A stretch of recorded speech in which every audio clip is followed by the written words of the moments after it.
Good morning, everybody. How are you doing? My gosh, good day to be here. Good day to be awake and ready for another day of trial. I am, y'all. Yes, I forgot to put up all my stuff. So I put up all my For those of you who don't know me, I'm Ada K. Thank you for joining. Appreciate you so very much. You guys are amazing. Good morning, Miss Hello Brit. Or is it afternoon for you? And Miss Ronnie, good morning. Good morning, good morning, good morning. It has been an interesting week so far in this trial. We've had a lot of witnesses, but can't see them because they're being protected. You know, we also had the partner in crime uh, to Mr. Justin's uh, criminal activity get up and testify against him. So, y'all, it's been interesting, but it's going to get even more interesting today. I am sure of it. So, how are y'all doing this morning? Everybody doing okay? Oh, good. The last person we had on the stand was the medical examiner from yesterday, and they were, of course, sharing the bodily injuries. So we're waiting for that. We do have I look it up. I just flew in here. Forgive me. I did just fly in here. I will confess. I will admit. I overslept. My alarm didn't go off or we didn't hear it, but we are here, happily here. And we do have is it Sarah Boone? Yes, we do have a Sarah Boone hearing today. Sure what time. We will be hopping out of this trail into the Sarah Boone, just to make sure that, you know, we get both of them in there. So whenever her trial does, let's see, I am looking to see if anybody is set up to the Sarah Boone. Nope. Okay, so we will get that on when she goes on. Ah, that's the reason. So is everybody well? I am so excited. I am not one who loves normally weather change. I'm like, okay, it is what it is. For some good reason, I am so ready for fall. I'm going to be decorating this week for fall. So you're going to see some changes here in the studio. I'm going to be having some fun with it. Yay! I look forward to it. Can't wait. Um, we are supposed to start at 9:30, and I made it.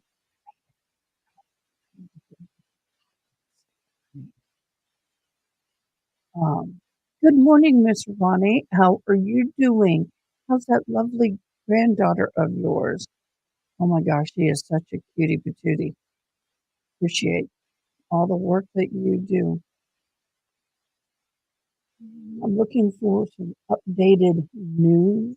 For those of you who, about a week ago, we were, I ended up doing an unexpected um, um, live because in Houston, Texas, a gas line was broken and it was huge.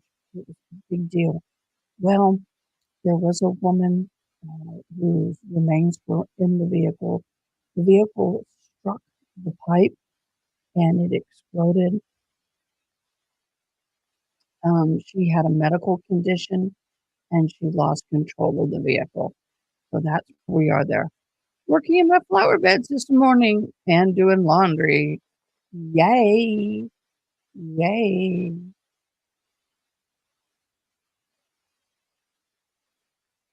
Oh my gosh, I'm just looking at the news, waiting um, for any. I had a dream, crazy dreams last night, and I dreamt that I was at a car lot, a friend of mine's car lot, and all of a sudden, someone come in and said, "We're at war with Afghanistan," and everybody runs out um, and get to the car. You know how we all panic, and well, I said, "Okay, I'm going to leave," and I go to leave. Somebody stole my car. So I walked home. Then I paid for an Uber the next day to go back to try to figure out if my car was still there and I missed it. But anyway, it was a cray cray dream. Hi, Talona, how are you doing? It's been a hot minute. Hope you're doing well. I hope everybody is doing well. Since I hopped in here last minute, I am going to start my coffee if you don't mind. I'm not really good to do without.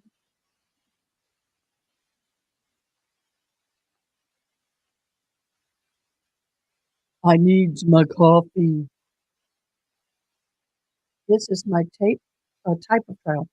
Yes, it is.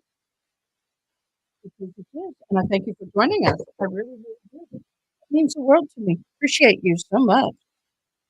Um, I didn't know much about this trial, but I will tell you, I'm into this one. I really feel bad for the families. And I said this yesterday, and I usually say this with all of my cases. You guys, my heart go out to you guys, and I am so sad that this had happened. Um, and we are praying for justice. So that's,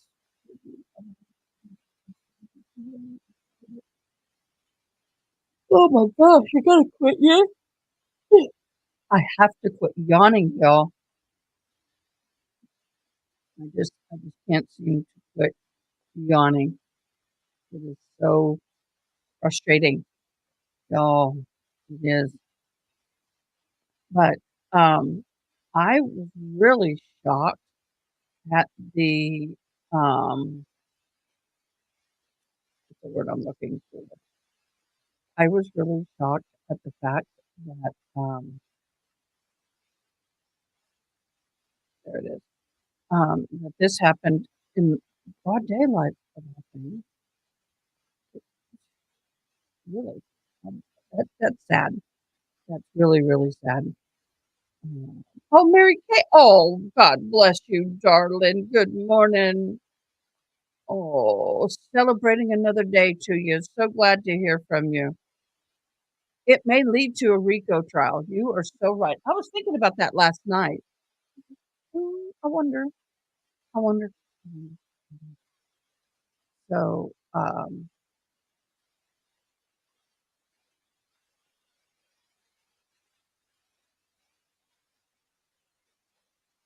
I wonder. Um,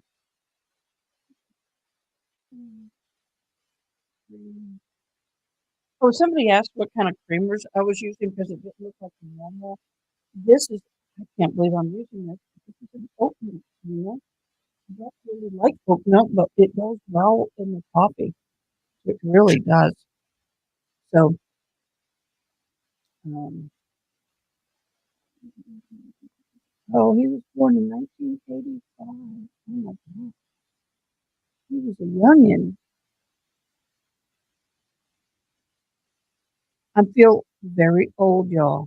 You know why? I graduated in 89. I'm feeling very, very, very, very old, y'all. This is really making me feel old. So, uh, why? Um, I'll let you explain, Miss Holly, why you think that you might go Rico. Mhm.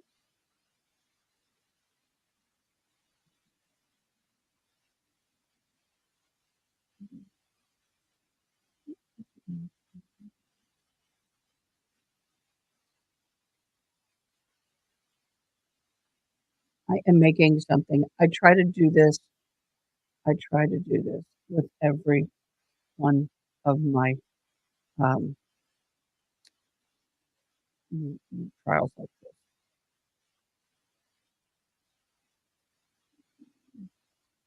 So I never actually, I'll be honest, I never actually heard of this young rapper until this trial. I am not in this field of music anymore. And when I was in the rapping world, it was back in like the 80s. It was before he was even born. No, I know. I know. I'm old. I am old, but it was before he was even born. So yeah, um, yep. But I went back and listened to some of his music. He was really good, actually. Pleasantly good. Not not everybody as good as they say they are. I'm not trying to be mean, but you know what I mean. You know what I mean. But I kind of liked what he did. So I listened to that yesterday. Um, he was an entrepreneur. He was a very kind person and very loving and giving, from what I understand. So yeah, it's a really shame, big shame that this had to happen to him. And my heart goes out to his family, big time, and his fans, and the community as a whole. It really affects everybody when we lose a person like this, and as awesome and young as he was. He was awesome. This trial, we've listened to, we met a few people that were just, let's see what I'm looking for. We've had some quick testimony yesterday, and then we had the biggest testimony yesterday that stuck out to me was the young man who was, and I say that loosely, who was in the car with him, who actually is the one who first started. Um, that's what I want. I'm doing two things at once.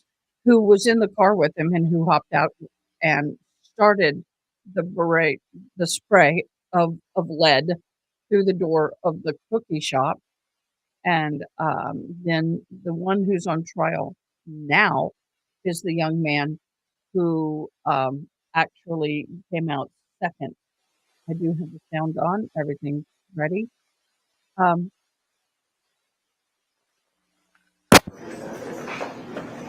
Can we bring Mr. Johnson out, please? I do have to adjust the sound a little bit because of the air conditioning. I apologize. I anticipate one. Let me slide a picture of Mr. Evans. He had said previously that he would like to approach and make an objection, Your Honor. I'm going to stop this. I kitty kitty. This is I've done this for almost all my trials. So this is in honor of Young Dolph, Adolph Robert Thornton Jr. May you rest in peace and may justice be served. There we go. All righty. Let's get into court.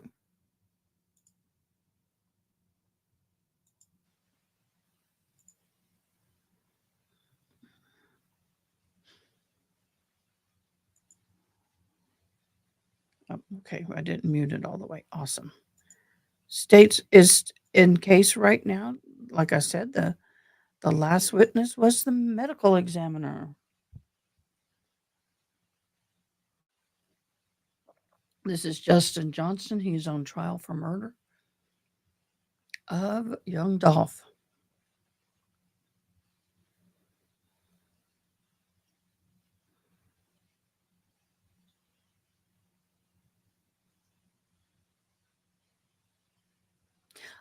The courtroom. Let's talk about that. See this green on and positive and negative square pattern here? They it looks almost like a futuristic spaceship. What do they call it? In Star Trek, they went to the control room or whatever it is, where you fly all the controls to fly the ship. I can't pull that word. Not the brig. Anyway, when you see the courtroom, these walls are in that carpet and they kind of come around this way, and another one comes around. There are no right angles in this courtroom. No right angles. They threw their lives away for 50,000 apiece. Yeah, I said that yesterday. I said for $50,000, you're now going to spend the rest of your life in prison. And and what really got me going yesterday was Johnston here. His friend stated when he was up on the stand, not Johnson, but the other guy, stated that it was his daughter's birthday. He did it on his daughter's birthday, and he wanted money so he could buy her stuff. And I'm like, your child would rather have nothing and have you in her life for the rest of her life than for you to try to get $50,000 and buy her stuff and be in jail for the rest of your life. Um, I'm just like flabbergasted that that was the thinking. I don't understand that thinking. Absolutely don't. And I- oh yeah, that just really didn't set well with me at all. Mary Kay, God bless you, my friend. Yeah, well, and Smith did he was supposed to get the 50,000. He said he may have only gotten 800 of it, but the goal was the 50,000. Um, I'm like, that to me is insane. I don't care, even for 100,000, even for 1,000,000, I would not take a hit on somebody. It's dude, in this generation, you're gonna get caught.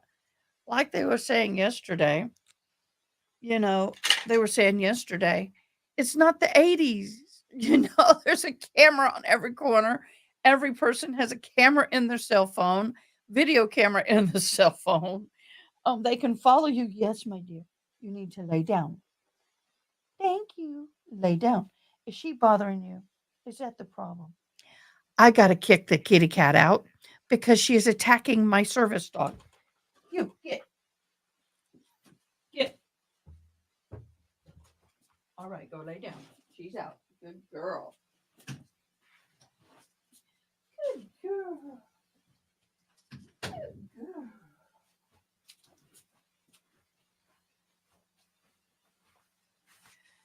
I apologize, y'all. Poor dog. The cat just terrorizes her.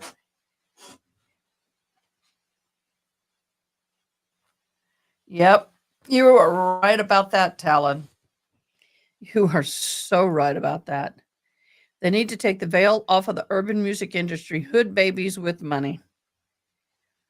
You know, I got someone got mad at me the other day, and I just let them have it. I was at a table with a friend having dinner, and I was talking about how these youngins, they think that their first job, they should be able to just get 15, $20 an hour on their first job. And I'm like, we have a minimum wage for a reason. And I wouldn't hire somebody with zero work experience or minimal work experience for that kind of money. That's outrageous. We all have to work from baseline, work your way up. And these young ones would rather be on food stamps and all of that than they would sit there and work their way up into a good job. I mean, you can't come into this world and think, boom, I get everything top dollar. If that's the case, I should be making 1 million a year with my life experiences easily. But that's not the way the world works. We do not have sound. Let me kind of skim. Yeah, we still do not have any sound. So for me, it I was kind of talking about, I do believe minimum wage is a little low for our economy, but I I think that $10 an hour for someone who has zero work experience is fair enough. And oh my gosh, I mean, people, mm, this server heard me, and she said, "Ma'am, this is a hard job." And I said, "Don't go there with me, honey. I was working as a waitress when it was 75 cents an hour as a waitress and then tips. And I understand it's a hard job, but we all have to start somewhere." Anyway, it was a heated discussion. It Minimum wage is horrible for our economy. I'm not it is, but what I'm saying is you need to be able to be paid what your skill set level is. You shouldn't have an expectation at 16 years of age to go flip hamburgers at McDonald's and get $15 an hour doing it. When there are people who've got 10, 15 years experience in their job, barely earning $14 an hour. There has to be, it's the expectation is what I'm talking about.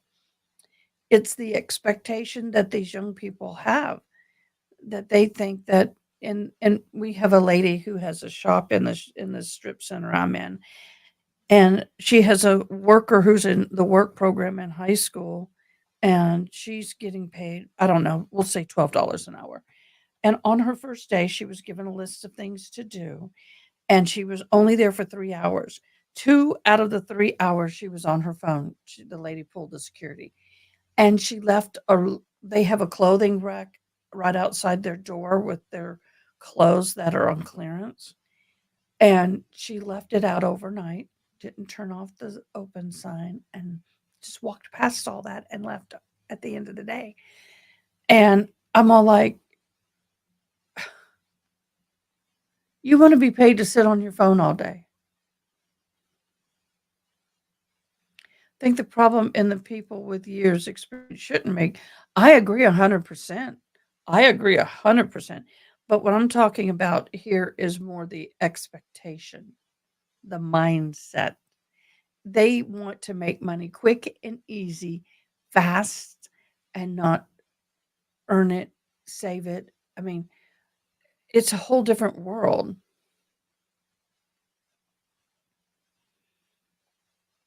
Yeah, exactly, Ronnie. And the other thing is that employers used to take care of their employees, and employees used to stick around. Everybody just works like 6 months, a year, doesn't like some, "Oh, I'll go get another job."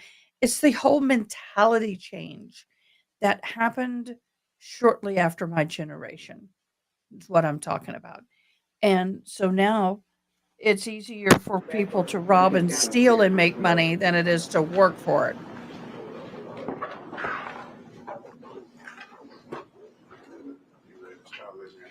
I'm not ready. You go ahead and let them so we don't have to do that. Is that uncomfortably loud for y'all? Because my hearing aids are different. Did you see what I mean by the curved courtroom?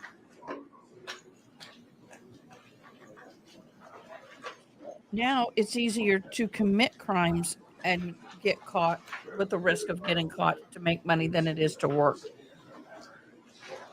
Mm, that's always been there, but I think it's escalated because youngins are, and I say youngins, I mean anybody younger than me. I'm old, okay? I am not my age as I appear. I'm much older. I'm 27. I worked full time in high school and college, and to afford college, I quit literally. I quite literally went crazy because between the two, I had zero free time. And do you know what? I have a lot of respect for you. A lot of respect. Good for you. I know it was hard, but it number one, it's character building, and it helps us appreciate what we have. In my humble opinion, when you work for it, you appreciate it. When you build something from ground zero and you work at it, like my daughter, and goes to college, not everybody has to go to college. My son didn't. He built a business. At 19, he had his own business, legal, legit business. So when you work for something, you seem to take ownership in it. And to me, when you work at a lower level and you earn your pay in time and experience, you tend to appreciate it more. And I may be wrong. That's my opinion. I like this judge.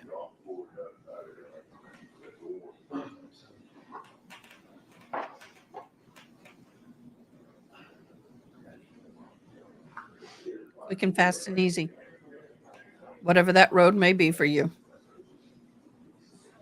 Like with me, I didn't go into debt building this studio. I bought one piece at a time. I saved. Look at this courtroom. It'd be cool if it was in different color. Um, but I didn't go into debt. I earned it over a year. I saved. I bought, and I still did things one piece at a time. And then when I had everything, we put it together. I appreciate it a whole lot more than if someone just came in, gave me a credit card, and then now I'm struggling to pay it off. And then I go and I don't pay it off. Another thing a lot of people do. And they just go, oh, well, they'll just write it off on my credit score and I don't owe them the money. They'll collect it from their insurance. It's a type of theft.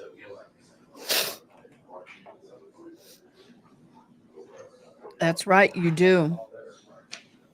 I did too. I started working at 13. Now, I have to say, my daughter, when she's in college, I told her, if you're making the good grades and you're putting a full load in, and she's taking in usually about 15, 16 hours, sometimes 12, but that is her full time job. And I told her, that is your job. You will treat it like a job. And she has, and she's done phenomenal. She's on the dean's list. So proud of my daughter. So very proud of her. Um, so we do everything we can to get her through college, but that's because she respects and she appreciates our sacrifices that we're making for her. She's making some sacrifices too. 10 of them are workers, close to the face of the pool of blood and things like that. But you know what? That's okay. It all starts, you all start somewhere. You all start somewhere. I didn't, we build, we get the help of other people, of course. Good morning, toxic. We now here you can't take 21 hours. There's a max of 18, I think. I think there's a max of 18 hours, or is it 16? But there is a max. You can't take 21 here. But Hello, Britt. You did it. And that's an accomplishment. That is huge. That builds a lot of character and a respect in my book. Oh, you had to get signatures for the 21. I bet you did. But some people can do it. I couldn't. I'm doing I got a lot of homework to do when I get off this live today. I'm like, lots of homework. But it's okay. It's okay. I'm good for it. And at my age, people think, oh, you're going back to school. Oh, that's cool. I'm like, oh gosh, it's so much harder at my age. I try to tell youngins, do it when you're young. Your brain functions easier. Guys, this little gray patch of hair here, I can't wait till I can get my hair done. It makes me look like I'm balding back there, and it's uncontrollable. It's like doing its own thing back here. You already had a nap? Toxic. Oh, you're ready to take a nap. I bet you are. How's little one? Can you please tell me how little one's doing? I'm interested to know how little one's doing.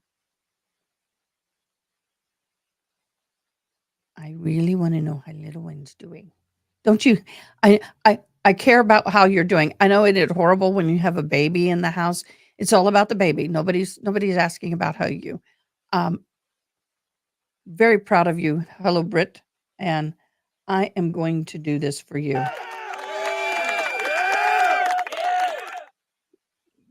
You did a great job, and that is commendable. Are you taking care of yourself, Miss Toxic Orchid? I hope you are. I hope you are. And I know you're enjoying every moment with this little precious one. He's doing a bit colicky, I figured out.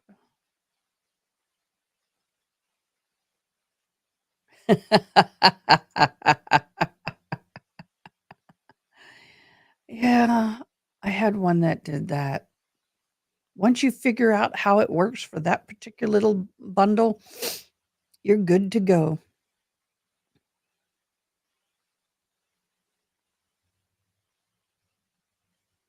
Yep.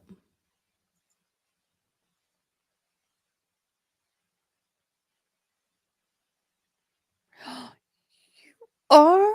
Oh my. You'll have to hop on and tell me on your birthday.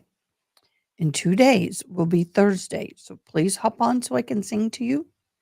Please. Or sing to you. You will be my age. I'm 53. I is. We're the same age, beloved. Yay. Gosh, I don't know if I could do it with a newborn. Well, I could. I'm not sure I could do a 2 or 3-year-old though. It's hard to hear her. So it's okay. Yeah. You're a young 53 girlfriend.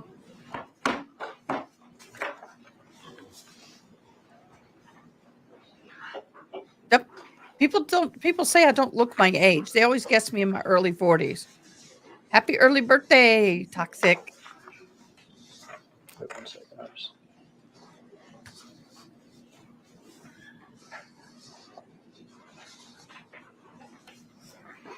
I have to check my Discord. Oh, yes. I get you. My heart and my mind are saying, I want to go do this. I want to go do that. My body's saying, let's think about that one. Let's do some thinking, baby girl.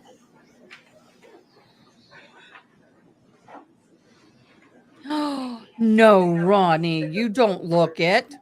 No, Your Honor. The next witness is Terrence Dabney, who is the case officer in the case. Please Both parties, I subscribe. think, are going to use him as a witness with regard to various of the crime scenes and various of the videos and evidence. So I do expect him to be a rather lengthy witness.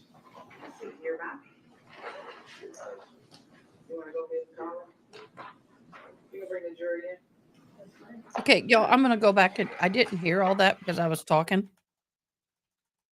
But we'll skim back up when the jury comes back in. Let's play that again. I want to hear that. both parties, I think, are going to use him as a witness with regard to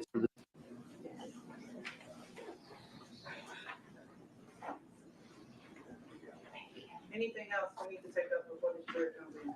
No, Your Honor. The next witness is Terrence Dabney, who is a case officer in the case, and both parties, I think, are going to use him as a witness with regard to various of the crime scenes and various of the videos and evidence. So I do expect him to be a rather lengthy witness. So you're not. You want to go ahead and call him? You can bring the jury in. Okay, let's. Okay, let's get back up to real time. And we're there. So that air conditioning makes it hard. Skills, not the job. Yep. Skills. You need the skills. You can't just walk in and say, I'm going to do this and have no skill. I have these photographers who go to college and get a degree in photography and want to come and work at my studio when I had my big studio. And I paid them less than I did the people who had no college education but had 8 to 10 years of practical skills. And I said, okay, we're going to do a competition. I'm going to grade you accordingly to your product. I told everybody to do the same assignment. I set it up in the studio. I told them, photograph that. And then I went through and I critiqued everybody and I paid them accordingly.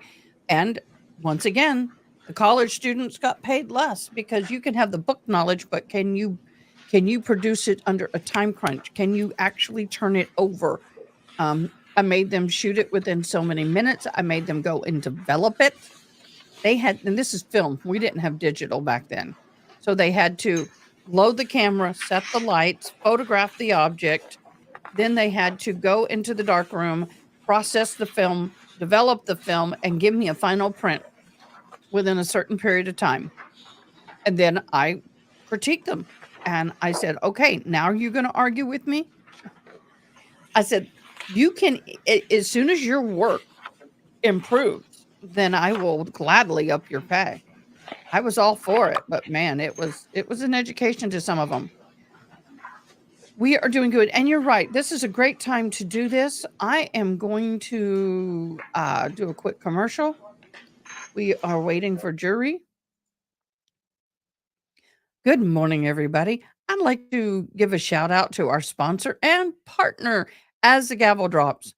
As y'all well know, we can't do this without help of others. And As the Gavel Drops in Discord is the place to go to find all the documents that you need or you would like to review for any case that you are watching at this time. They are currently covering close to 500 cases. So if you want to get the warrants and all of the other documents and dive into the case and really get an understanding of what's happening in these cases, go to As the Gavel Drops in Discord. The link will be below. Thank you, and y'all have a great day. So yes. Discord is right there. They are phenomenal. Let's get this back on. I'll do my personal commercial for later. He had rotator cuff surgery. Ooh, wee. I've had that 3 times. Kid you not. You poor soul. That's going to be miserable. Terrence Dabney. And spell your first and last name for the benefit of the court reporter. First name Terrence, T-E-R-E-N-C-E. Last name Dabney, D-A-B-N-E-Y. Looks like, or I know that you're doing good and bad at the same time. First, the bad. What happened with your arm? Rotator cuff surgery. Okay. Yeah, I called it. Probably are going to be up there for a little while. All right. Going to run through some of the various crime scenes with you, some of the various aspects of the investigation. So try to get as comfortable as you can, even with your arm. But I know you're doing good now too, because you're retired. Is that right? That is correct. Retired from MPD? That is correct. How long were you with MPD? 26 years. So 26 years, I say you earned it. In 2021. We do where were appreciate you assigned in greatly. TPD? Now I'm going to go off I screen was for a assigned second. to the homicide. All right, and what did you do in homicide back in 2021? I was an investigator in the homicide. In homicide here in Memphis, do you get a case and you're the only person that works on the case? No. Do y'all work in teams? We work in teams. And were you one of the case officers on this case? I was. Would you assign and delegate people to do various things in the investigation? I do. Delegate people. You're actually from Memphis, aren't you? I am. What neighborhoods did you grow up in? I grew up in Claiborne Homes, Cascade. And Claiborne Homes is downtown Memphis. Correct. And in the Castelia neighborhood. And we've heard some testimony about the Castelia neighborhood. Did you know Dolph at all? No, Older, is that right? older, much older. All right. November the 17th of 2021, did you have occasion to be brought in with regard to a homicide call? I was. Specifically to an address on Airways, Makita's Cookies. Correct. Did you know where that was? Yes. What area of town is that? It's in the southeast part of town, Airways and Ketchum area. If I tell you that the call went out at 12:24 p.m. in the afternoon, about what time would you have arrived at the scene? Possibly around 1 by the time you get the call and travel to the scene. By the time you get to the scene, are there uniform patrol that's already there? It is. Are there medical personnel, things like that Yes. already there? Yes. When you get there, what are your duties? My duty is to gather fact information from the reporting officers, delegate other investigators to do, canvass the area for video, and just handle process the scene. When you arrived on the scene, were there people around in the street and everything? Yes, there were people everywhere. Everywhere. Around.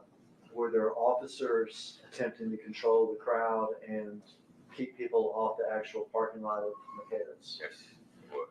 And was that being done? Yes, it was. Were there a lot of bystanders and everything looking on and everything else? It was. Does this seem almost like any other that you had been to in your 26 years? So that scene was. There's a lot of people out there. You get there, and you say your job is to try to figure out what evidence exists and delegate. Yes. Is that right? You mentioned one thing, video. Is that right? Video. Are y'all interested in collecting any video that may be around there? Any video that would help in the investigation. And in fact, did y'all collect video from the cookie store itself? We did. And did it show the outside of the business? It did. And did it show the inside of the business? As well as the inside. Were y'all also interested in sort of crime scene stuff? Yes. Did you delegate a crime scene detective to collect physical evidence and document physical evidence? We did. We had collecting and processing. And did they also take pictures of the scene out there? They did. We have the same goal, Toxic. Would you have delegated or Love to have interacted 4,000 with any of the subscribers by the witnesses end of the who were year. on the scene? Yes. Witness victims. We have investigators to take them down to headquarters and take statements. Okay. And without getting into what these people, said, did y'all talk to Marcus Thornton, Dolph's brother? We did. Did y'all talk to the cashiers there at Makita's? We did. Did y'all locate any other witnesses right there in the surrounding scene that had information? No. Video, crime scene, locate whatever witnesses we have. That address on Airways is Makeda Cookies. You described the area of Memphis is in, that's in Memphis, correct? And is that also in Shelby County? I'm gonna start with the crime scene there.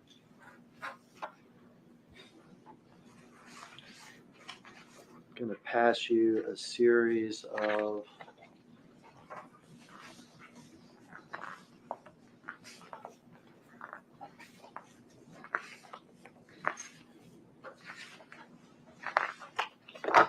photographs. Just you just look at them, tell me what's pictured in each one, place it face down on that table next to you. This photo is a front picture of Makita's cookie shop.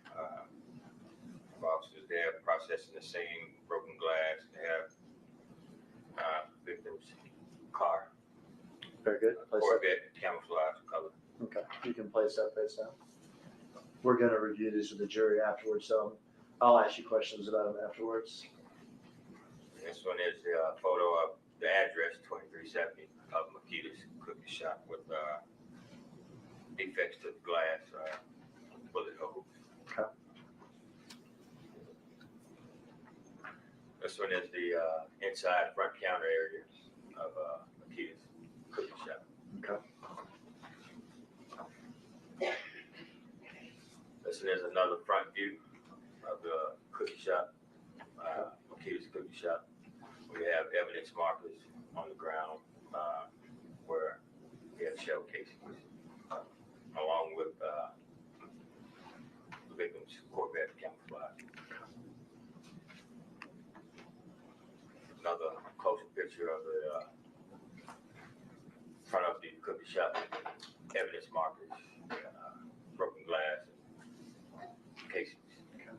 At this time, if you could just place it, so that's fine. With the next couple pictures, you can just place it where you see it, and we'll show it to the jury later. Okay.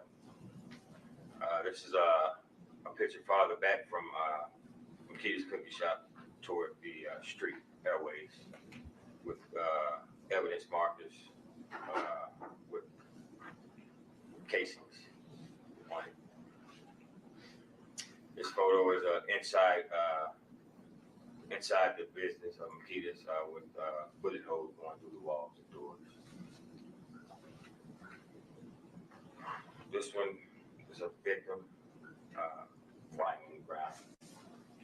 And when you arrived on the scene, was the victim still there? Yes, he was. Did you observe in a position like that? Yes, sir. Do you see evidence of medical intervention on him there? Yes, he has the bleeds on his body. When you arrived, were they still trying to resuscitate him or get anything, or was that process over? The process is already. This photo is a photo inside the cookie shop. We have evidence markers. We have victim's chain that he was wearing inside a flower pot. It has a PRE on it. This is a close-up photo of PRE charm that he had on his neck. That's inside the flower pot. Right. My approach real quick, Judge. Yes. For the record, the last picture he looked at has already been marked as State's Exhibit number 3. Thank you.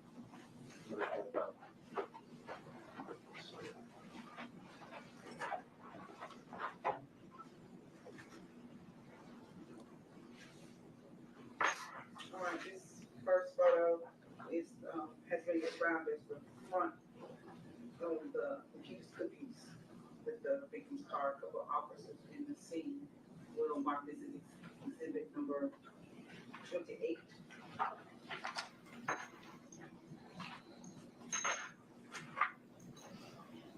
Next photo is close up of the address of Makita's Cookies 2370. We'll mark this as exhibit 29.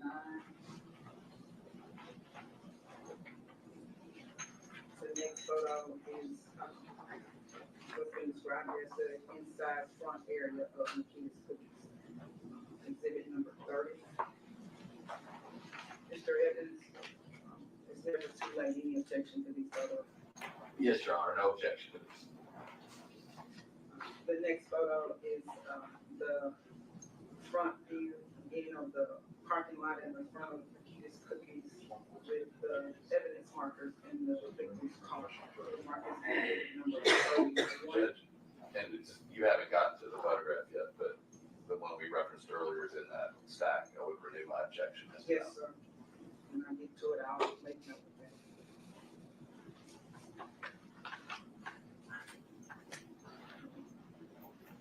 The next photo has been described as a closer picture of the front of Nikita's Cookies with several evidence markers and glass and defects to the window. The mark is exhibit number 32. The next picture is the front of the shop with the victim's car and evidence markers. It's a further view. It's a picture that's taken a little further out. The mark is exhibit number 33. The next pic is the inside of the building with the picture of the restroom door with the bullet holes in the door. The mark is exhibit number 34. The next picture is a picture of the victim, Adolph Thornton, lying on the ground with So this to me is the most boring part is it's getting the evidence logged in. front of the window.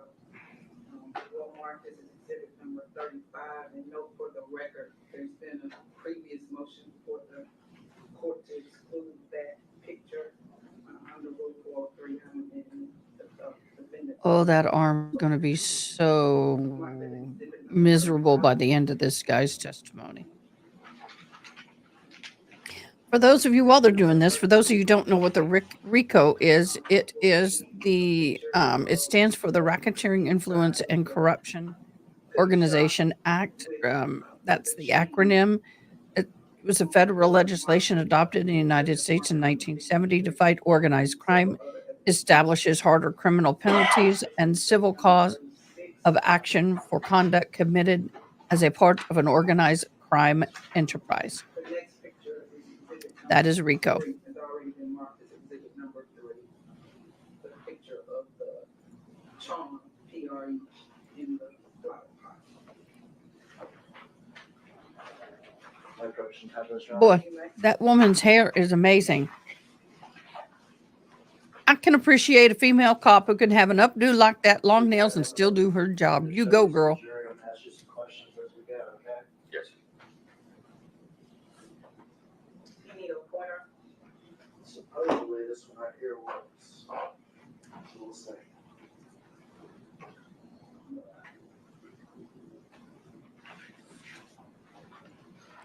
Let's see, Ronnie. Thank you, my lovely. I'm almost old enough to be trendy like the kids.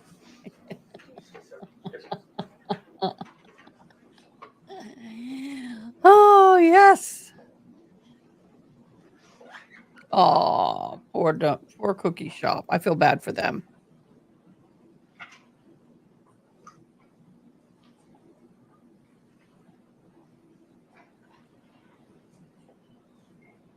Ronnie, can you throw up our Discord link as well? For those of you who don't know, we do have a Discord link. We do have a community chat. We also have other information there for you guys to follow if you wish. But we'd love to have you guys be a part of both Discord channels, mine and As the Gavel Drops. That way you can ensure you get the best of both worlds. The picture's so blurry on the overhead. Maybe we resume the lights. We do have captioning on, but it's not catching it.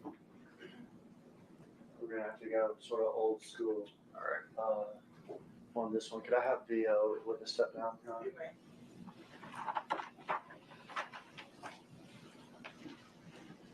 Hold this here. We'll start standing here, and I'm gonna ask you some questions about it, and then we can walk down and display it to everybody. After you testify, maybe we'll pass them as a stack to the jury. Okay. It's hard for you to hold them up, isn't it? But then, or am I? I'll swear. Okay. Tell me what we're looking at in this photograph here. This is the front of Makita's Cookie Shop here. You see the name there. You see officers getting down processing the scene. And that's Adolph Thornton's Corvette, camouflage color. Okay. And I'm interested in this area here in front of the store, in front of this glass window. Those were bullet casings in glass, broken glass on the ground. Okay. And in particular, what kind of shell casings are found outside that window where we see the officers bending down? On the outside, we had 40 caliber shell casings, and we also had 7.62. Okay. And let me ask you about that. Is that two entirely different calibers? Yes, Two entirely different sizes? yes. Is 40 caliber characteristic of a handgun? Characteristics of a handgun, it is. And then is a 7.62, is that characteristic of something else? Of a assault rifle. That's all right. Okay. And have you watched the video obtained from McKinnon's? I did.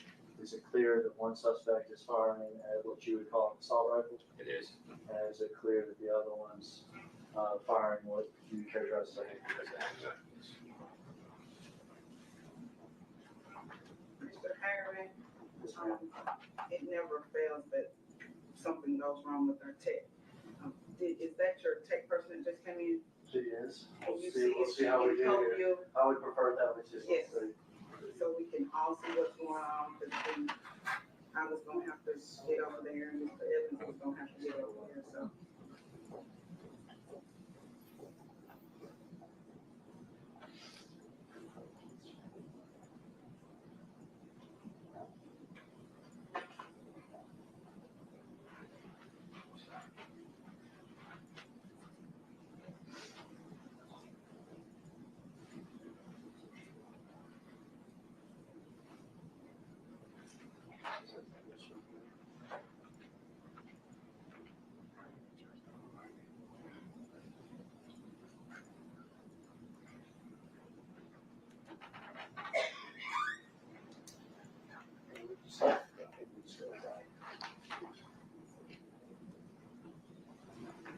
We're trying to turn it off and on, but the next method is to kick it, but we're not gonna do that.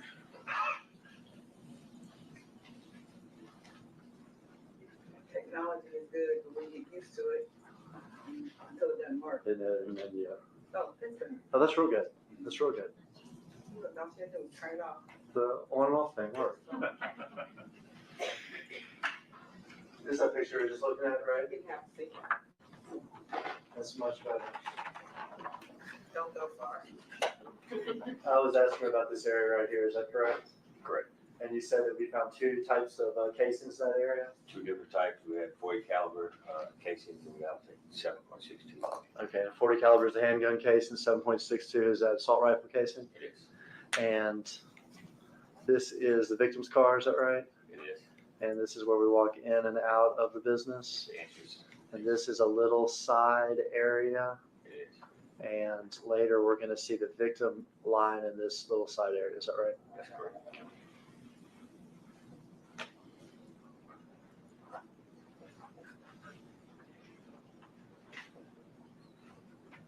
The front of the store. In front of the store with the address 2370 of Makita's Cookie Shop. We also have defects in the glass, bullet holes in the glass of the door. And we'll see this with a later picture, but let me go ahead and ask you about it. Do we find casings from inside the store where Dolph's brother was firing back from? We did found 9mm. Okay, and that's an entirely different type of handgun too, is that correct? So we have 9mm casings inside the store. Inside. We have 40 caliber casings outside the store, and we have 7.62 casings outside the store. And on a later picture, I'll ask you about one more set of them.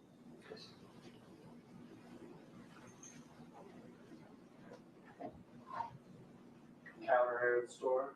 Front counter area inside of the business. For perspective, the cashier's booth or whatever with the register would be right around here, is that right? It is. Mr. Hagerman, if you can tell us what exhibit number you're.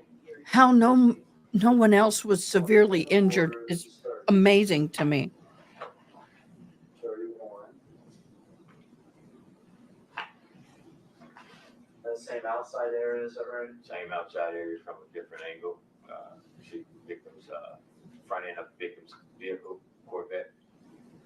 And see the glass, some of the glass is broken out of the front windows with bullet holes. Glass broken out here, Yes, and bullet holes throughout this glass, is that right? it is. This is the next number exhibit, 32. Closer in. It's a closer picture of, like I said, the shattered glass, bullet holes. You have markings on the ground with broken glass, and shell casings of the 40 caliber 7.62 round. And later on, when we see the victim's body, is it going to be in this area here? It is, right in that area. And when we see flower pot, like with his necklace and things like that, over this area? Further to the left of it, yes. Mm.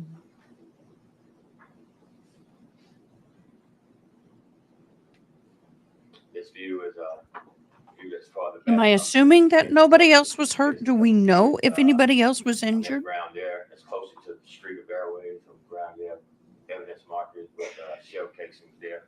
And we found 2.26 rounds. 223 maybe? 2.3, I mean. I'm sorry. So if we're gonna, I think now we've accounted for all the casings. Yes. So let's start from inside the store. There are 9mm casings from Dolph's brother, is that right? Inside the business. There are semi-automatic 7.62 casings from one of the shooters. Correct. There's 40 caliber casings from another of the shooters. Correct. And then there are these 223 casings, and is that a type of semi-automatic weapon Yes, it is. from Dolph's brother as he runs out? That's right. That's exhibit number 1. That's exhibit number 33. This is 34. What are these things? That's inside of the business. You have a door, entry door into the bathroom. It leads to the hallway that leads to the bathroom. It has bullet holes and shattered glass on the door. And perspective from inside the store, the register's over here. Correct, it is. We're about to see a picture of the victim's No regard body. for anyone's It's gonna life. be in Just the shoot them area all up. Of this little side area, is that right? Correct. Hi, Miss Jules. How's my beloved? Gonna go out of order to exhibit Nah. 36. We all young in This little spirit. side area. That's the little side area we referred to earlier. We have the flower pot there with its charm off of this necklace. It says PRE. Its necklace is down toward the bottom of the photo. I know about that, Miss K. The model is 53. And if Mhm. we were to come this way down a little bit, would we see the victim's body? We would. Close up, already marked, states exhibit 3, the PRE charm or whatever. Yes.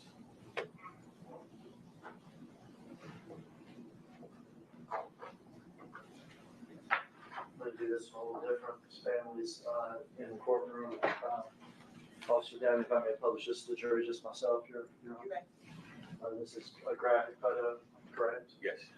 This is a picture of the victim laying there in that area that you just described. It is. He is still in his clothes, Yeah. but there's evidence of medical intervention. Correct. But that was over, obviously by the time of the picture, but when you were there, he was deceased. Correct. This is Exhibit number exhibit number 35.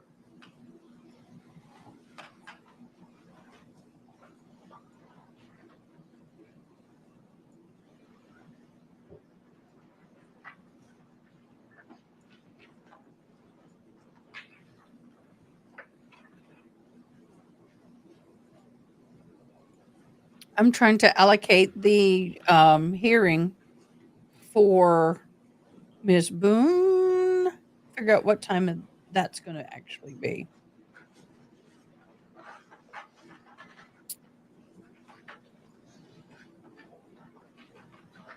y'all obtained the videos from out there, We did. and were you able to view those? Did we already have that it? day? We did. Let me show you a still shot from the video. Ask you if you recognize it.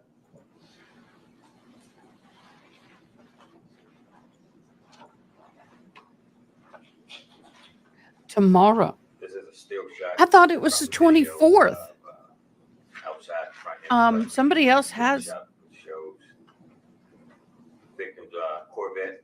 It also shows a white Mercedes that's pulled in behind the victim's Corvette. It's two-door. On the Mercedes, you can see it has some damage on the passenger side rear. You have two suspects. One is armed with a assault rifle. I thought. Assault rifle. He's wearing a mask over his face. Thank you, Ronnie. He's wearing a blue hoodie with some sweats, gray sweats, and some shoes. And the other suspect, he's wearing a black baseball cap, but it has Bass Pro on it. Also has his face covered. Has a black hoodie, some gray sweats. Gray sweats has a little, I guess, insignia on it. We'll watch it during break. Shoes with white on them. All right. Oh, could that March the 6th number exhibit?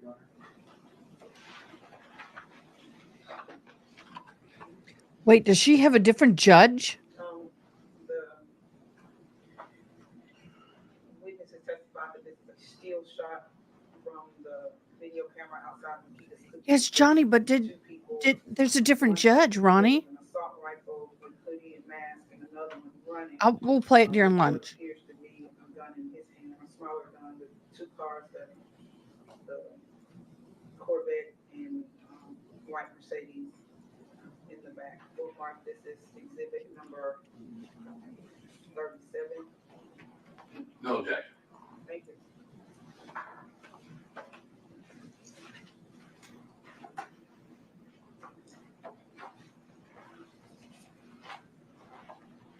I could already tell that when I handed it to you, I just said still shot. You looked at it like an investigator, telling me details that I guess matter to you. Is that right? Yes. This is exhibit 37. And y'all had this on day one of the investigation. Is that right? We did.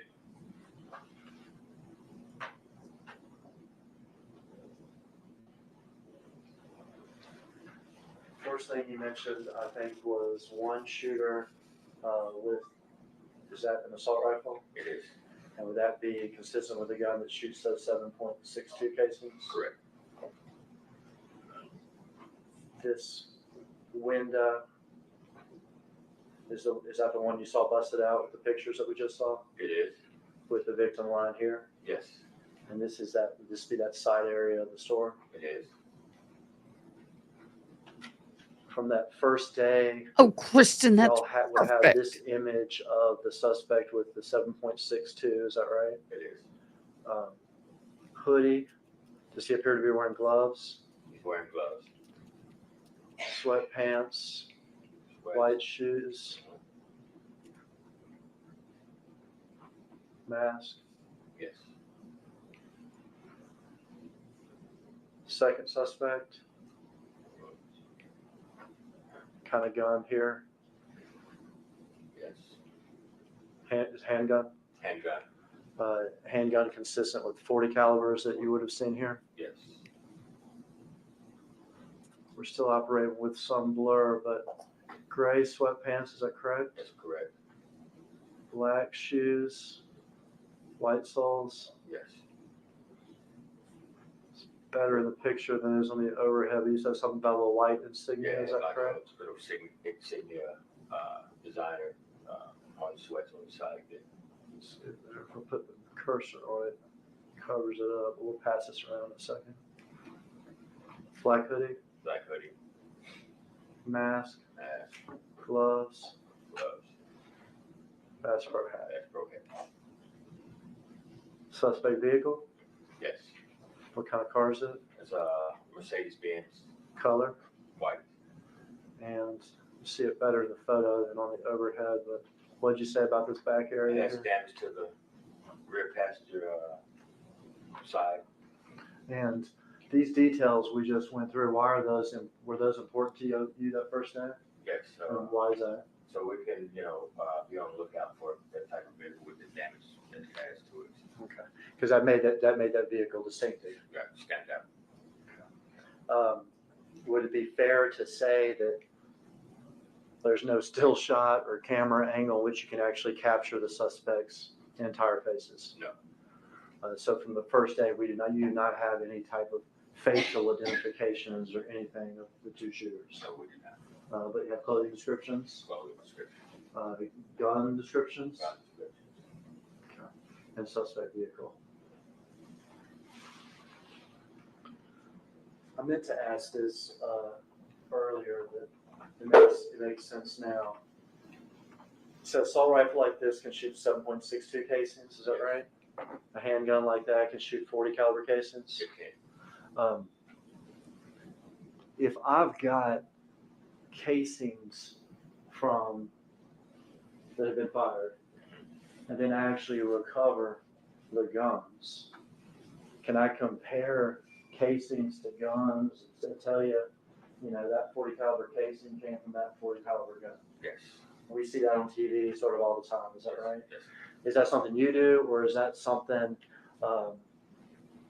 that's done by other people? It's done by other people. Is it first done routinely by a computer system and microscopes and stuff like that? Yeah, it's just entered into the system that way.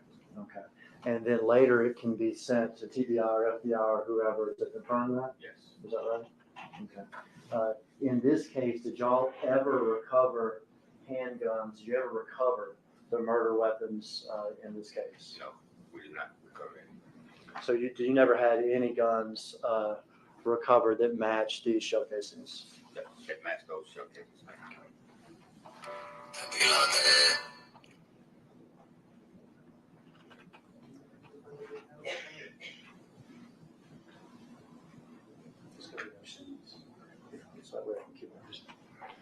All right, we're going to change locales.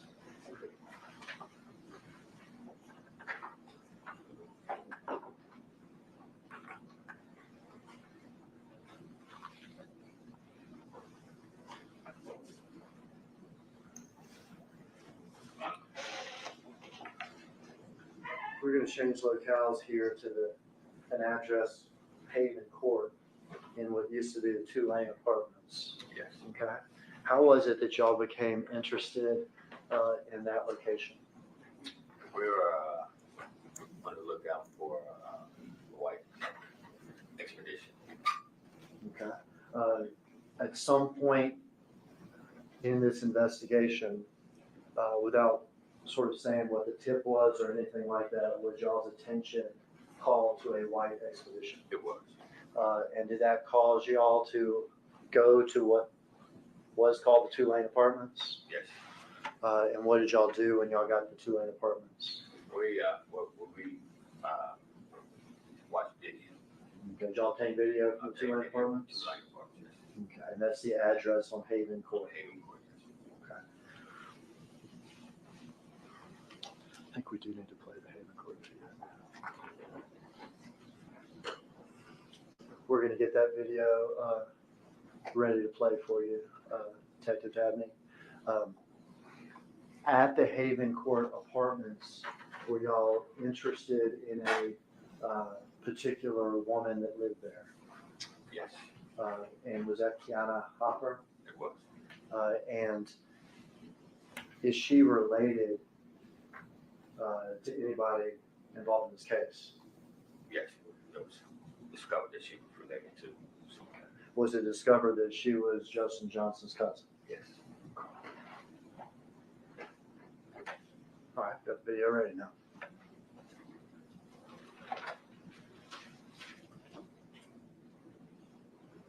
Haven Court Apartments, 1 p.m., 37 minutes after the murder.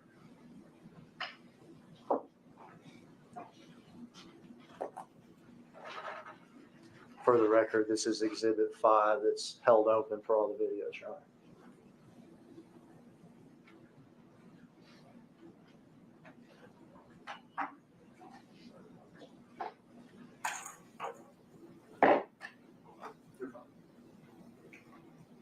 Who is this person, detective? But that would be the cousin, The cousin? Kiana.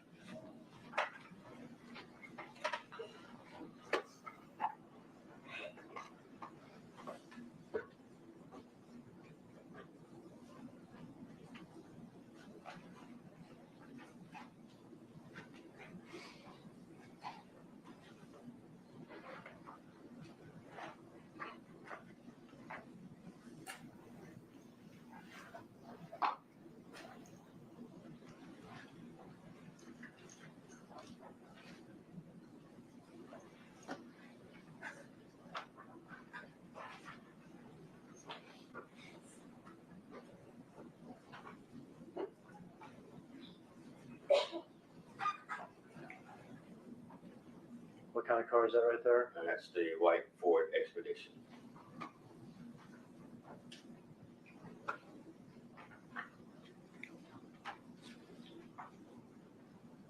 Kiana? Kiana approaching the Expedition.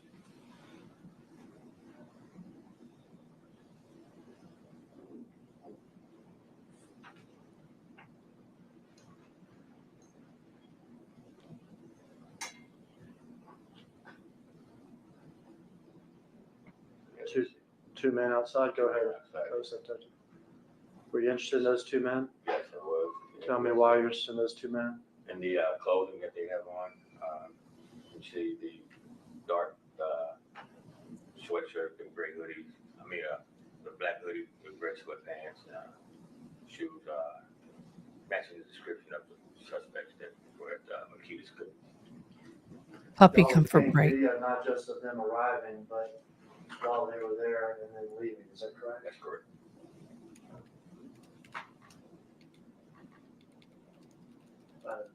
Before they leave.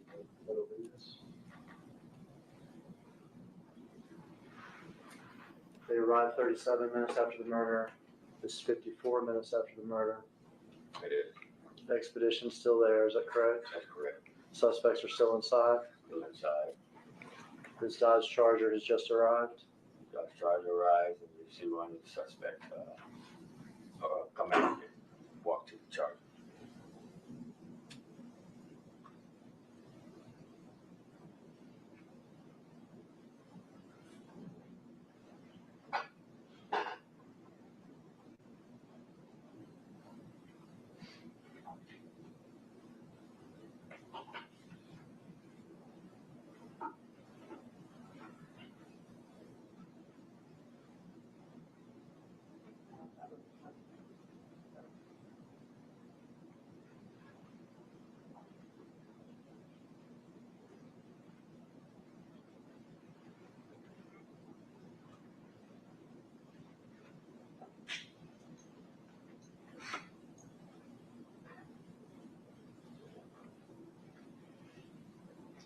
There you can see, Charger just sort of repositions, but this man came outside. Is that right? yes, came out up to the rear of the You're interested in this man?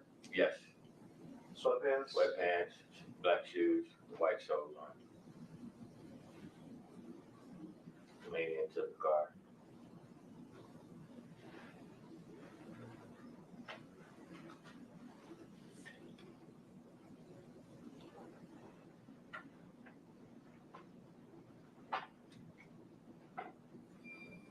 He's got bags or Bags, something yes. now. You see how his pants are sagging there a little bit. We have that was something that we looked at also. In the homicide video, as he runs away, we can see his pants are sagging. Yes, Can we in fact see the color of his underwear in the homicide video? yes, okay. Is it also blue? Yes.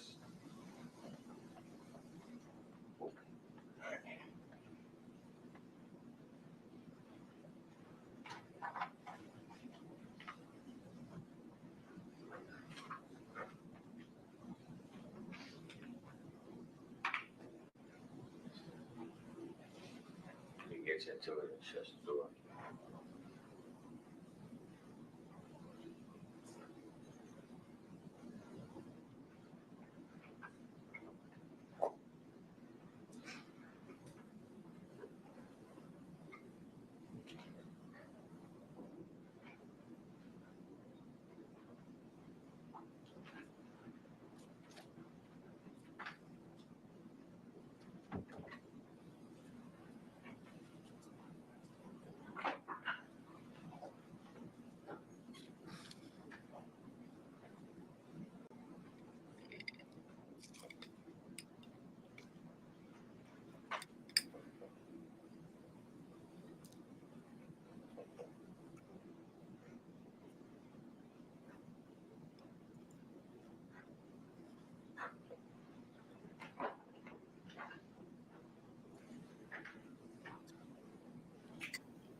Like a yellow article of clothing or something now? Yeah, looks like a yellow hoodie. He got, Is this apartment building here the one that Keanu Hopper lives in? yes, it is.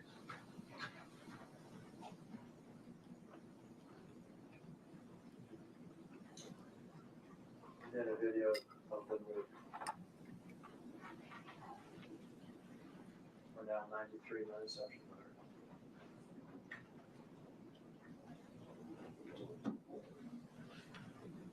Vehicle here's a Chevy. It's a Chevrolet SUV, small SUV. Do y'all get interested in that one too? We did. Expedition's still there.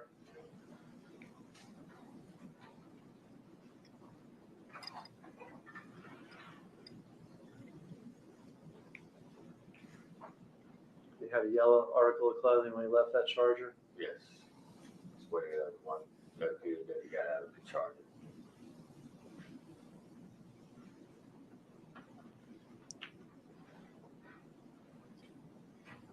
The suspect gets in, Keanu comes up to the driver's door.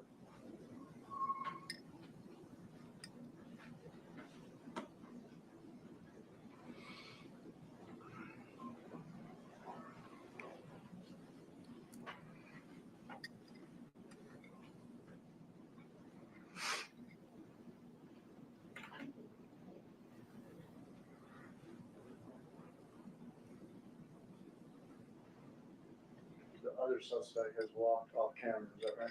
He walked out of view to the right of the video there.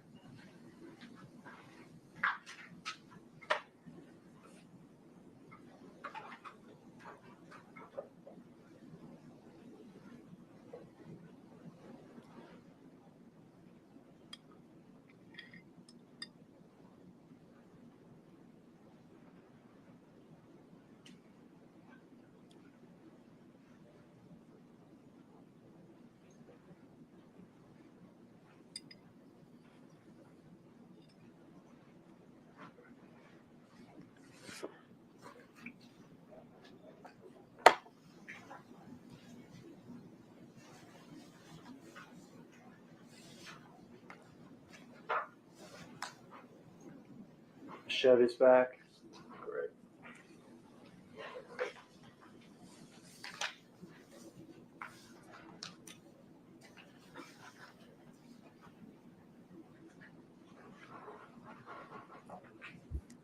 Amen, Returns Ronnie. to the apartment complex. She did.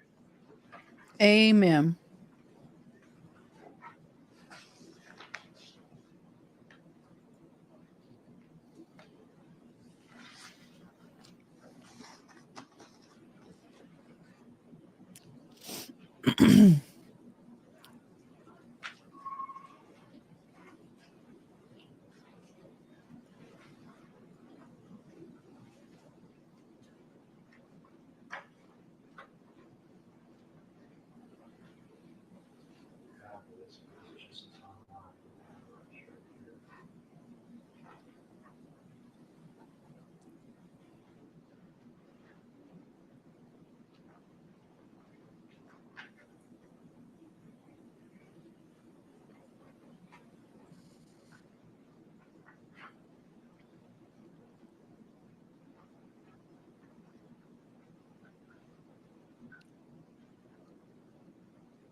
Thank you, Ronnie.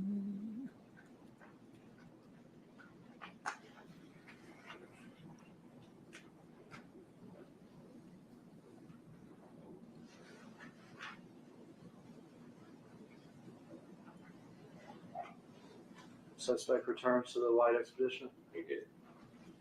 The Chevy track still there. It's still there. Kiana. Yeah.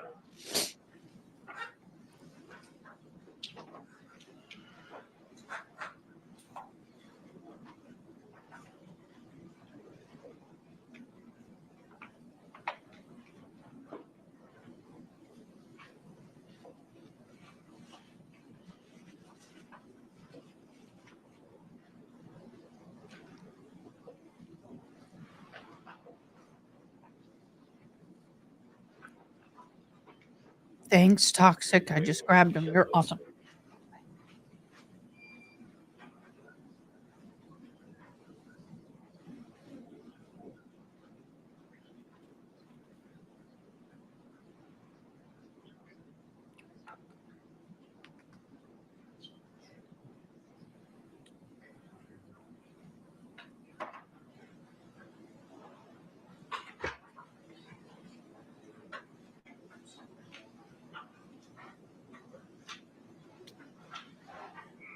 All right, the expedition got going and the Chevy tracks got going. Yes. One suspect in each, is that right? Yes. Y'all obtained a video, interested in talking to Kiana, Yes. interested in her cousin, interested in the white expedition, interested in the Chevy tracks, and who this other person may be.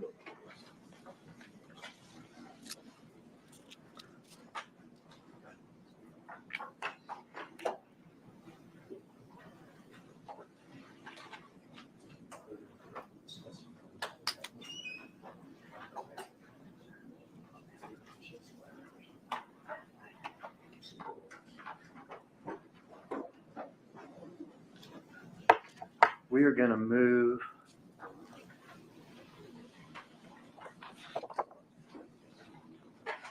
there's one thing I said I was going to do that I didn't do before. The still shot from the actual shooting from 37. We talked about how it was blurry up there, and there were things you were testifying about, and I couldn't quite get the pointer in the right place. And one of those was the fact you said there was a little insignia or something on the left thigh area of the sweatpants of the shooter who has the Bass Pro hat on. Is that right? Correct. If I could pass this around to the jury, Your Honor. It's hard to see on the other end.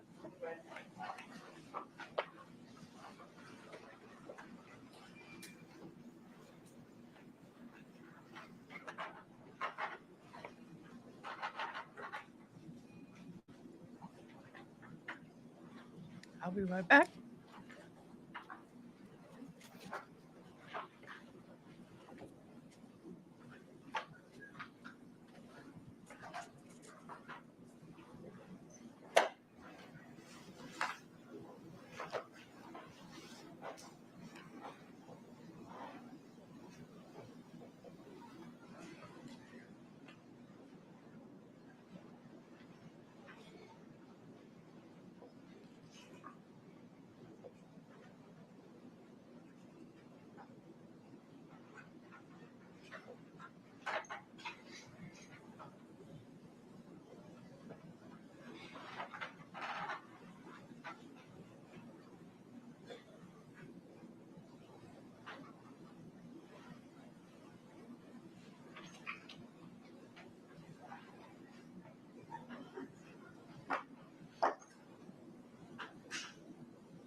With regard to the videos that we just watched from the 2-lane apartments, did investigators make a timeline with still shots from the various things in that video? We did.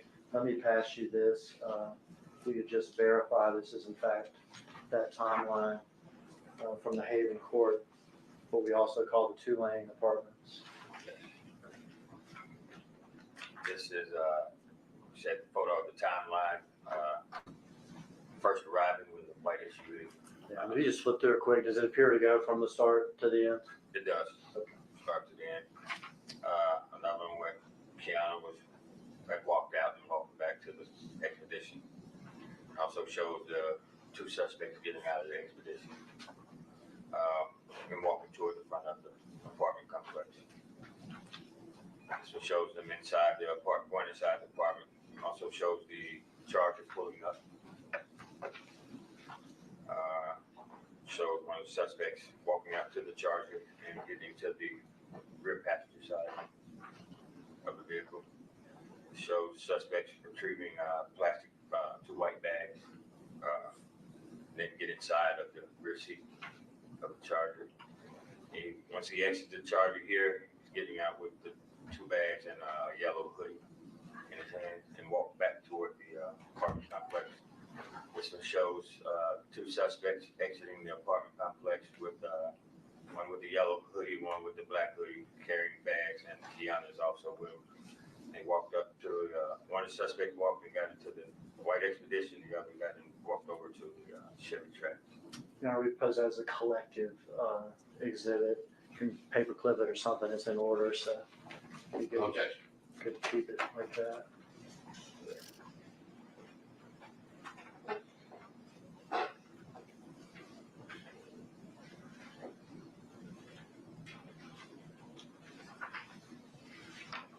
This is 8 pages of still photos starting on November 17, 2021 at 12:58.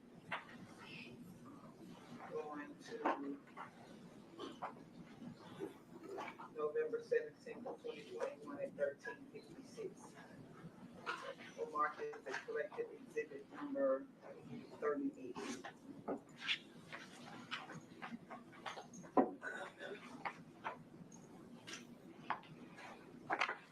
All right, we're interested in Kiana's cousin, we're interested in the white expedition, we're interested in the Chevy tracks. But is there other stuff going on in the investigation too? Yes, Does tip come in with regards to a white Mercedes? it did. And does it call your attention to a particular place? Yes, it did. A small street in Orange Mound, Yes, Bradley Street, is that correct? correct. 1174 Bradley Street. What is at that location? It's an abandoned home, and to get there, we observed a white Mercedes parked in the rear. Had damage to the passenger side rear side panel. And to put this in a chronology, would this have occurred on November the 20th, 3 days after the homicide? Correct.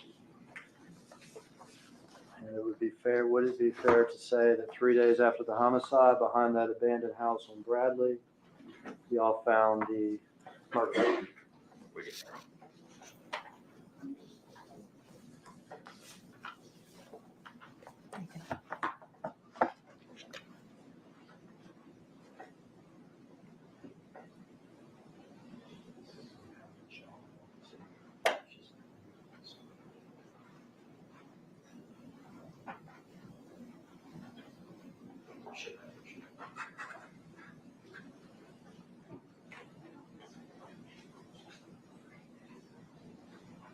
I'm going to pass you a series of photographs. A couple of them, as you turn them over, a couple of them have been introduced already into evidence. So just read that number. Otherwise, just put them on face down on the table.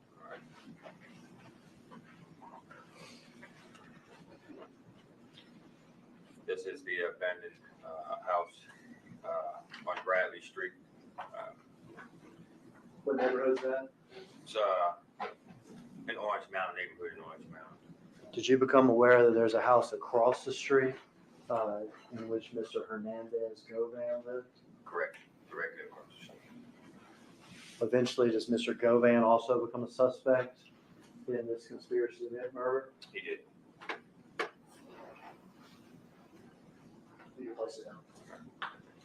That was exhibit 9.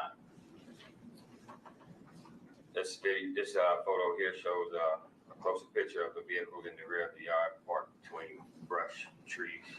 So this vehicle is not parked in driveway, is it? No, it isn't.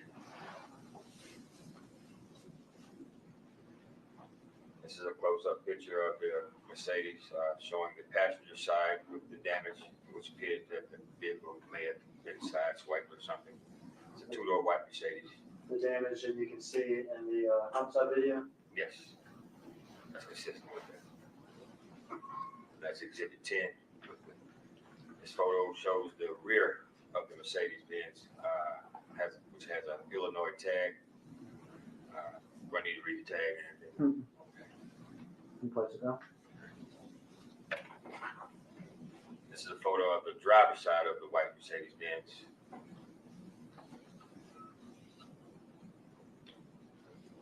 And this is a photo of taken from outside of the Mercedes-Benz on the passenger side that shows the inside of the rear seats with a Mississippi DeSoto County tag on the rear seat. It has like another license plate on the inside of it. Yes, Maybe even a couple, we'll see. yes. This is a photo of the passenger side of the white Mercedes-Benz, which is being processed in crime scene tunnel. Okay, so y'all take that car from the scene to the crime scene tunnel? We did.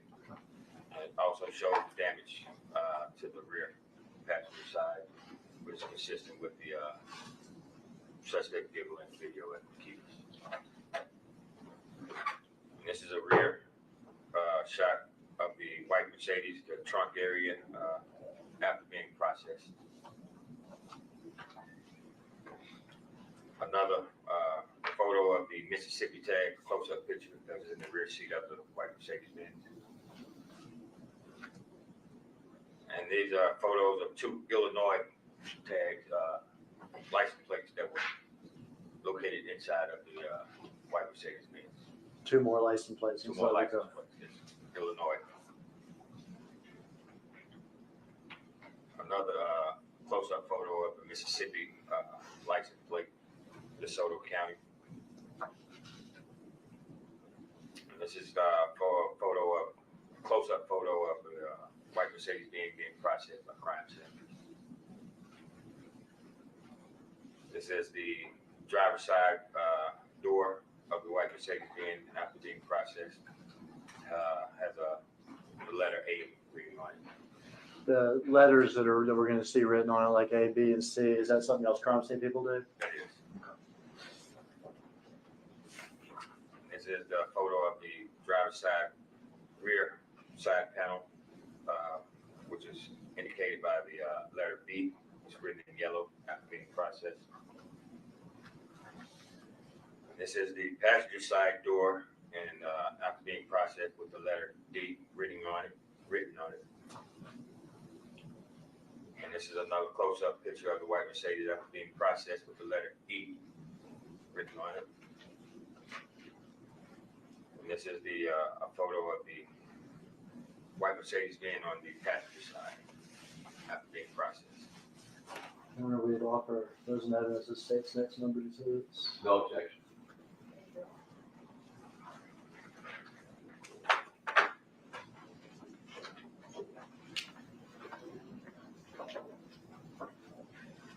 The first picture we have here has already previously been marked as exhibit number 9. The next picture is a picture of the rear of the Mercedes-Benz parked in a yard, kind of in a wooded area. We'll mark this as exhibit number 10, 39.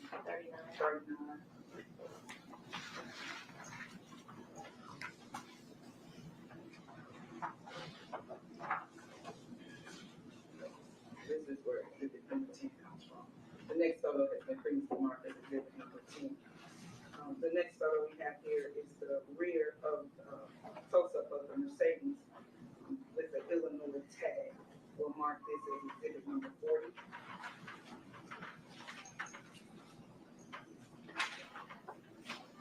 The next picture is a close-up of the driver's side of the white Mercedes in a yard. We'll mark this as exhibit number 41. Next picture is the picture of the inside taken from from the outside of the white Mercedes, a picture of the Mississippi DeSoto County tag in the back seat. Exhibit number 42. The next picture is the white Mercedes and what's been described by the witness in the processing unit of the rear damage to the passenger side of white Mercedes. We'll mark this as exhibit number 3. The next picture, exhibit number 43, maybe. I think I said exhibit number 43. The next picture is kind of a close-up picture of the trunk area. The witness described it as after processing. It's labeled with the numbers yellow C, with the letter C. We'll mark it as exhibit number 44. The next exhibit is the picture of the Mississippi DeSoto tag. It's kind of close up. We'll mark that as exhibit number 45. The next exhibit is close up of 2 Illinois tags. We'll mark this as exhibit number 46. The next exhibit is a picture of the Mississippi DeSoto tag. It's up close. It also has right rear seat written on the bottom of it. We'll mark that as exhibit number 47. The next picture is side panel of the white Mercedes, described as crime scene after process. The vehicle after processing is marked with the V, with the letter V in yellow. The next photo is a photo of the driver's side of the white Mercedes, marked with a letter A, described by the witnesses after processing. We'll mark that as exhibit number 49. The next photo is the rear side of the driver's side of the white Mercedes, described by the witnesses after processing, marked with the yellow B as in boy. We'll mark that as exhibit number 50. The next picture is the passenger side of the white Mercedes, marked with the letter D as in dog. After processing is described by the witness. We'll mark that as exhibit number 1. The next picture is a picture of what appears to be the top of the white Mercedes, marked by the letter E, an elephant. We'll mark that as exhibit number 52. And the next exhibit is the picture, the passenger side picture view of the white Mercedes. We'll mark this as exhibit number 53.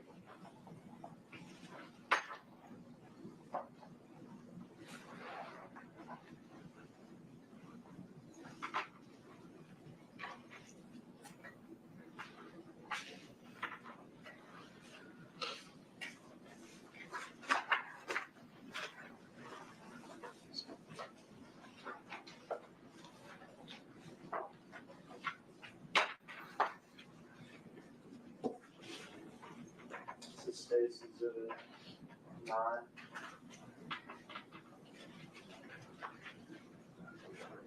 What are we looking at? Looking at the front of the house, also on the left side there, you can see back in the wooded area, tree line. That's where they park the. That's where we look at it. White Mercedes Benz. That's on Bradley. You can see some homicide Texas walking back here. Yes, that's a gay parking. Cars sitting back here somewhere. Yes, House on Bradley. that's on Bradley. A vacant abandoned house. Is that correct? That's a vacant. Yes, it is. We go across the street. I got Hernandez Govan's house. Correct. Is that correct? Directly across. I know that y'all are big on video. I've seen y'all, pull it from Michaela's. This is the boring part. I Anyway, apologize. y'all This canvassed is this area, this foundational. neighborhood, Some days are boring, any some possible days are video? exciting. Investigators and This there is court. Video, and no, it's not. No. Video located.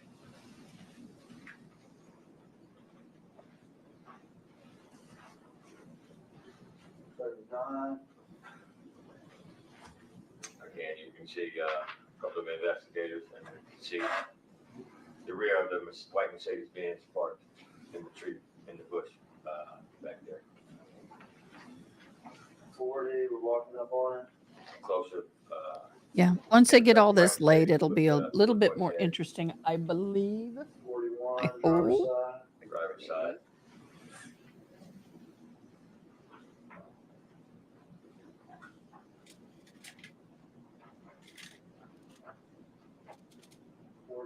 We're looking inside of it. It has like a license plate inside of it. Correct. It has a Mississippi, DeSoto County license plate on the passenger rear seat.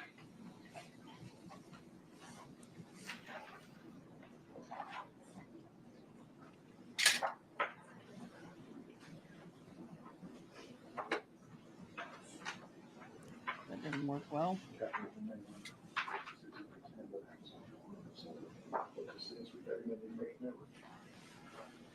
Exhibit 10.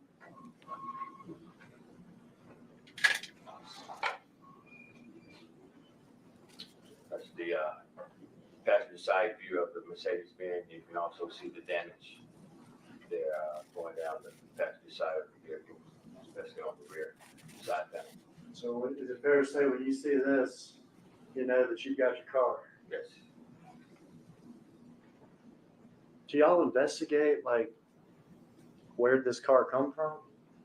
Yes, we would check the VIN, or license plate. Did y'all in fact find that the car was taken in a carjacking in Memphis a few weeks before this crime? We did. Did y'all in fact find that the suspect in that carjacking was Treon Ingram? Correct. And I'll say it here, that Justin Johnson was not a suspect in that carjacking. No. But car taken in Memphis a few weeks before, suspect Treon Ingram. Very unusual. That better?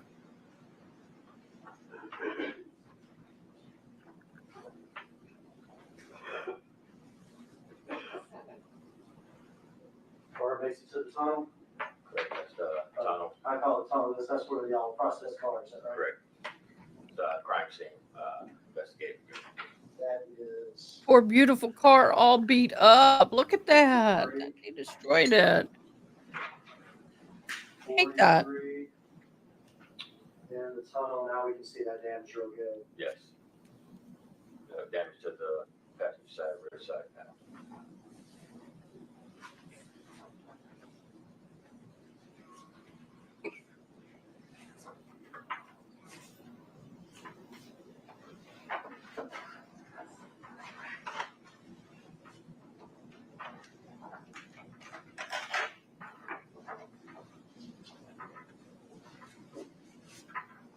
Come on, people, move it along. I wish I could speed it up, but I can't. I think you said it was processed, like paper print dust, stuff like that you're talking sir. about? Yes. And you said there were letters, that's like an A. Yes. Here we have back of the car B. Closer up on that. I'm going, for the record. 48. 44, C. 51, D.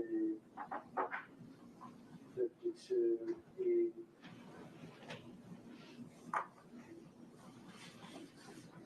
Various license plates found in the car.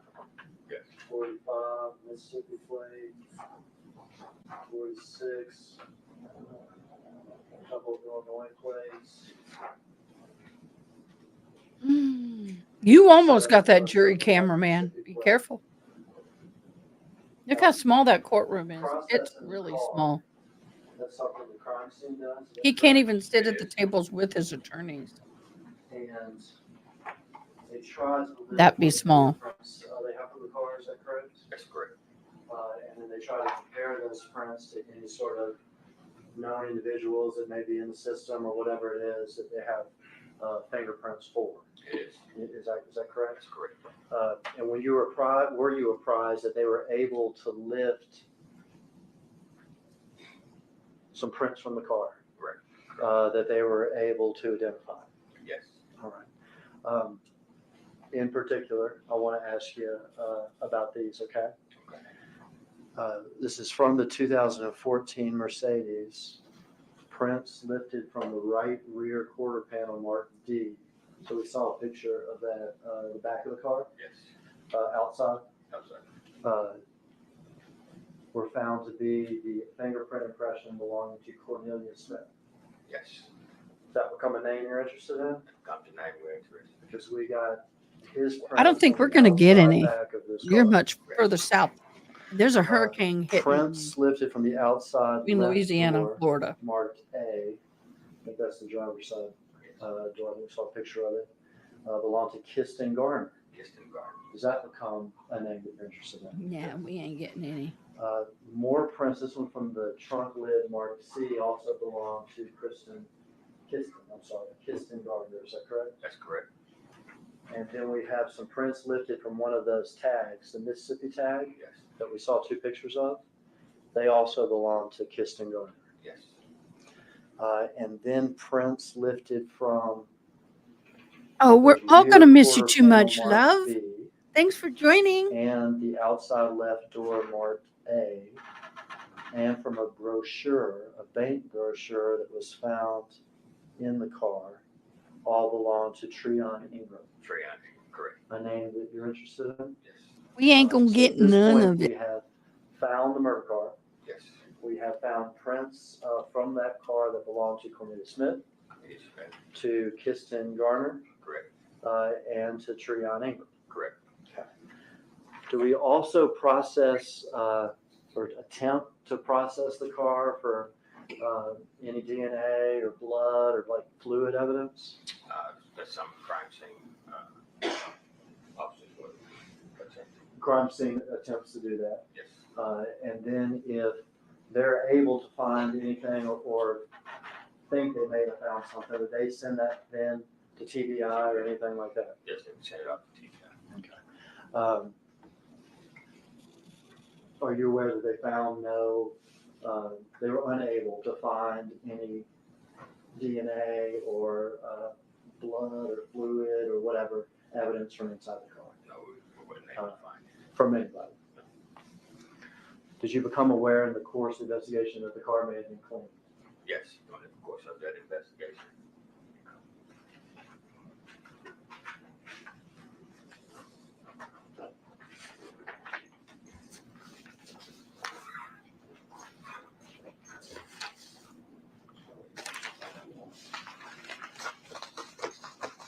We are now interested, if I understand you right, in a couple different people. Kiana's cousin, Cornelius Smith, fingerprints. Yes. Kiston Garner, fingerprints. Right. And Treon Ingram. Treon. Let's take Treon Ingram first. Did you want to talk to him? Yes, we did. Did they find him? Located him. Took him in custody? Yes. I don't want you to tell us what he said, but as a result of that conversation, did you go back to Memphis and try to get some more video? Yes, we did. Tell me about that. We information that we received of a white Mercedes being in a parking garage in Crosstown area. Okay. And did you also receive information about a white Mercedes? Sorry for hopping in and Benz out. Fix at the my hearing Valero aid. gas station the morning of, night before, however you want to look at it, of the homicide itself? We did. Let's go in reverse order of what you wanted to go in. So let's start with the Valero. Okay. Did you go, after speaking with Treon Ingram, Did you go to the, or did y'all go to the Valero station, park in Highland, sort of University of Memphis area, in Memphis? I did. Were you able to obtain video? We were able to obtain the, In that video, did y'all see the white Mercedes? we did. Did you see a couple of those people that we talked about fingerprints? Did you see Treon Ingram? Yes. Did you see Kiston Garner?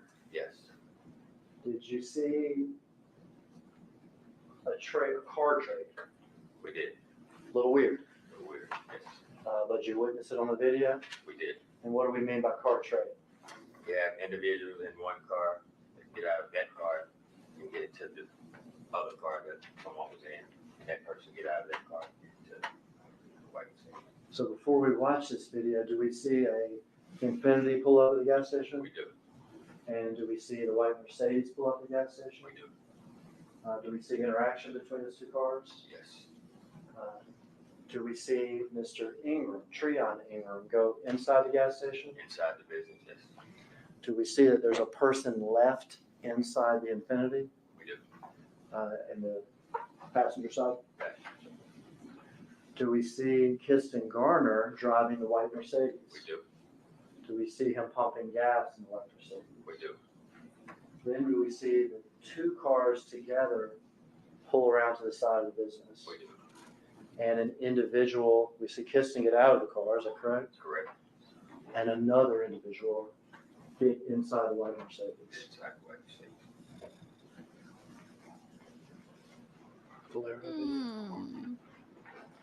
I'll hop back on it when you can. Appreciate having you here, Ronnie.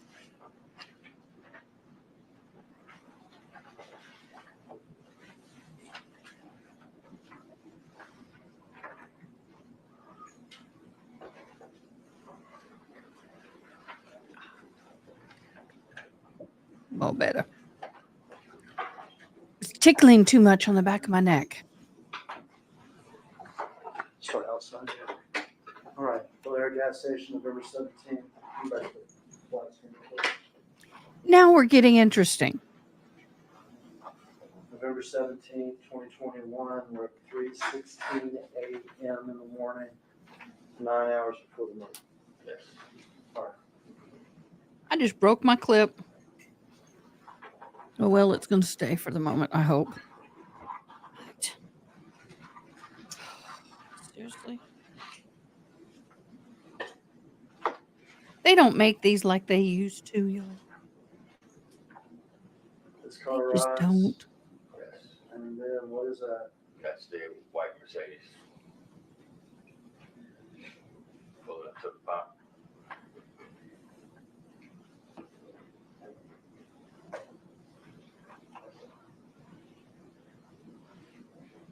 These two cars, the cars are together. Yes, they pulled in together.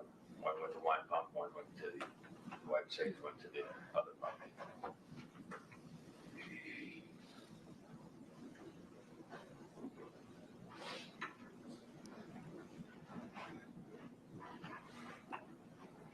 Feels a little tighter.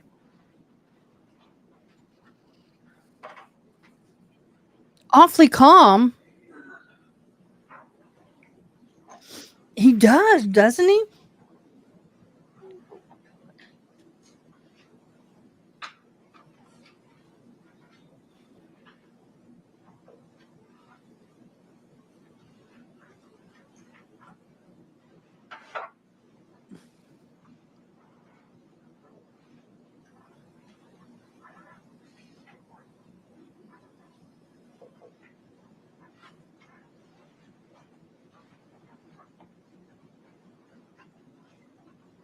That rhythmic air is driving me crazy.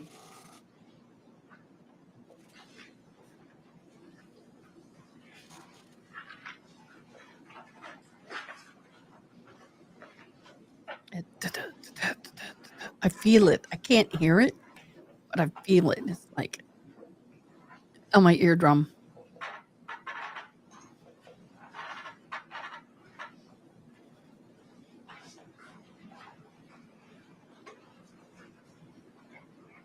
One of the craziest things to me about this is how busy a gas station is at 3 o'clock in the morning. All right, now why Jordan? Say it's helping. Getting out and going to pump gas. Do we learn who this individual is? Learned that was kindergarten.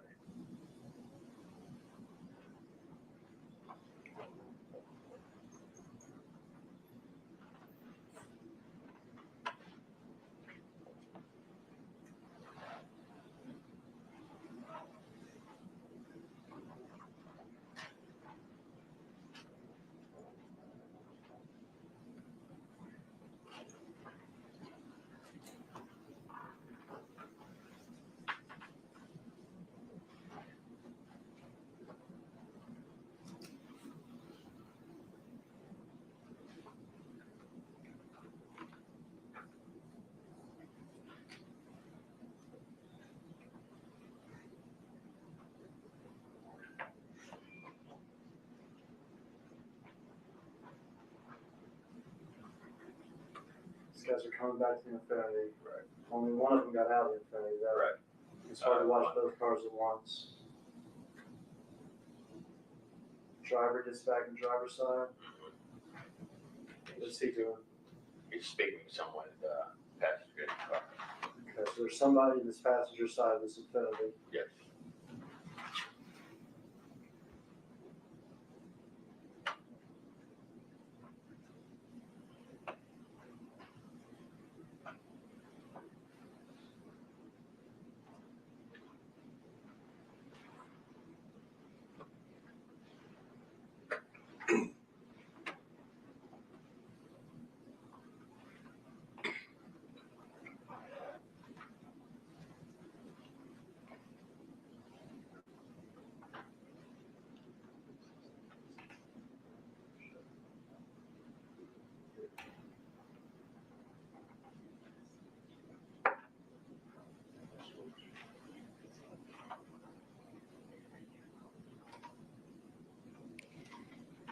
I hate this part, guys.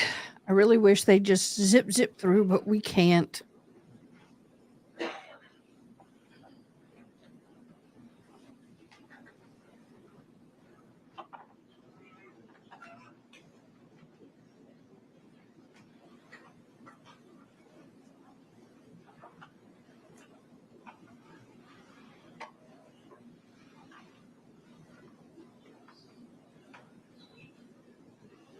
It is.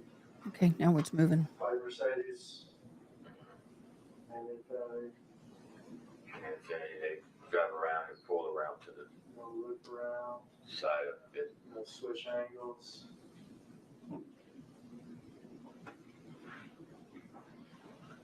White Mercedes. Yes.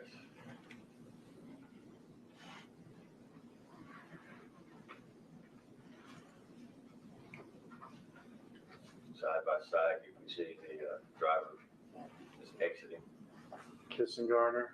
Gardner. Walks around to the passenger side.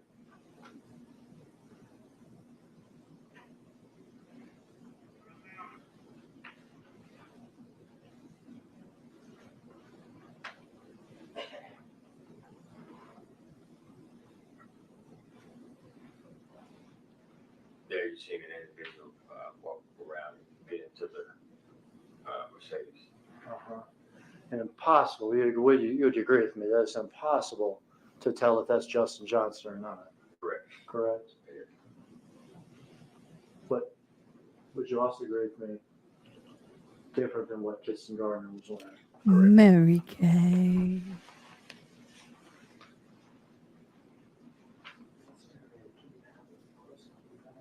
Uh-oh. Uh-oh. Uh-oh. Uh-oh. Another car's entered. And ladies and gentlemen, we have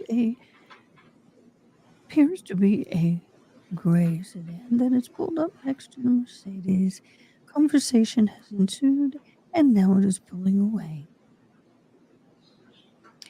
Wonder what happened between the two cars. Let's wait and see. And there you can see Oh, and there they pass again. complete the area. Someone did an illegal U-turn, most All right. likely. I want to know, is this girl Also, going to video get from charged? Because inside, is she, that correct? knowing he had a bullet wound in his shoulder and a graze on When we were him, watching his leg, and then somebody else had passenger a in that Infiniti never got out, injury. is that correct? That we saw at the pump. I wonder Never why got she out has not from been the charged. driver, and she get ready to enter Guys, the this may be graphic.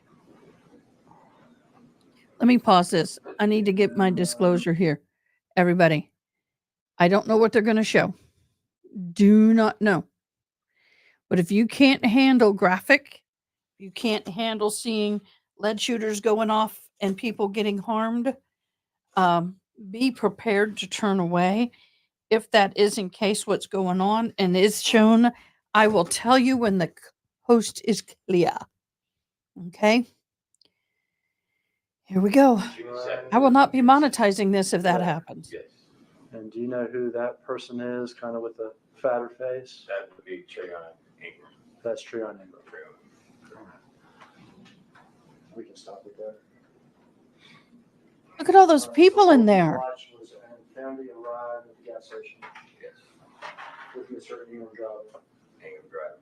and Mr. Ingram exiting and going inside the store. Yes, That there was a front seat passenger of the Infiniti who we did not get to see on camera at the pump.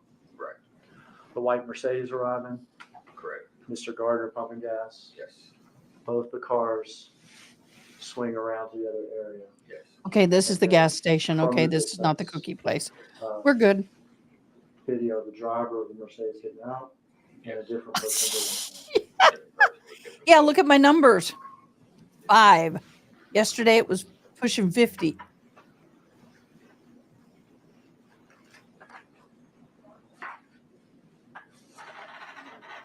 This thing is driving me cray. Maybe I gotta hold it. Maybe not. Let's see.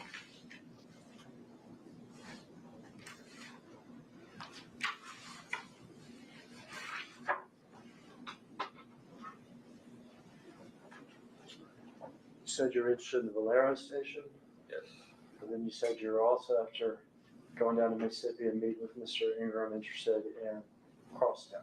Crosstown, correct. What is Crosstown? It's a apartment, kind of everything. It used to be the old Sears building, apartment store, Big old building. big building. Has restaurants, storefronts, also apartments.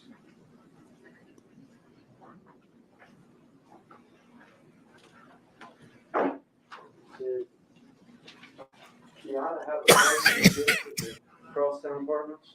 Yes, she did. I guess at the time, one that was living at the Crosstown apartments. Yeah. And what was his name? His name was Justin Johnson. Justin Johnson. Did y'all obtain video from the Crosstown apartments? Yes, we did. Video from the day before the homicide, 11/16. Yes, I knew that was going to be an ugly of the cough. homicide, yes, and then the evening after the homicide. yes. In those videos, will we see Justin Johnson? Yeah, well, there's not a whole lot of quality going on Will right we now. see him wearing clothing like the shooter? We did. Bass pro hat, Bass Pro hat, hoodie, hoodie, sweatpants, sweatpants, emblem, emblem, shoes.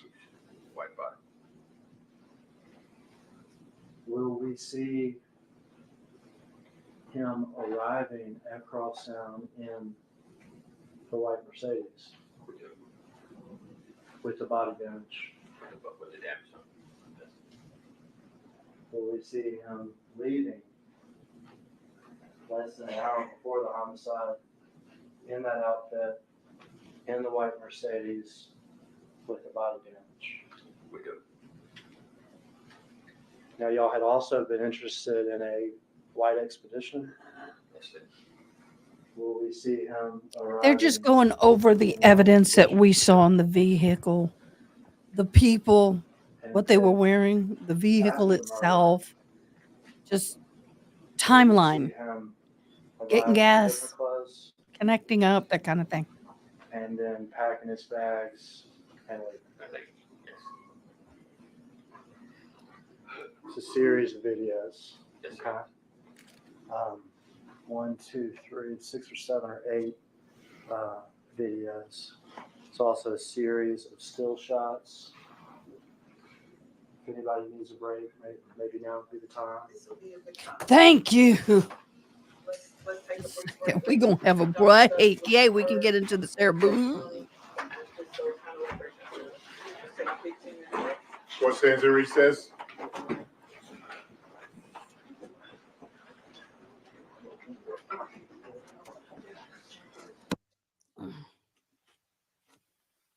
Okay, y'all. Now I need to get a break. Sorry, I had to readjust my chair. Hold on a minute. I have a blanket on my chair to make it more comfortable, and it getting all wadded up, getting uncomfortable. So we're going to go ahead and get into a little bit of Sarah Boone while they're on their break. There we go. Oh, it is so frustrating when you want this to move a little more and it ain't moving. So let's talk about Miss Sarah Boone Dogga. I have to say it. Okay, I'm going to share this page. I'm going to pop this stuff down. Okay, hope y'all can read that. I'm going to do this. Bring this. Oh no, I want to leave that there. Bring the whole page. Okay, in Miss Boone's situation, order on defendant's amended motion to appoint crime scene reconstructionist and death investigator, ordered and adjudged as follows. The defendant's amended motion to appoint a crime scene reconstructionist and death investigator experts granted. Dr. Michael Birkeland is appointed as a crime scene reconstructionist and death investigator. He will receive a rate of $200 per hour for 50 hours work. Initial cap at $10,000, exclusive of necessary costs allowed by statute. In addition, reasonable coverage for travel and travel-related expensive $2,500. So that's $12,500 added. The Justice Administration Commission for the state of Florida is responsible for all costs related to the appointed expert and travel expenses for Dr. Birkeland. Okay. The defendant is liable to pay the amount of any due process cost provided to the defense directed by Section 27.52, Section 938.29. If the defendant is convicted. There you go. So, yeah, she's going to be responsible for some of these fees if she's convicted. Yeah, this ought to be good. I didn't mean to do it. I just did. Share screen. Supplemental. Share. So let me embiggen this for you and hop it on screen. There we go.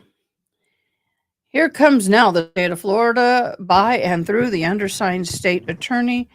Make the following information available to the defense and state as follow. Abraham Moreno gave a statement to the law enforcement in this case, which has been proven in discovery, pages 237 through 247. The undersigned assistant state attorney spoke with Mr. Moreno in advance of trial on September 23rd.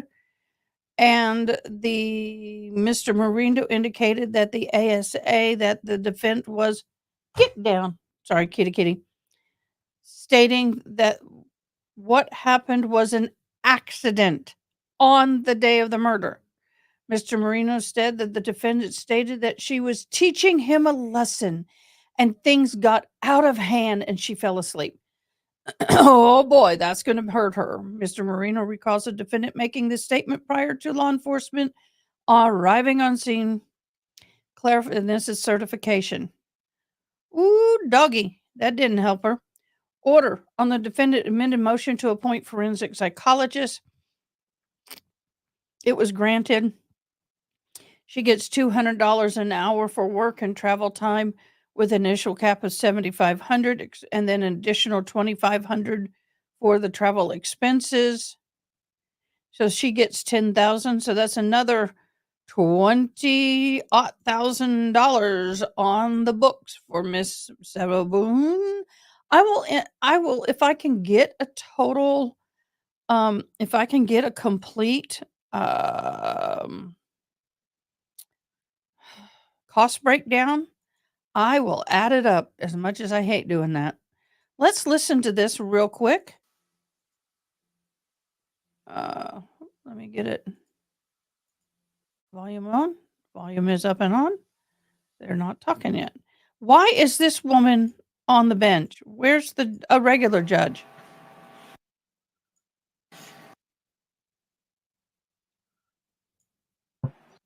Well, she sat there a long time.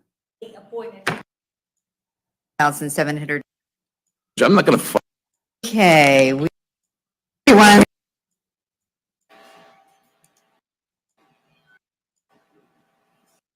I am muted. No, you're not, madam. You are not muted, madam. Why? I'm still. Can you hear me? They cannot. Can you hear me? Yes, Your Honor. Your Honor. Is it echo? All right. Let me figure out what's going on. Help somebody! Help the woman! It's already muted. Help the woman! Uh-huh.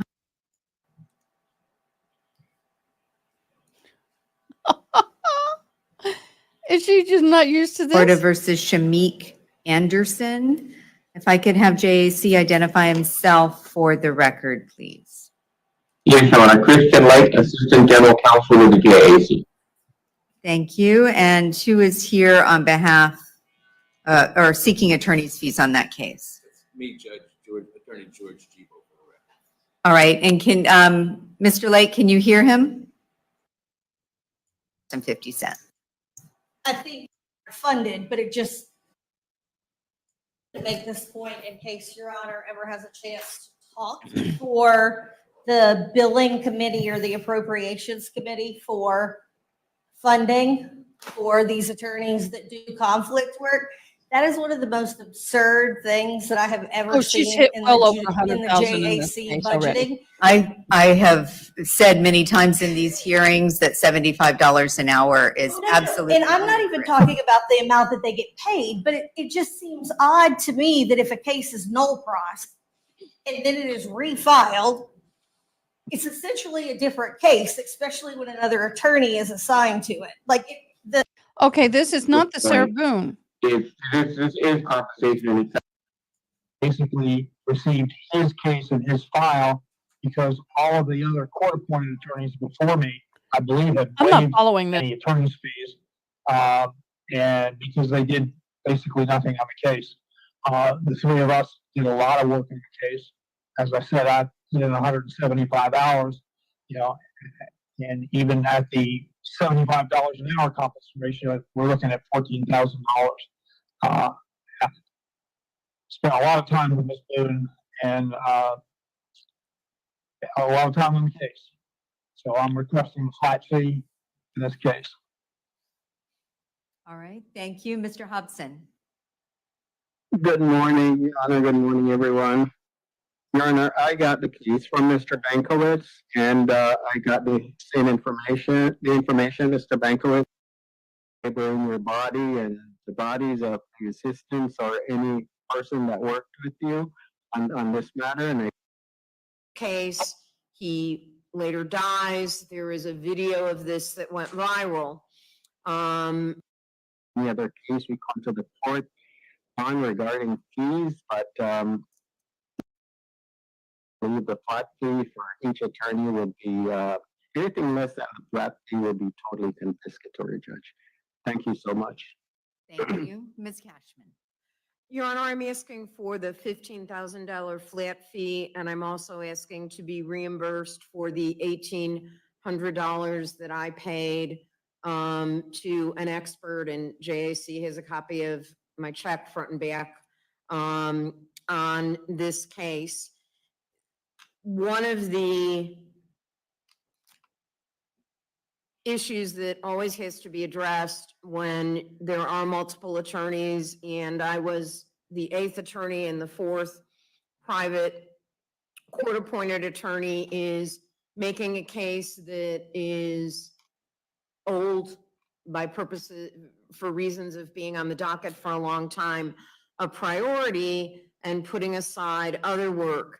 One of the unusual things about Ms. Boone's case was when I did withdraw for ethical reasons, the court found that she had forfeited her right to an attorney. She is charged by information with second-degree murder. There was an unusual amount of media attention on this case. The facts are she's accused of putting her boyfriend in a suitcase. He later dies. There is a video of this that went viral. Because the video went viral, because of coverage by Court TV, News Nation, Fox, the local channels, the Sentinel, and websites such as Know Your Lawyer, Legal Bites, and Bruce Rivers, you had to review not just the banker boxes of discovery and work done by the previous attorneys, but stay up to date with what potential jurors were viewing if they were She went watching there. it on the internet. There was a lot of correspondence Lawyer, you between know. the defendant and the court. Obviously, I had to review all that. The most recent piece of correspondence when I was Ms. Boone's counsel was the 58-page letter that she wrote. And again, all these letters are published, they're analyzed. I, like previous counsel, spent an inordinate amount of time with Ms. Boone. I spent over 20 hours during my period of time that I was representing her. I believe that for multiple reasons, the court can find that this case was extraordinary and unusual, and that it would be confiscatory to not pay me the flat fee. And having provided the requested proof based on the procedure for reimbursable costs, it's my understanding that Mr. Lake is not objecting to me being reimbursed for the $1,800 that I spent to retain an expert who did not have a contract with JAC. Thank you. Mr. Lake. Yes, Your Honor, just briefly. But as far as the issue of the $1,800, JAC has no objection to that reimbursement. That's more of a technicality. The court did approve the expert. This is just the attorney getting reimbursed for expense that we have no objection to. So that's a non-issue. But you see that in the order. As far as the fees are concerned, the issue here is that other than Ms. Cashman, who submitted an hourly statement of 118 hours, none of the other attorneys actually submitted hourly statements, so we are kind of constrained by the statute. The problem is the statute only allows up to 200% of the flat fee in the absence of hourly statements. In other words, the way that the statute is worded very unusually, but essentially what it says is the court can award up to 200% of the flat fee without, and then it can only go above that if it finds that the case is confiscatory, and then can compensate the attorneys at a rate of $75 an hour. So that's where we get into a little bit of a difficulty here, because double the flat fee here would be $30,000, which is less than each of the attorneys if he's requesting $15,000 each, would be $45,000. And as far as, and at that point, looking at the statute, what we have is Ms. Cashman, she got 118 hours in. That would represent at a rate of $75 an hour, $8,850. Based on Mr. Bankowitz's statement, he has 175 hours in, which would be $13,125. at that rate. And Mr. Hobson, he just basically said about 200 hours, which would be 15,000. That's the issue, Your Honor, is that, I mean, technically compensation has to be at a rate of $75 an hour for it to go above 30,000. And so beyond that, I mean, ultimately, but you leave it to court discretion to determine reasonable fee for each attorney. And we acknowledge that this, She did the I work. don't think we Pay didn't her. this is not an extraordinary unusual case. It's just that what the statute says She was is assigned this how the case. She compensation didn't want structure it. is set up. And we have to argue that the court needs to follow that structure. Mr. Lake, if one bills hourly, can the others be flat fee under your interpretation of the statute? That, until you get to double the flat fee, yes, at work, but once you go above double the flat fee, then at that point, it really should be compensation, should be 75 an hour. However, we also acknowledge that we have had other cases like this where the court has awarded the full flat fee to each attorney, and we've never taken it up. So, I mean, it's essentially, we have to argue that you can only go to 200% of the flat fee, and at that point, it has to go hourly. But we also acknowledge that realistically, there is no attorney on the case, other than somebody who might take the case pro bono for other reasons. There's no attorney Ms. on Boone the fired planet her. that would take this case for 15,000. And she was okay with it. Your Honor, if I may address I don't the need court. I don't need to do that, Mr. Hobson. Thank you. Yes. I am going to award the $15,000 flat fee to Mr. Bankwitz and Ms. Cashman and a $15,000 hourly fee to Mr. Hobson. Ms. Cashman will be reimbursed her $1,800 in costs. I will issue an order to that if on each of these cases. You've sent me orders electronically. They and both I are going to will get their e-sign them 15 right grand out of plus here the cost. and e-file them in just a moment. Mr. Lake, do you have any questions? No, Your Honor. All right, anything further with regard to this matter? Your Honor, I would just state that I'm not asking for this cost, but I paid over $400 in photocopy fees costs for material that I sent to Ms. Spoon along the way. But I'm not asking for that to be refunded to me. All right, thank you, Mr. Hobson. Thank All you. right, So they're going to thank get their you. And 15 we have grand plus. one last hearing. Let me just enter these orders real quick. So they're going to each get their 15, and then the woman that was speaking is going to get her 1,800, which is only fair. But I understand the JAC is trying very hard to manage their money. They have to be accountable, and there are rules that they All right, the normally last case follow. on the So I understand docket what they're doing. is But at the same 2022 time, CF 11594, Sarah State of Boone. Florida versus Alfredo Torres Eusebio. Mr. Lake, you're here for JAC. okay, that doesn't involve us. We're going to get back to this trial. They are starting, but I would almost walk away and write it off on my taxes if I could. Just saying.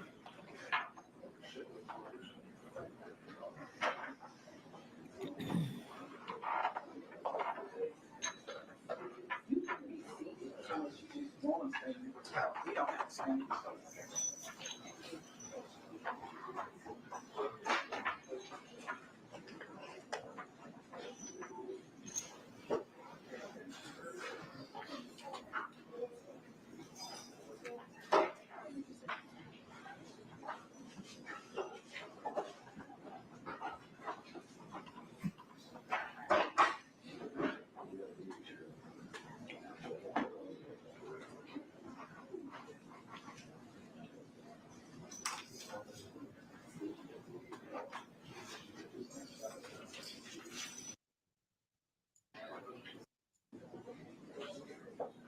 They're waiting on jury now.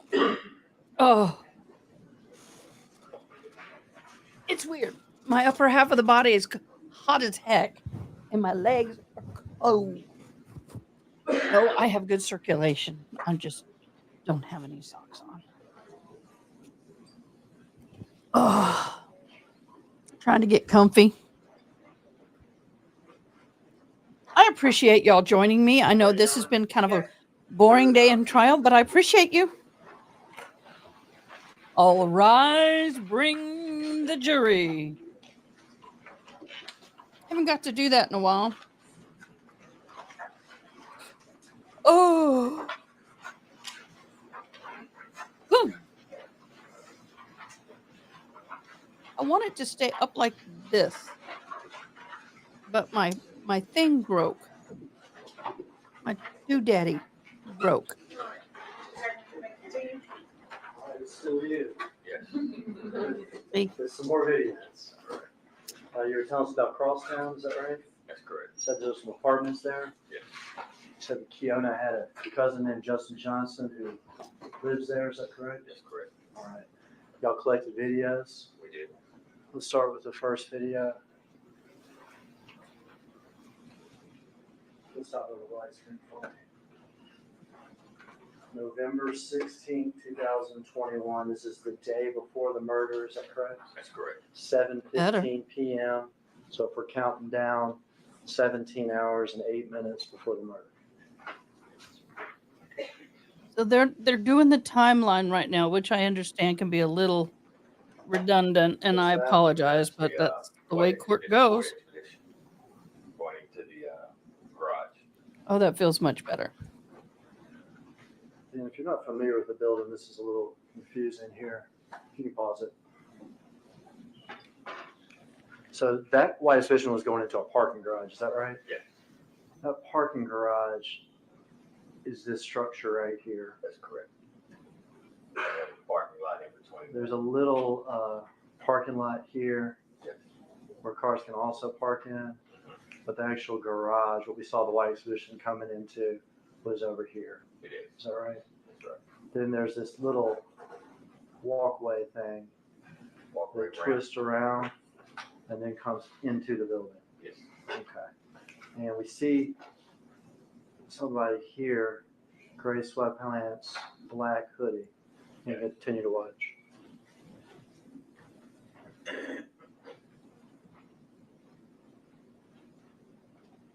Inside of the building, Inside of the building.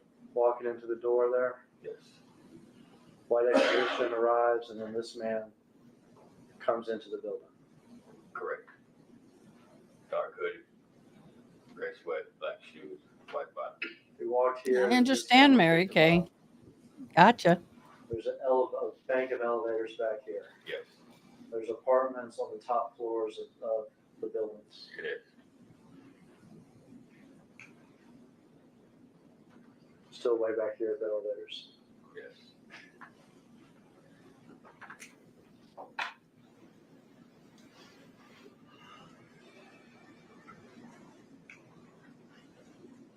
Stop it there.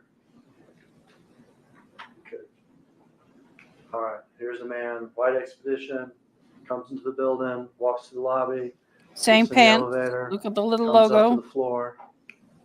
You look, Same clothes. it's floor 8. Yes. What floor does Kiana Hopper's cousin Justin Johnson live on? 8. ID. Oh, Toila 8th floor. Carissa. And Thank this man you. has Oh, on you black shoes, blessed white me. soles, Thank you gray sweatpants. so much. A little emblem on the sweatpants. Logo on the side. Yay! Y'all recognize that Memphis Bass Pro hat, is that right? Yes. He's got a fountain. Don't know what happened. Maybe some booze. You're out of YouTube jail.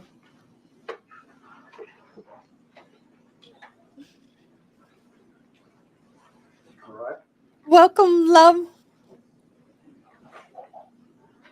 I'm always All right. humbled We are November 16th. when y'all do that. Same day. Now we're at 11:13 p.m.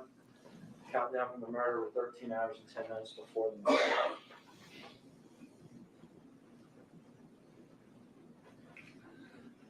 There's going to be him coming again. White expedition. White expedition. I wish I had some fun music to play with this. Now we can see that parking garage better. Dun dun dun dun da da da da dun dun dun.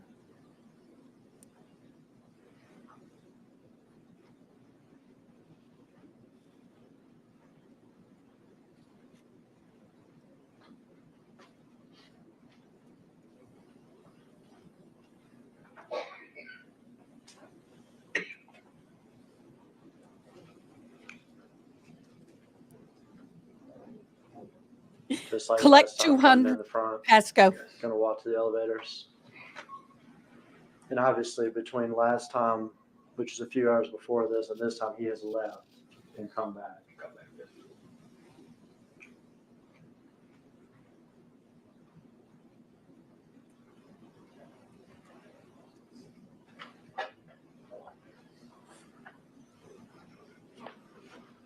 I think it stopped ours.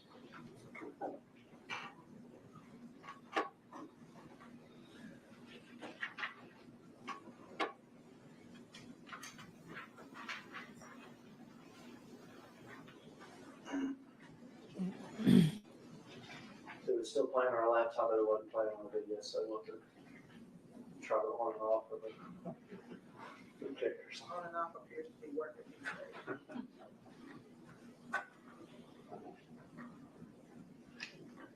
I think it was at 111.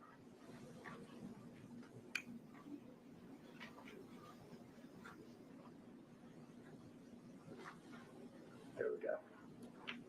Walk into the back of the elevators. Yes.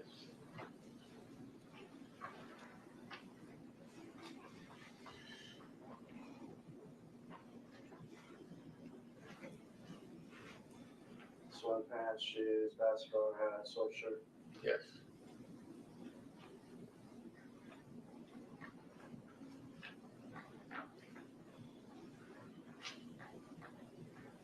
The last one we saw was from 11 at night, November 16th. Now we've passed midnight, and so technically we're on the day of the murder. Correct. And we're at 2:41 a.m. Is that correct? That's correct. And to orient ourselves, the Valero video that we saw of the Mercedes trade is going to be after this video. Is that right? That's correct. So 2:41 at Crosstown, Valero video after the 3 o'clock hour. Correct.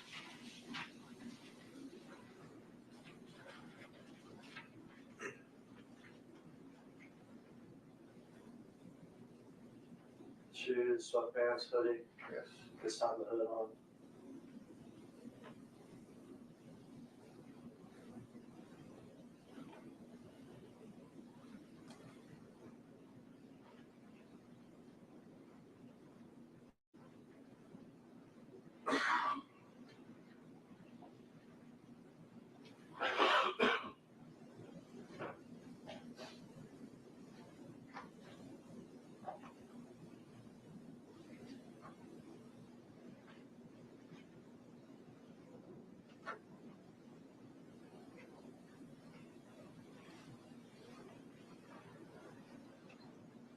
Comes out the elevator.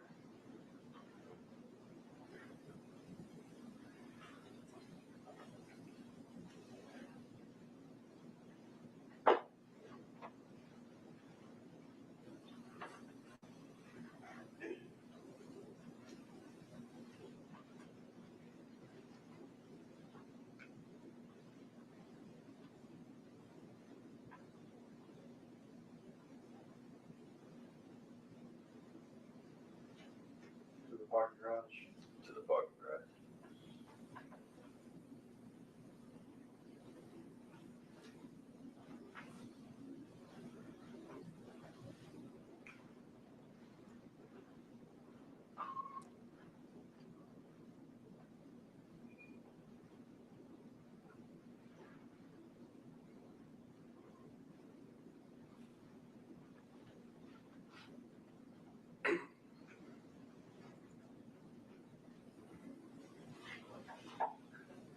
To the White Exposition. Correct. Later.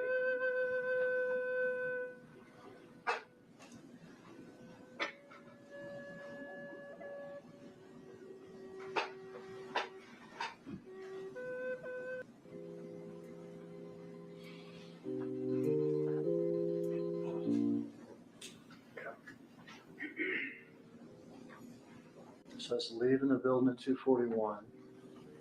Whatever happens at Valero happens in about 30 minutes or something.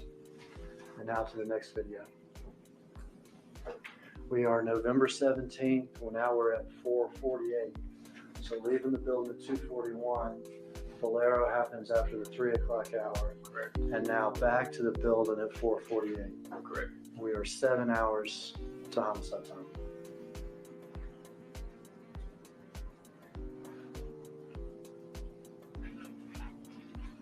Back to the building what? And the white Mercedes with the damage. Can you back it up a little bit, Sahid?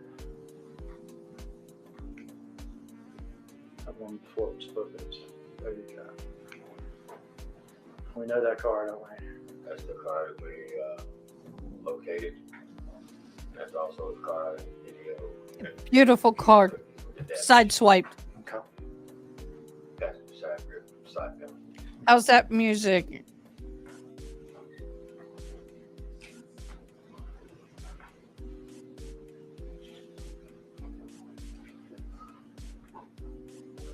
Oh, that felt good.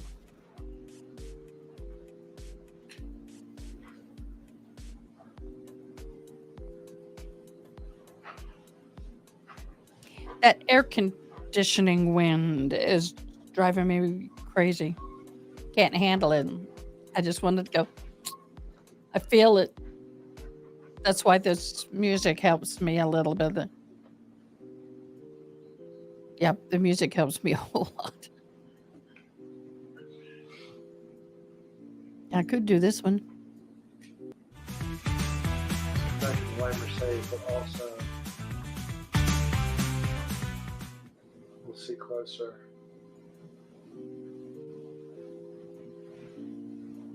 I think it's still there.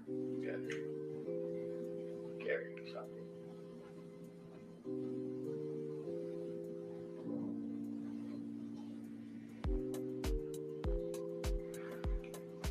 It's actually Karen's daughter, is that Carrying right? over, yes. And back it up Aw. just for a second.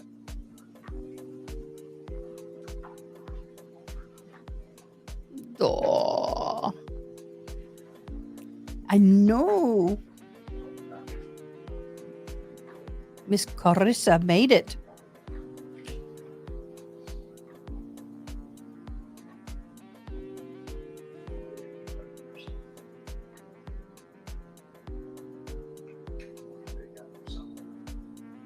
We got the sweatpants and shoes and sweatshirt, and now he's carrying his daughter. Carrying his daughter.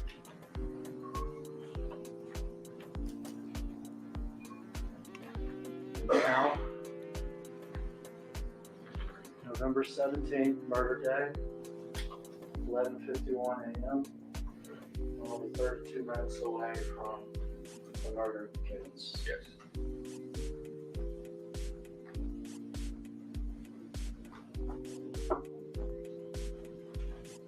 Let me stop for a second. These people aren't from Memphis. Would it be fair to say it takes 10 minutes to get from the Crosstown building to Makeda's Cookies? Possibly 10, 15 minutes.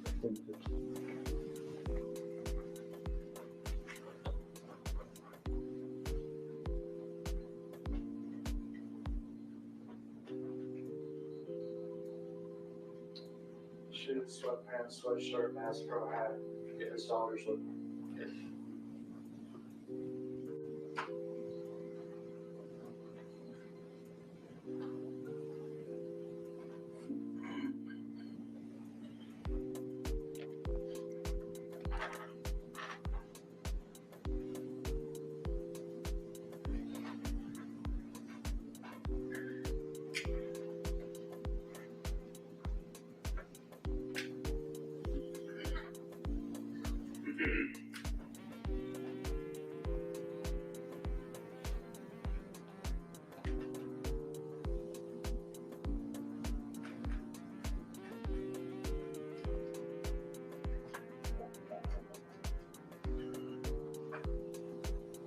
They need to be blurring that little girl's face.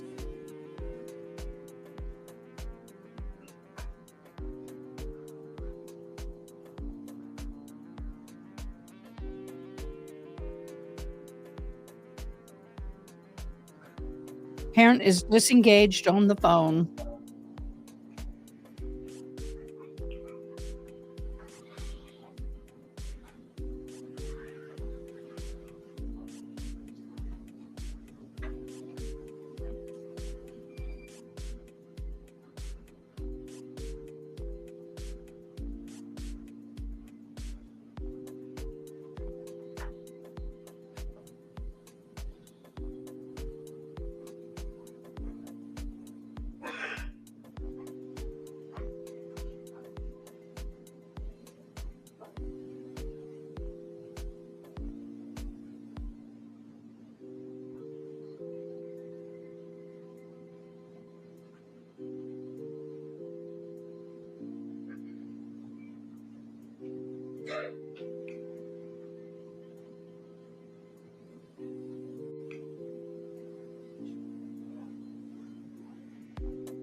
it's hard for me to see them there. About the upper corner. These two here, Right. the little kid. Sweatpants, sweatshirt. Now they're going in the garage.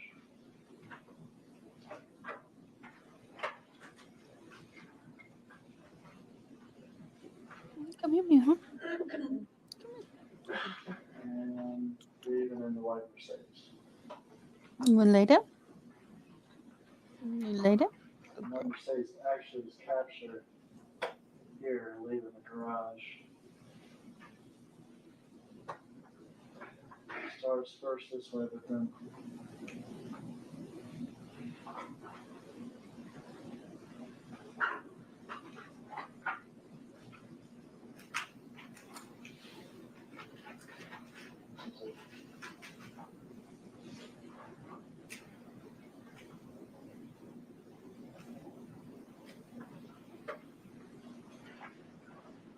white Mercedes leaving the crosstown building 37 minutes before the homicide.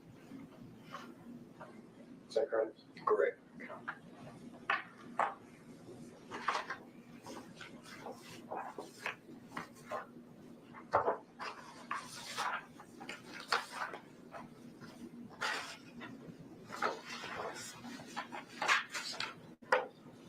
From these videos, y'all developed a couple of, or more than a couple, still shots, is that correct? Yes.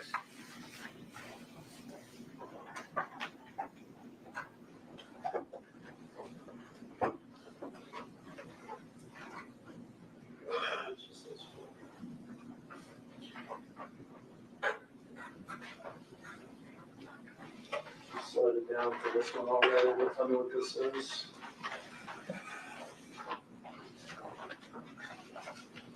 This is a photo of Mercedes-Benz with the damage to the passenger. Thank you. I would enter that into evidence. The state's next on the exhibit. Okay. This is a picture of the white Mercedes-Benz with the damage to the rear passenger side. We'll mark this as exhibit number 54.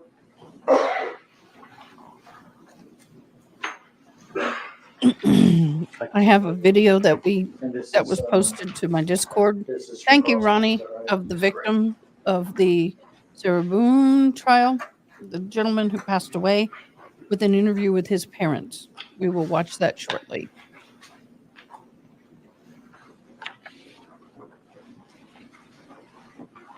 What is this? This is a still image of a crosstown video of the white Ford Expedition. We offer that into evidence. The state's next on the exhibit. No objection. This is a Thank you, Emma Jedi. picture of the back of a white Ford Expedition. We'll mark this as exhibit number 55. Yay.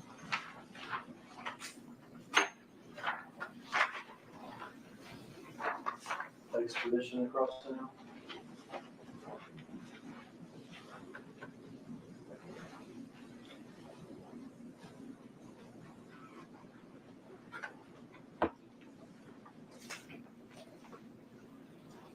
Toxic Orchid, I just threw in 3 documents, shared them with you in private chat. This is a photo of Justin Johnson on the elevator in crosstown. Courtesy of Jedi Jess. He has the Bass Pro hat on, the black. So if you're hoodie, listening, sweat, Toxic, go look at your logo, private matches conversation, white your DM. clothes. And also see a distinctive tattoo on his hand. And does he in fact have those tattoos on his hands? Yes. We offer that in evidence. The state's next on the exhibit. No objection. Thank you. This is a picture of Justin Johnson in the elevator, with a cup and bag in his hand with black hoodie, gray sweatpants, black shoes with white on the top with some sort of tattoo on his feet. We'll mark this exhibit number 56.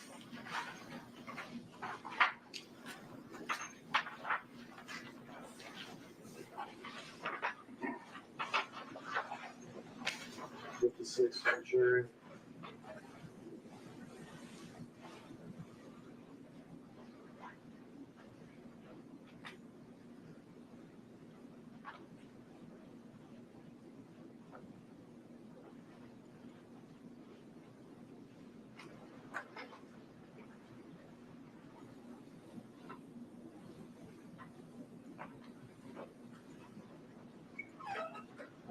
ask you, but this is in fact a tattoo that he has to his hand, saying Justin Johnson. Yes.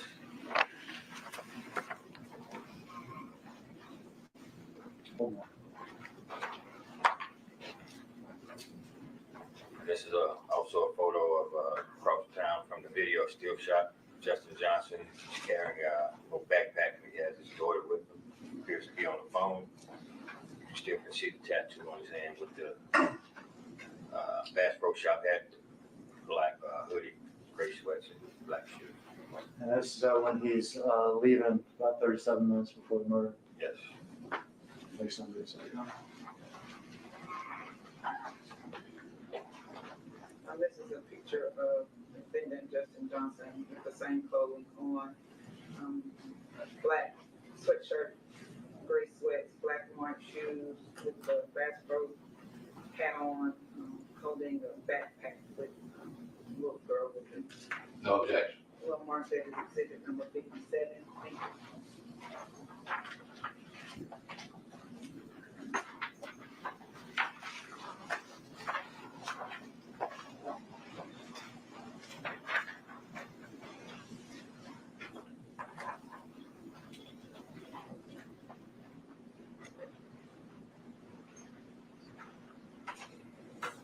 I'm so sorry. This is the most boring part of the trial.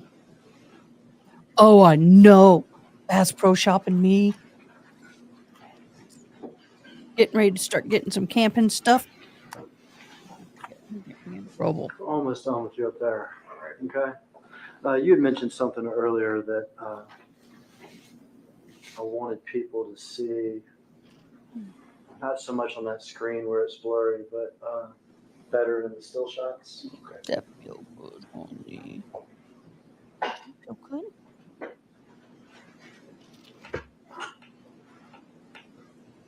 I love me some fudge at the Bass Pro Shop. They have good fudge, y'all.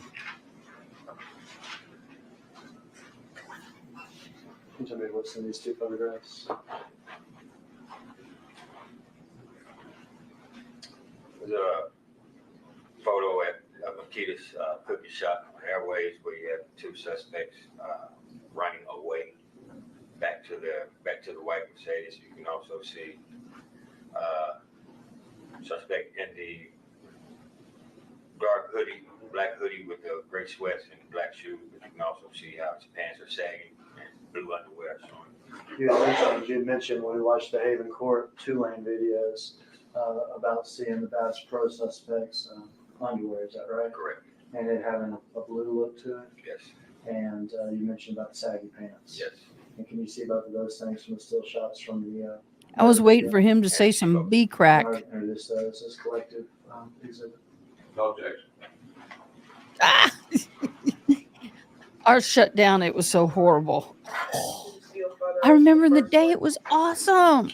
My daddy loved that Two place. suspects with weapons running away from what's been described as Makita's cookie shop towards a white. Oh, I have a lot of memories with my dad and I at Long John Silver's. One of the suspects pants. I think I ate more tartar sauce than I did fish. The second photo is more apparent photo of the pants sagging with the blue underwear. Same two suspects running away. We'll mark that as a collective. I wish they had a separate hearing to admit all this.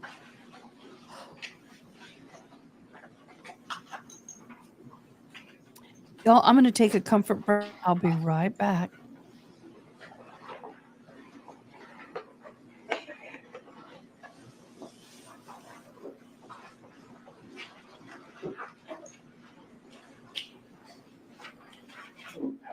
Can I pass this to the jury?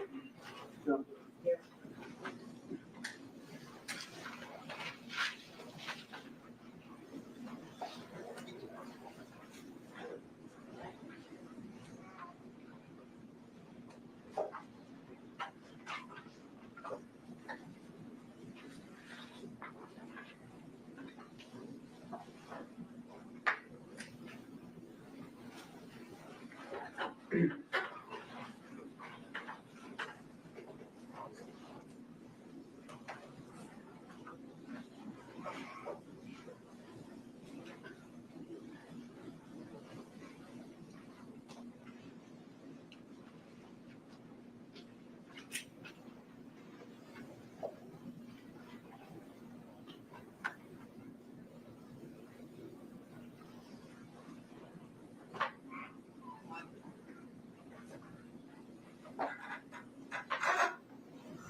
We'll go back to Justin Johnson. We've been talking a lot about Justin Johnson, but I want to talk about Cornelius Smith real quick.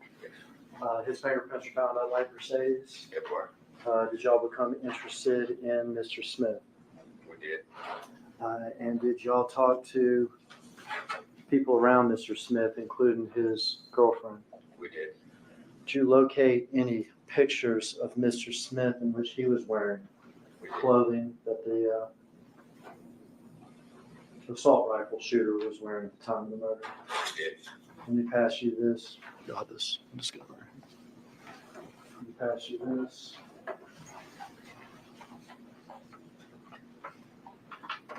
We got pictures on the left that show Mr. Smith, I think, at his janitor job at a school. Is that right? Yeah, it's I think it was a business or a beauty shop or salon or something where he had on the blue hoodie that has Gap written across. Blue Gap hoodie, and then to the right are pictures, still shots from the shooting video, Correct. and with the assault rifle, and you can see that same Gap hoodie. Same Gap hoodie. All right, we mark that as state's next numbered exhibit. No objection.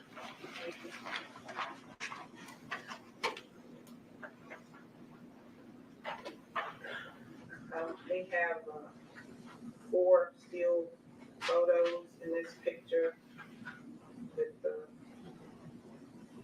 suspect wearing a mask and all 4. 3 of them are forward facing, one of them is of his back.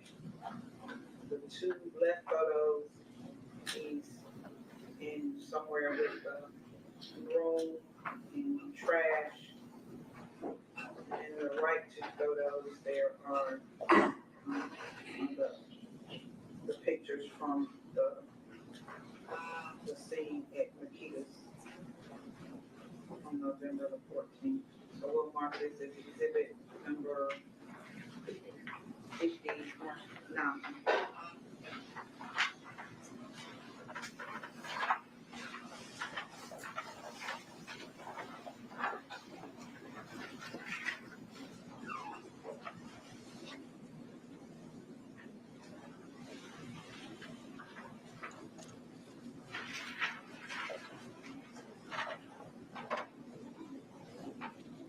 We've got a lot of places we can go camping, but I go glamping. I'm sleeping on an air mattress with a pad. I discovered something. I discovered a long time ago when I was in Colorado, and my ex-sister-in-law, even though I was married, had me and my son and my dog, service dog at the time, sleep in her basement. Although it was finished out, it looked like a bedroom. In the Gap hoodie, Yes. talking to Cornelius's, or people around Cornelius. We interested in arresting Cornelius? Yes. Cornelius, does he get arrested? Yes, he does. Do y'all get in possession of Cornelius's cell phone? We do. Do y'all tag that into evidence? We did. And do y'all submit that to your people for whatever analysis they can do? Yes. And among those people, is that Jesse Browning and Michael Gardner? That is. We'll hear from them. Yep, we said later. Bass Pro, Zach. Justin. Call a video across town, Yes. Mercedes, Expedition. I'll meet anybody at Bass Pro. Interested in arresting Justin. Oh, Yes. Do y'all go to where he lives? Yes. Is he there? No, it's not. Do y'all go to other places looking for him? Yes, we do. Is he there? No. Is there a citywide manhunt for him? It was. Is he found? He's later found, yes. Is he found in Memphis? No, he's found in Indianapolis, somewhere near. Indianapolis. Mm. What'd you buy? What'd you buy? Did you buy me some of that wonderful fudge? I love their fudge. Plain chocolate fudge. Y'all also interested in Justin Sorry, Johnson's not. phone? We were. You're interested in the phone he had with him at the time of the murder? Yes. Was that found with him or with somebody else? That was, I believe that was found with someone else. Okay, in fact, was it found with his brother Jamarcus? Marcus, yes, Johnson. And did y'all talk to Jamarcus? We did, And did Jamarcus turn that phone over to y'all? we did. And did y'all give that phone to your phone people, We did. Jesse Brown and Michael Gardner, We did. to look at it? To look at.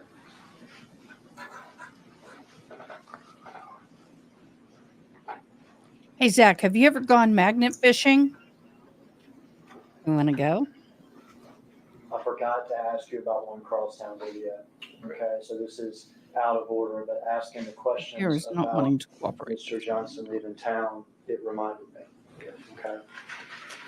November 17th, 7 hours after the murder. Oh. Driving me crazy. Well, I know you're going to buy fishing stuff, but what fishing stuff did you buy? Is what I want to know. More lures, a new fishing pole, maybe some new fishing line. Oh, there we go. I'm sure you spent a whole lot more than 50. You can't walk into that place and not spend $150, $200. So, real quick, while they're watching that, my story. Because we're so far away, but individual's going to arrive in an entirely different car. This is not the Expedition or the Mercedes. Oh, 2 new rods and a lure. So you didn't answer. Do you ever, or have you ever thought about magnet fishing? I'm still waiting to go fishing with you at night. I seem to recall we had a date.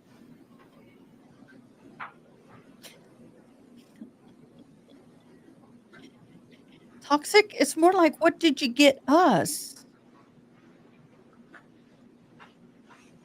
Zach, I hope you don't mind me teasing you.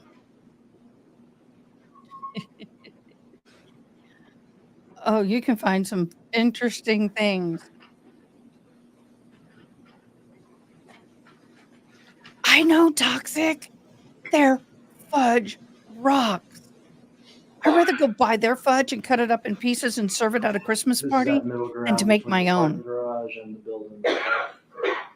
I know With how, the but lights and stuff I'd rather below it, just they go get buy theirs. lights. It's so good. Things become clear when we walk in the building.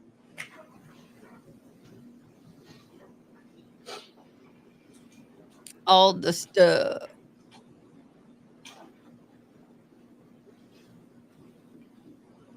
Yeah, I'm gonna plan a camping trip, maybe spring break for me and my family. Maybe a little sooner, maybe the weekends before.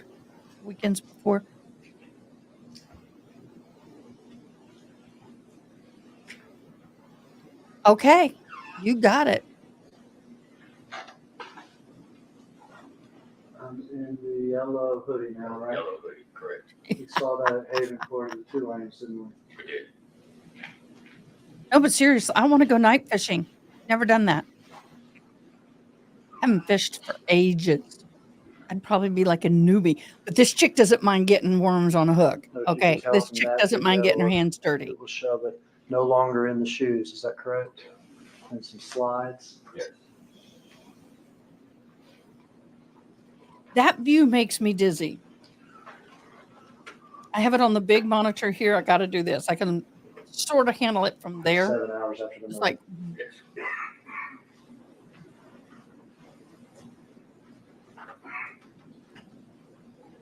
y'all, when I first met Zach, he made some promises to me and he hasn't kept them.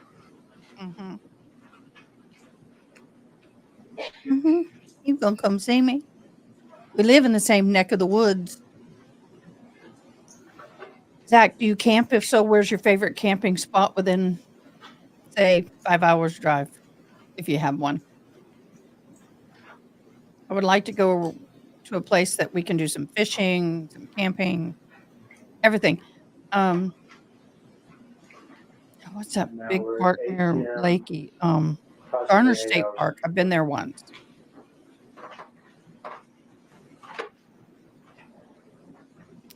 Yep, been there once.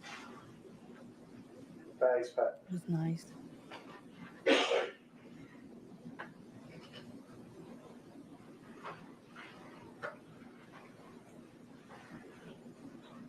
Haven't been there.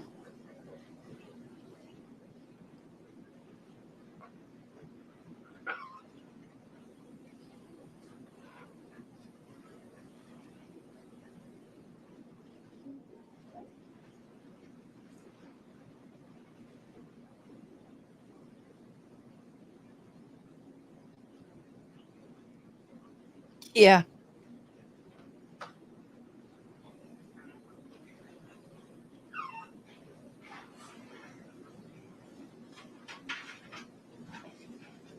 Can you camp there?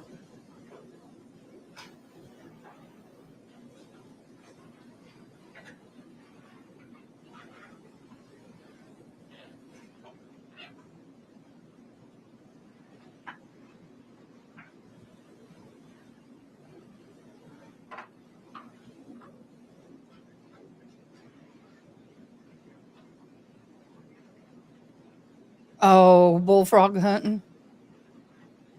Devil's Canyon, never been there either.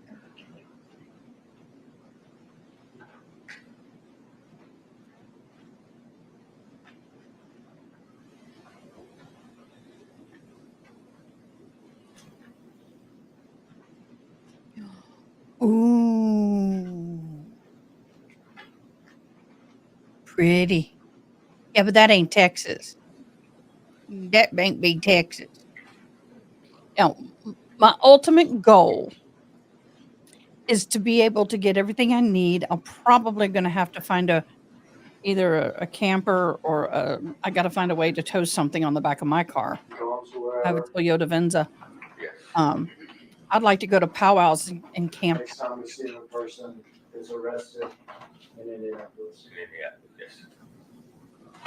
Not all powwows have camping though. He has social media though too, is that correct? That's correct.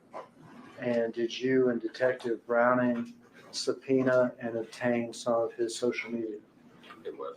His Instagram, his Facebook? Yes. And after the murder, I got to take a mental break. Here is the tent that I'm wanting to get. That right there. And it divides into 2 rooms. You can have it open or you can have it divided. See, it's divided right there. That's the hint I want. But look at the price.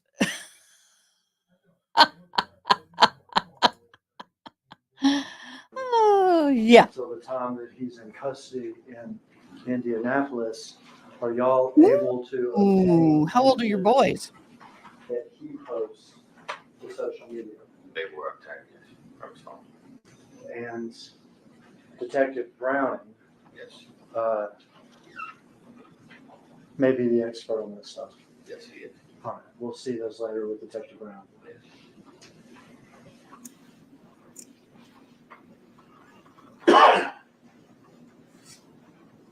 Murder weapons ever found?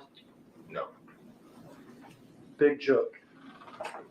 His name came up in this. I have a 20-year-old, a 24-year-old. I think someone has testified to this already, but Big Jook is now deceased. Is that correct? That's correct.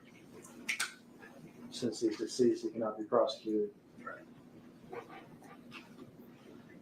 Hernandez Govan, So another name came up in the investigation. arrested and charged. Yes. Hey, Zach, I love how they say pets are prohibited on trails, but I've got a service dog, so they can't tell me that. She can go with me.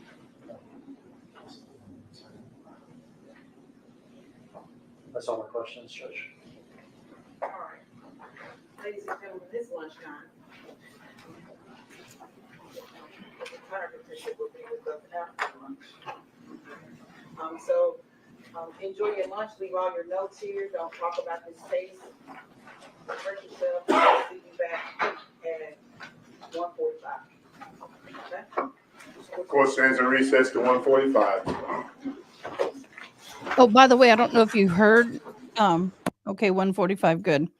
I don't know if you heard, I just saw this on September 9th. The Dog Canyon part of that park is going to be closed temporarily. due to the failure of the water well. So just FYI. Failure of the water well.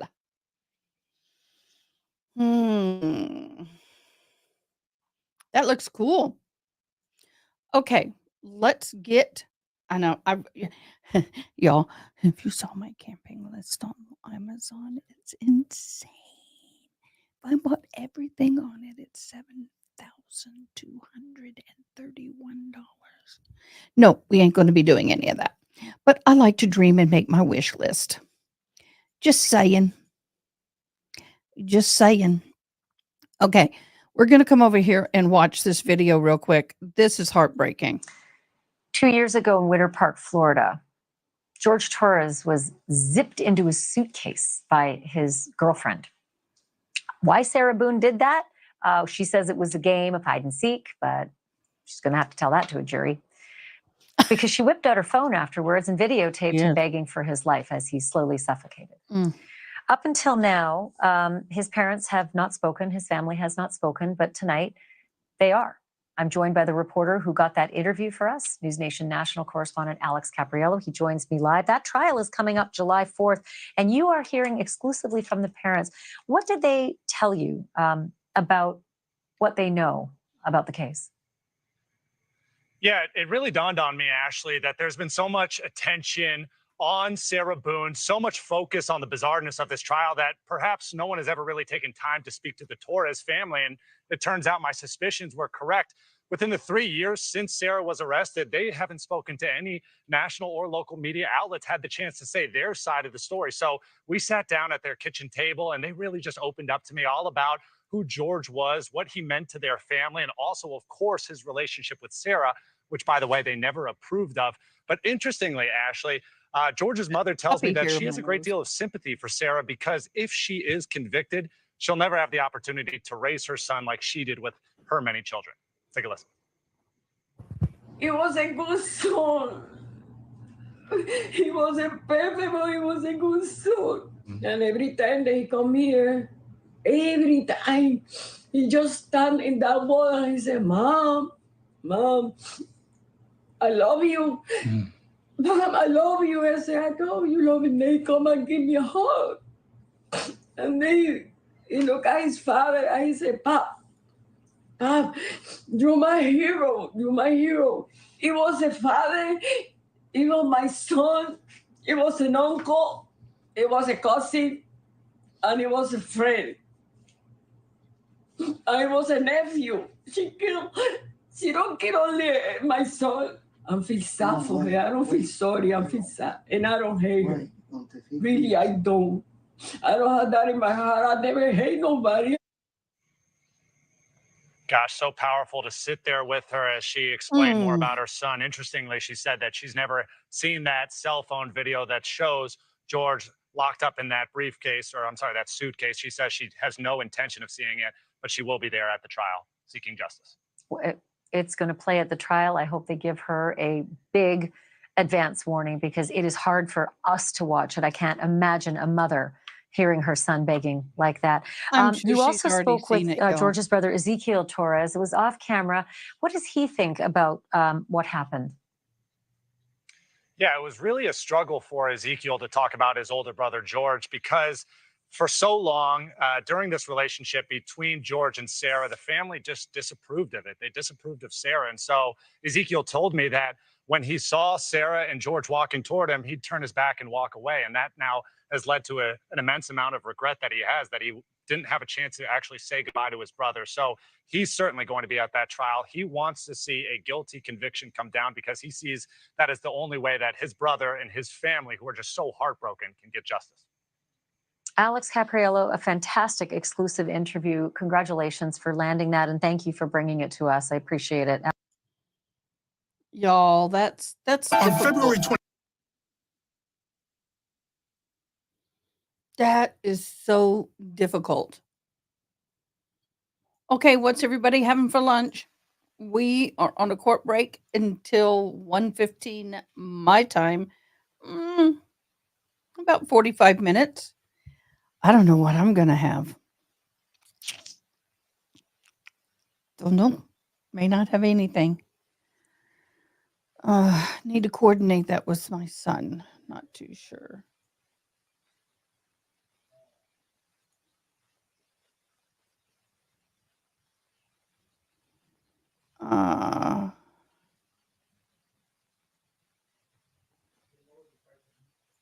What?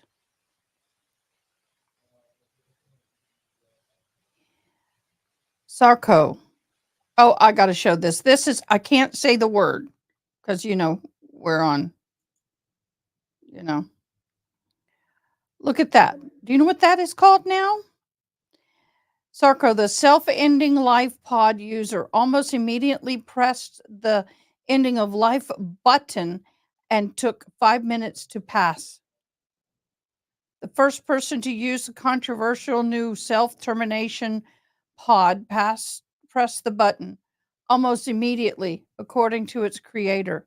The police in northern Switzerland said Tuesday that several people have been detained and criminal case opened in the connection with the suspected death of a person in the new end of life pod. What? Are you kidding me? Are you freaking kidding me? The person's supposed to fall asleep and pass away by suffocation in a few minutes, which allegedly what happened to the first user, an American mother of 2 from the Midwest. It looked exactly as we expected it to look. My guess is that she lost consciousness within 2 minutes and that she passed away after 5. Wow.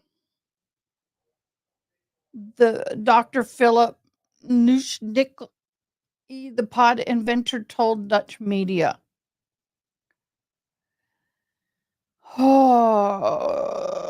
Prosecutors Canton were informed by a law firm that an assisted ending of life involving Sarko had taken place Monday near Forrest cabin.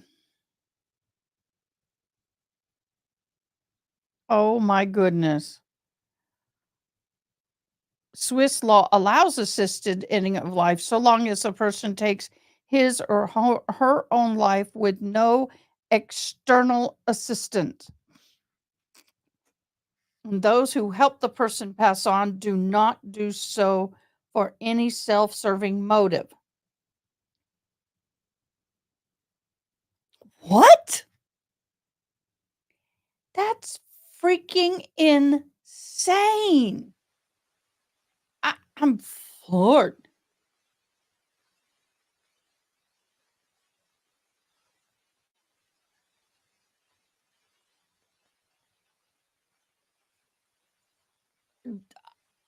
I'm speechless. I am actually speechless. Oh, 1:45 my time, so we do have an hour. Oh my gosh, y'all. That just threw me through a loop. I'm going to put y'all on hold for a minute. I'll play some music. I need to figure out what our lunch is going to be. Where's my... There we go.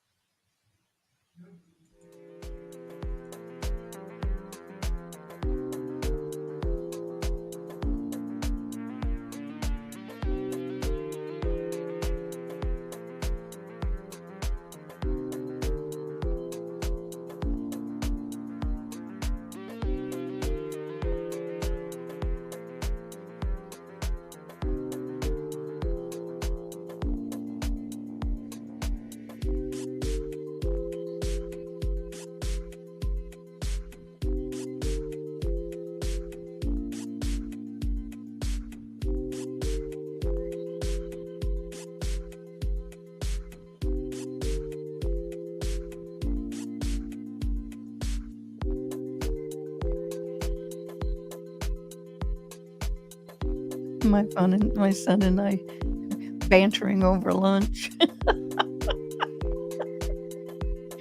Oh. Oh. Whew. All right, let's kind of do some YouTube surfing. Do some court surfing.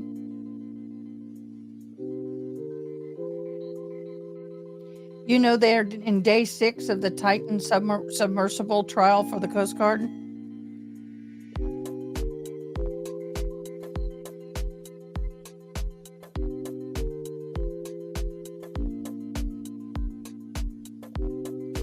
I am looking for some more stuff for us. How about that? We'll see live trials.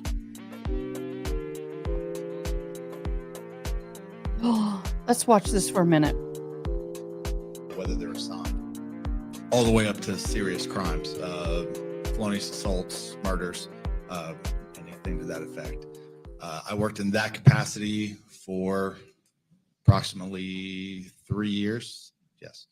And then I was moved to the vice narcotics section, worked there for 9.5 years, working, which was responsible for drugs, prostitution, illegal gambling,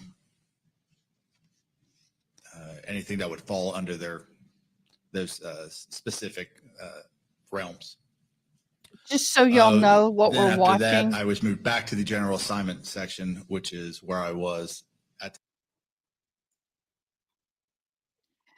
Toby Maiden was charged with the ending the life and assault on October 20th to 22 after he allegedly plunged something into his partner 55 times. Rachel Brusaw, more than 55 times, chest, head, knees, shoulders, hands, abdomen. The couple had moved into a new house just the week before the gruesome ending of life. Madden pled not guilty and claimed someone else ended the life, and that he had a bounty out for him on for illegal medications. If convicted, he faces life in prison. So this is kind of what we're kind of hanging out with at the moment.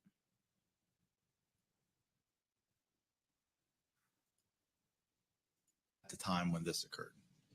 Okay. And then at some point, you got moved back to the vice section? Well, it's now referred to the neighborhood policing section is where I am now. Our responsibilities are to target gangs, guns, and drugs, and any violence associated with those. I assume you still do undercover work as well in that job? Enchilada, Occasionally, yes. and beans. Doris Day song. I guess when you come in, your current assignment, when you come into work, do you dress in uniform or do you dress plain clothes? I dress in plain clothes, President. Okay. All right, so directing your attention back to October 11th, 2022, you said at that time you were in the general division section of the investigation for the City of Hamilton Police Department? Yes, sir. Okay. And obviously you've been sitting here for the last day and a half, so tell us how it is that you got involved in this case that happened at 1270 Parish Avenue involving the death of Rochelle Russo. I was driving back to the police department when I received a phone call from my supervisor, Lieutenant Patrick Erb, who is the lieutenant over the investigation section, the general, actually technically all investigations. He called and advised me that there was a deceased female at 1270 Parish, and there was a mail party there, and there were officers heading out at the scene presently. He wanted me initially to respond to the scene. So I was driving to headquarters. I advised that I was going to go pick up my notebook and a camera to go out there. However, once I got to the department, he called and advised that Detective Huckey had already gone out to the scene, and Detective Keep was out there as well, or going out there, and asked me to stay at headquarters because patrol was going to bring in the mail party that was at the residence. Okay. And who did that mail party that was at the residence? Who did that turn out to be? Toby Madden. Did you also really have contact with the mail that was at the residence that was being brought back to headquarters? Yes, sir, I did. Okay. And do you see that individual in court today? Yes, sir. He's seated to my left. He's seated at the defense table next to Mr. Wilder. He's wearing a blue shirt and khaki pants. All right, that's the record reflect the witness has identified The record will so reflect. And I assume there's another police officer brought him to the police department? That's correct. And do you remember who the officer was involved? I believe it was Officer Volchkov, but I don't recall if it was in fact him. Okay. Where did you first make contact with Toby? When I first saw Mr. Madden, he was actually in an interview room across the hall from where our office was. Okay. So you did not see the defendant actually being brought into the police department? No, sir. First contact you had with him was inside the police department in the interview room? Yes, sir. Okay. When you first made contact with Toby Madden, tell us about your observations that you made about him. Mr. Madden was distraught. He was crying. He was wearing a bright colored green shirt. I observed that it had some what appeared to be blood on the shirt, as well as a pair of black shorts, I believe, and he had white high top basketball shoes. So you observed what you thought was maybe some dry blood on the shirt? Yes, sir. Okay. And did you notice anything on the shoes? There seemed to be some blood on the shoes as well. Okay. But you said he was visibly distraught? Yes, sir.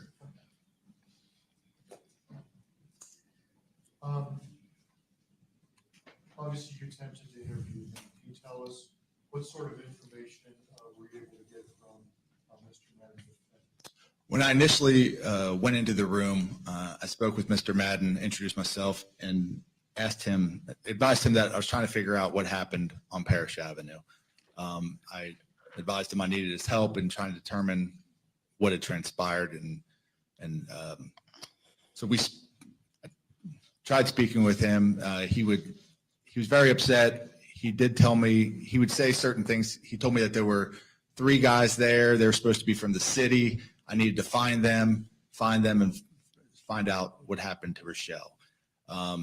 We did go through, and he did advise me that it was Rochelle Broussard was the female that was at the scene. I did show him a photo to verify that we were talking about the same person. He just kept repeating about, said that he was sleeping and he's not sure what happened. He just woke up and found her and then started yelling for help.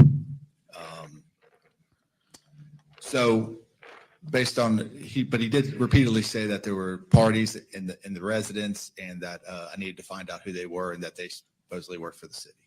And did he tell you at first or initially where he was sleeping when these individuals from the city were in the house? He said he was in the chair in the room next to where Miss Broussard's body was recovered.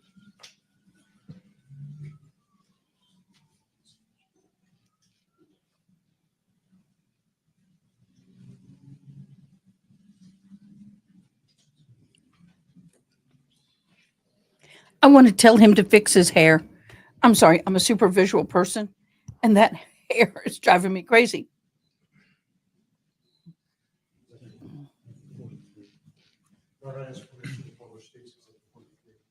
Permission is granted. At some point, I'm jumping ahead a little bit, but State's Exhibit 43, does that appear to be what's kind of in pink? Does that appear to be the chair that he was referring to that he was initially sleeping in that front room? Yes, sir. Okay, thank you.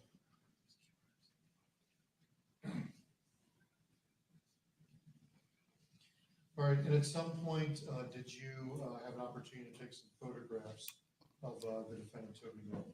Yes, I did. Okay. If I may approach the witness, Your Honor. Okay.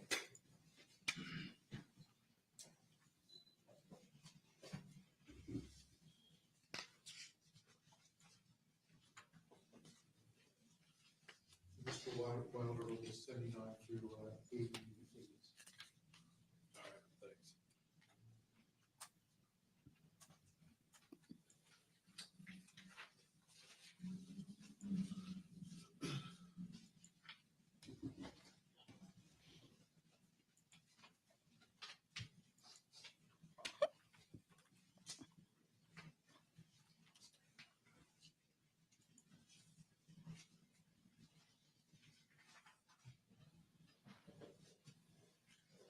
Detective, if I can have you look at State's Exhibit 79 through 88.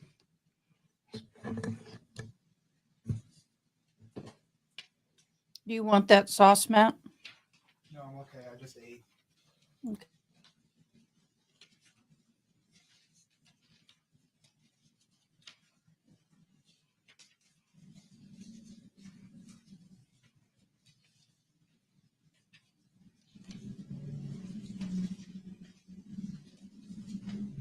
Yes, sir. All right, and generally speaking, what are State's Exhibits 79 through 88? They're the photos that I took of Mr. Madden on October 11th of 2022. And what areas of the body were these photographs focused on? Initially, it was just how he appeared when he came in the interview room. So it shows the shirt, the shorts, and the shoes. And then I took photos of his arms due to the fact that he had appeared to be scratch marks on an arm, and then I think he had an abrasion on his right arm. And then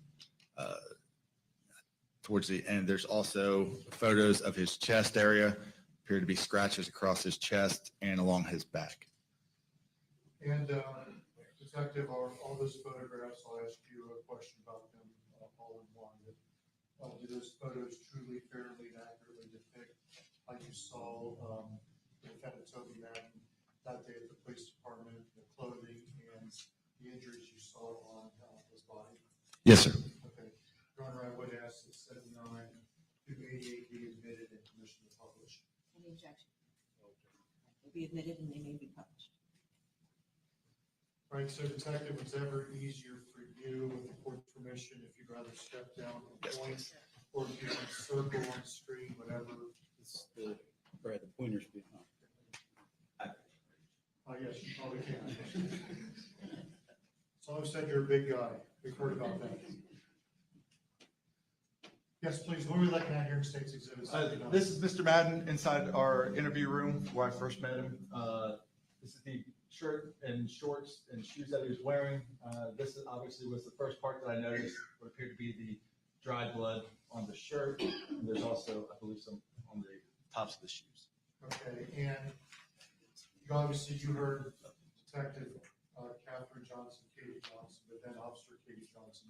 Had you received information that when she initially made contact with Mr. Madden, that he was on top of the victim, Rochelle Broussard, doing chest compressions and giving life-saving measures? Yes, sir. And Mr. Madden also told me that as well, that he was trying to breathe life in, or breathe air into it. Okay.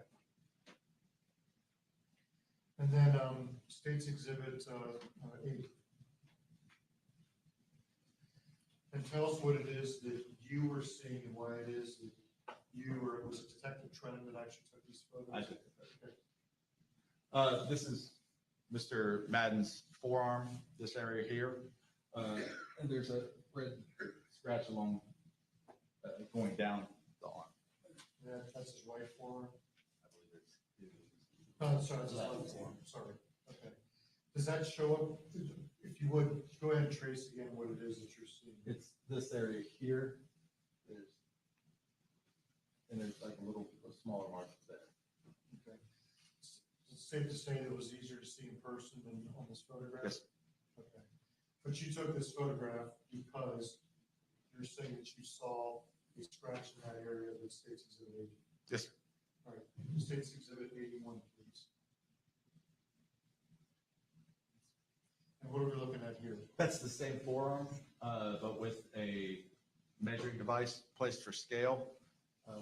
And you can see the red mark going down here and here.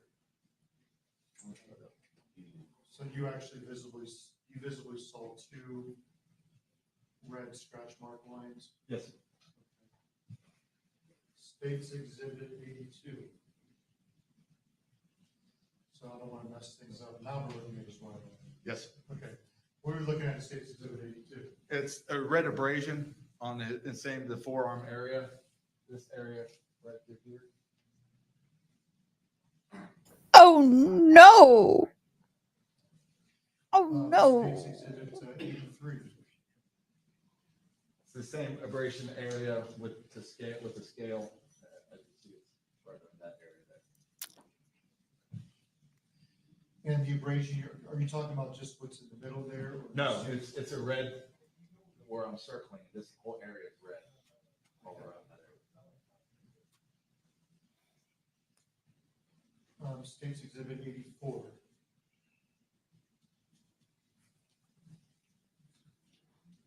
And I'll let you explain which arm this is. and what it is you're seeing. There's a scratch mark going along there. And which arm is that?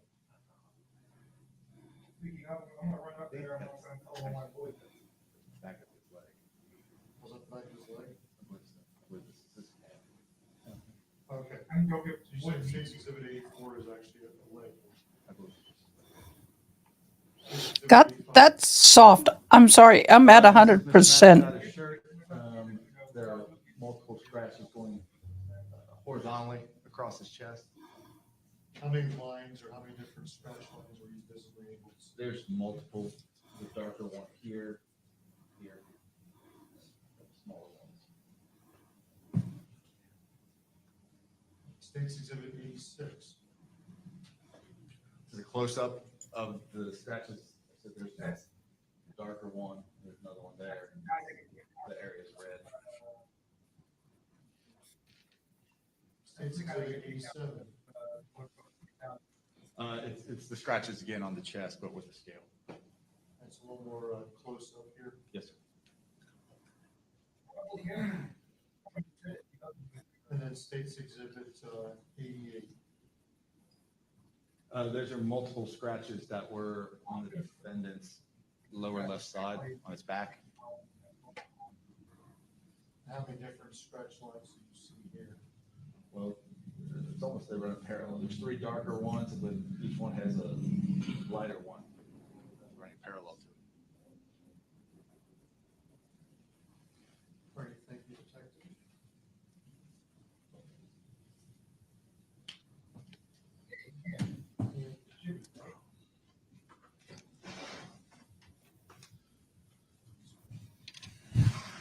If I may approach the witness. You may.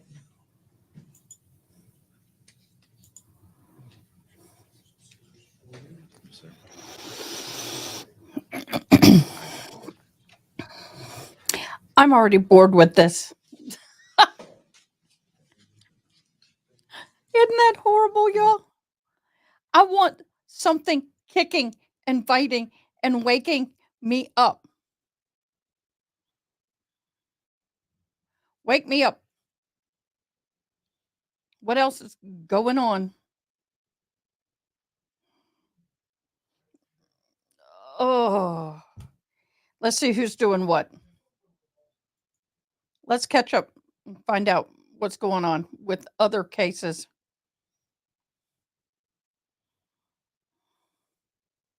Okay, we got that one over done.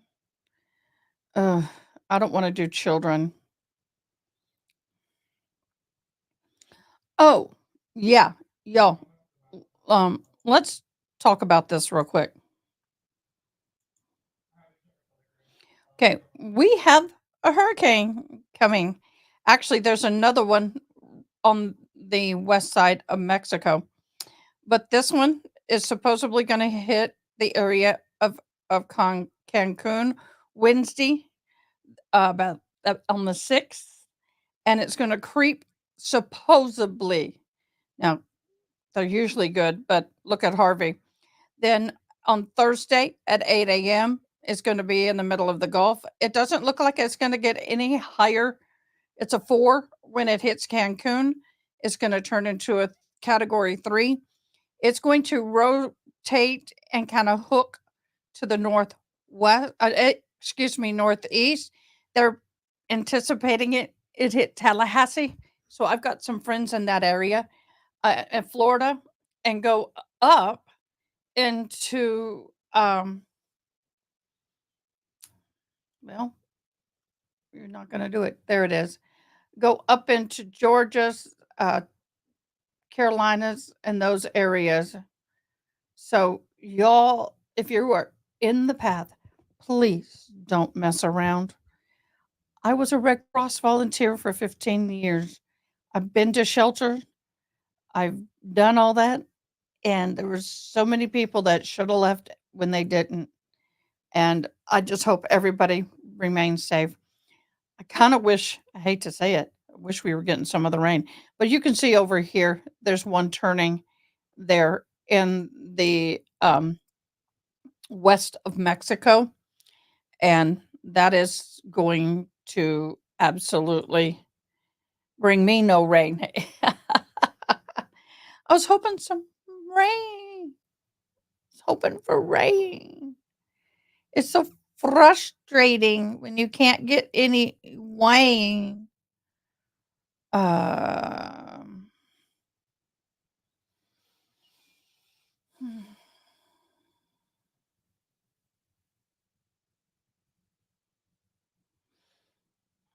Somebody derailed the whole internet with this Karen Reed. Um,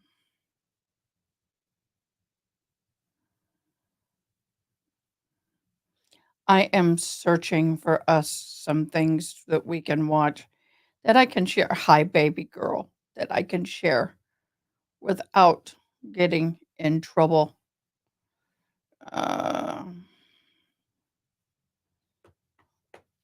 Nope, we're not going to go there. Who's a good girl? Yes, you is. I know you're sitting there. You are my good girl. Oh, I do want to talk about this. Details about the fatal shooting of a judge in Kentucky. Former Letcher County Sheriff Sean Steins is in jail this morning, accused of killing District Judge Kevin Mullins. Mullins shot to death inside of his chambers after the two men apparently got into an argument. The visitation and the funeral for Judge Kevin Mullins was yesterday. Kaylee Randall from our affiliate WLEX reports.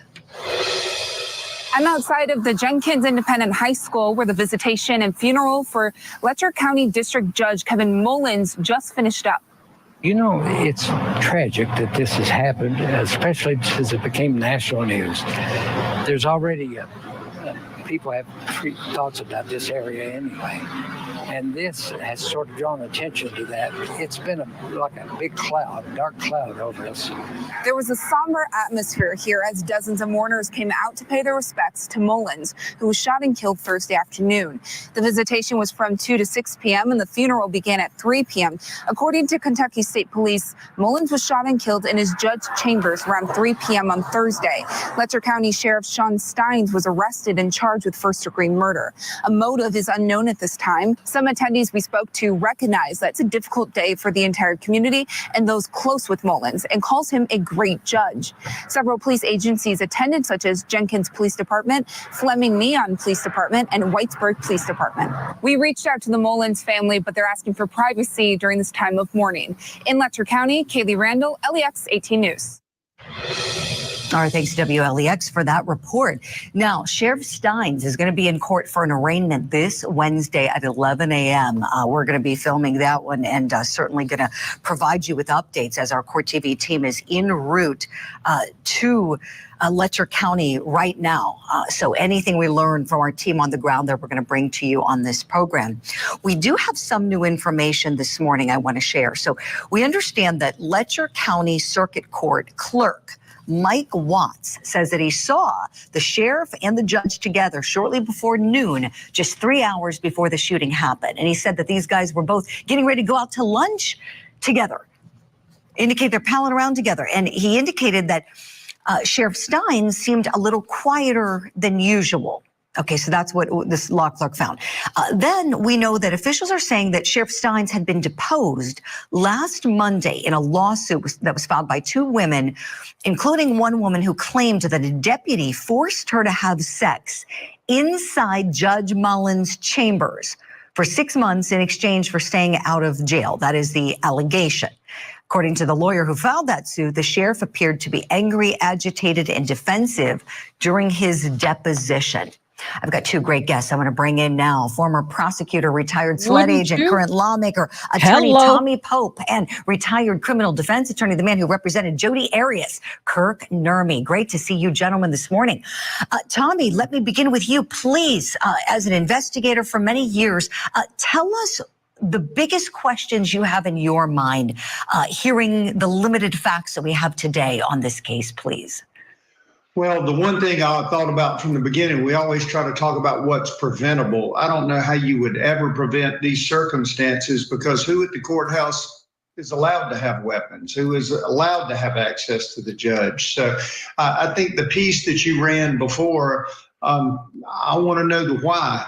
After hearing that little piece about the deposition, my inclination is that the sheriff was thinking and planning this way earlier than the time it happened. In other words, whatever occurred, whatever he was angry about, he was seeking out his opportunity. Appreciate that, Tommy. I mean, when we think about the why, you're right. This is the biggest question. Everybody's been asking me all weekend, what's the motive? What's the motive? What's the motive? It doesn't seem to be a whodunit case. It seems, based on what officials say, that the sheriff was kind of caught red-handed, or maybe didn't care for some reason, or could it have been self-defense? So many questions. Kirk Nurmi, as a practicing criminal defense attorney for so many years, tell me where your head is with the actions of the judge and assessing the facts, the actions of the sheriff. What questions do you have on your mind today, please? Yeah, when we see that timeline, like Tommy, it is illuminating, because you think it's just an act of workplace violence, and it is to some extent, but and I think about that camaraderie between judges and staff and lawyers and keeping everyone safe in the courtroom, and that betrayal. But with Mr. Steins, and I'm not going to call him a sheriff anymore after what he did, ultimately, this was a man who was getting in deep, and people's criminal minds tend to keep getting in deeper. They keep thinking that there's going to be some solution to the problem. If these allegations of sexual misconduct have any merit, perhaps the judge had some information in that regard. This might be really, like I said, not a sheriff, but a criminal trying to cover his tracks. And we see that in many different situations. And the aspects of it don't really change just because someone is wearing a uniform of authority. Excellent points, Kirk. Tommy, let me go back to you, please. When we think about who may prosecute this case, would you kind of walk us through assessments that may go on in terms of whether anybody might be conflicted out? Sure. For your viewers, it is exactly that. It's where there's a conflict that either you're avoiding the possibility of impropriety or favoritism, or even the appearance of impropriety. In other words, if it was my sheriff, most likely what I would do was contact the Attorney General's office, who would either then handle it themselves, or they would assign it to another solicitor around the state. Again, the reasoning being, you want the public to have faith that justice is served, because some of these are convictions, some are not, for all kind of different reasons. You never want it to have the appearance that it might have been an inside job. And knowing that small community, it was kind of like Union and the things we dealt with, it really hits home in those small communities. So it'll be better really to have an external prosecutor and obviously an external judge. Great points, Tommy. You're so right, especially the small community, how everyone has just been shaken so badly because of this, understandably so. Kirk, let me go back to you, please, when it comes to the sheriff and what happens next for him. Let's just say, for the sake of our analysis, he says, I want Attorney Kirk Nurmi to come out of retirement and represent me. How are you going to assess things? Where might you go in determining what kind of defense would be best for him in court? Well, if I'm coming off the bench, I'm going to give you a lawyerly answer, and that is, it depends, Julie. It depends on, because we know that the defendant and the court and everyone else knows a lot more than we know. But and I say one thing is, it depends, is, do I have a prosecutor to talk to? Is the specter of the death penalty an issue here? I'm going to assess everything I can. I'm going to start making inroads with his family. So if I need information, so I'm going to do everything I can in terms of, like I say, that specter, the death penalty, but also, this investigation. Sometimes, a defense attorney will take a look at the investigation, but this doesn't seem like one of those cases. We might want to get as much information as we can about the backdrop of this case, some of these allegations. So really, at this point, you're gathering information. That is the most prominent thing you're going to do. And you're going to want to reach out to the prosecutor as soon as possible once he or she is assigned to decide whether or not that death penalty is in play or not. Oh, that's a great point, too.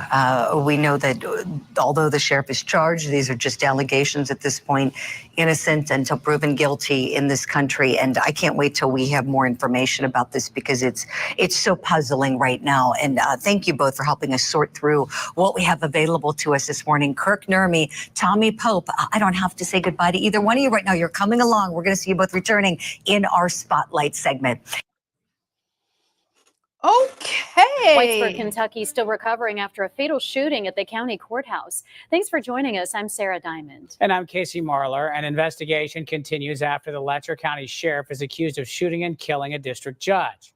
Kentucky State Police say it happened in the Letcher County Courthouse last Thursday. 54-year-old District Judge Kevin Mullins was reportedly shot multiple times and killed. The county sheriff, 43-year-old Sean Steins, was charged with murder in the shooting that allegedly happened after an argument in the courthouse. News Channel 11's Karen Jenkins is live in Kentucky, where the community is still trying to make sense of it all. Karen, several government offices were open for the first time since the shooting. What lies ahead? Yes, today the Letcher County Courthouse was back open today for some services, not all. The courts were still closed. You can see there is a black wreath on the door to the courthouse now because we're just a few days still removed from that shocking shooting that happened just behind those doors. And now county officials are left with filling 2 positions for those vacancies and trying to figure out where they go from here with both law enforcement and court services. This is bad. Devastating. Whitesburg Police Chief Tyrone Fields is still struggling to comprehend Thursday's events.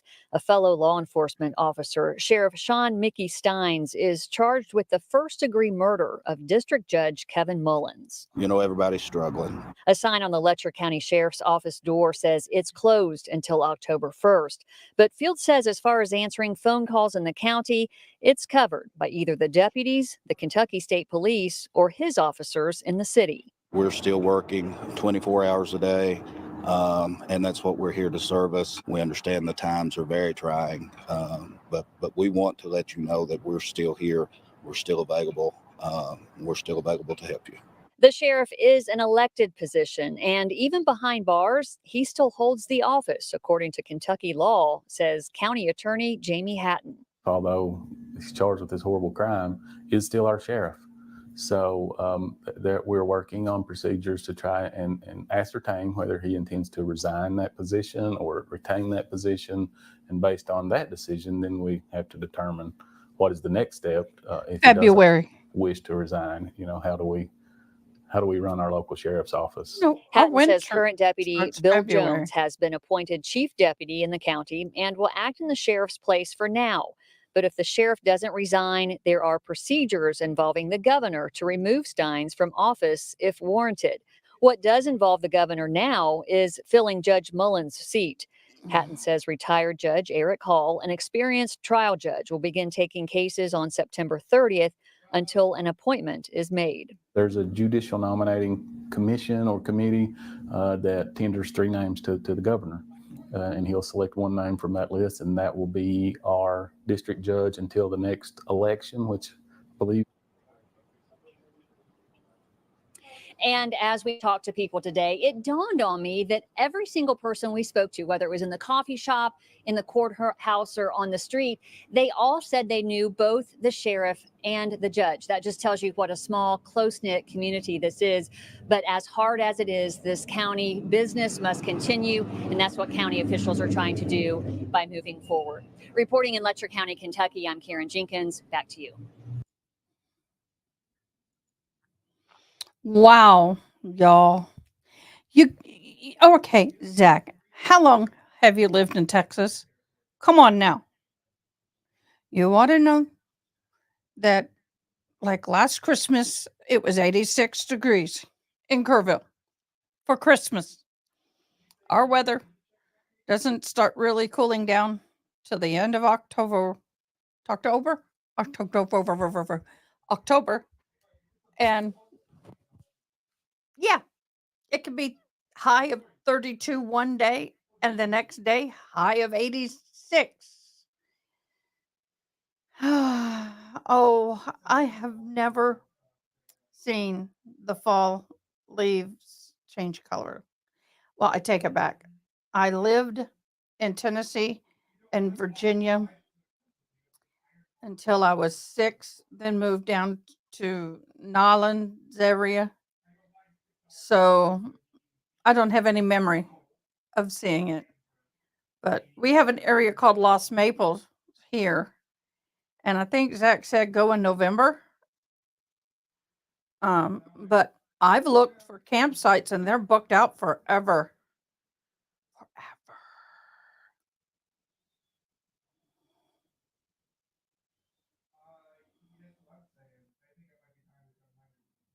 It dropped in the 90s in South Cal. Are you South California or Carolina? Carolina, you'll take it. Yeah. Yeah. At least we're not in the hundreds, y'all. At least we're not in the hundreds, Cali.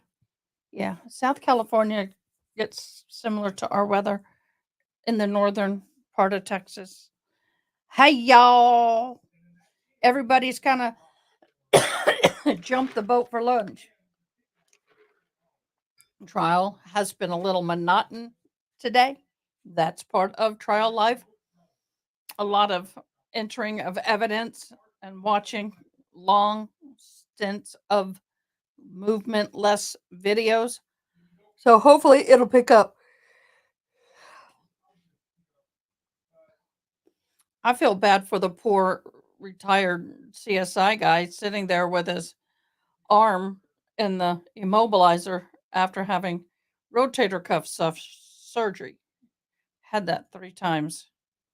Yep, I got a nasty scar that goes from here all the way under.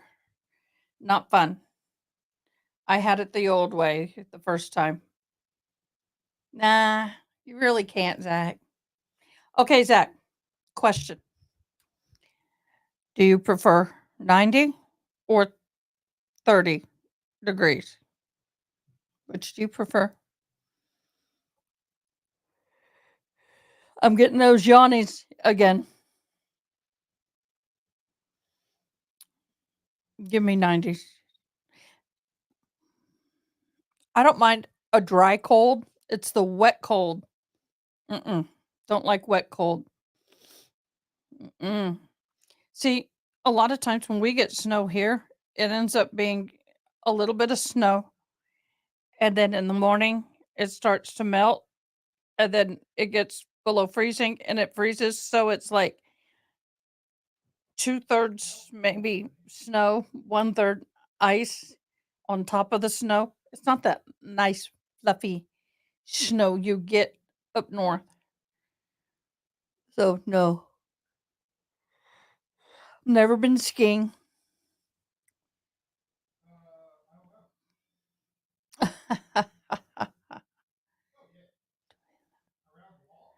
I'm trying to figure out how to say your first part of your name, Carissa. Is it Toy? Toy La? Toy La Carissa? Toy La Carissa? Carissa. Carissa. I'm bad. Dyslexia. When you get a TOI, something like that, kind of an odd combination, my brain goes, eh. I could say toy. Aw, Toy La Carissa. All right, Toy. Beautiful name. I like what that is. That's kind of cool. Very cool.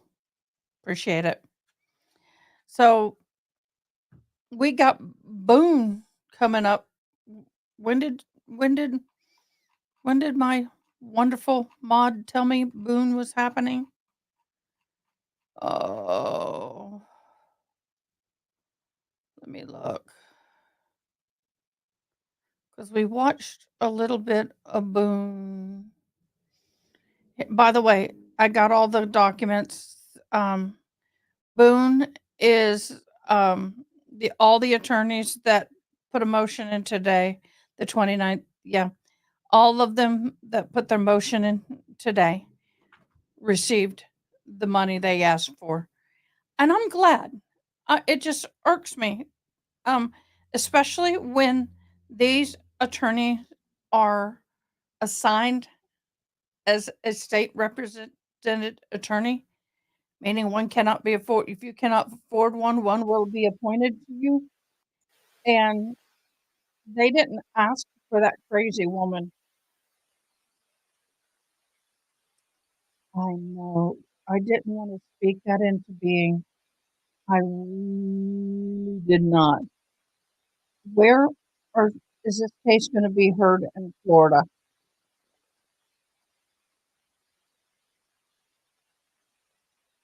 Where is that going to be in Florida?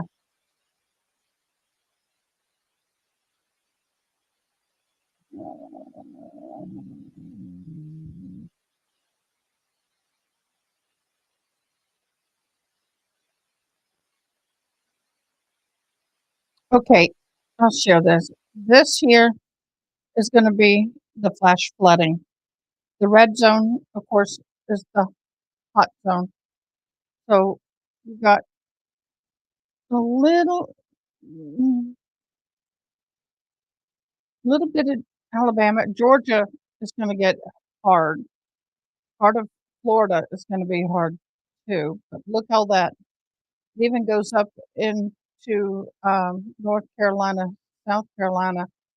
But is the trial in the red zone? If it is, that may be delayed. But the green, nah, maybe the yellow, it might be okay. That might be okay. Wind speed, look at that. So you're looking at over 90 miles an hour till it touches Florida.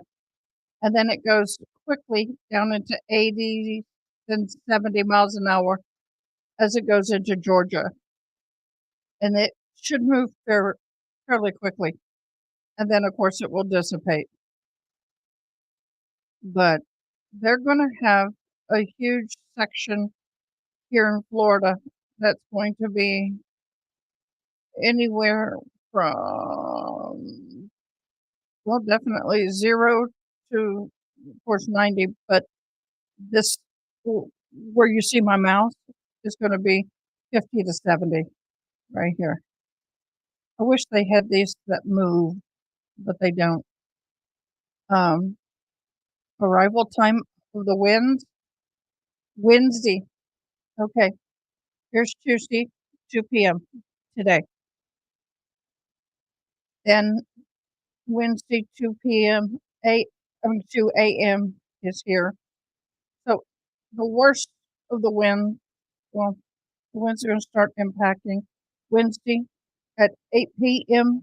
in the tip of Florida, Thursday at 8, and it's just going to move on north.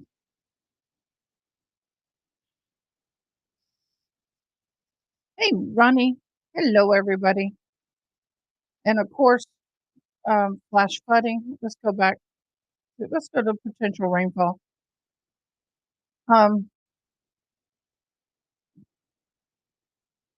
8 to 12 inches, they're saying right here near Tallahassee. I have a friend who lives over here. I'm very concerned for her. But of course, this here is the worst part of the hurricane. The winds going like this. Mobile is all this is on the west side. They're not going to get it as bad. So, yeah. Anybody know what town Is it Orlando? Because if it's in Orlando, they're not going to have any major problems. That's here. Or is it Orange County? I don't know the map. I don't know. You can help me out on that.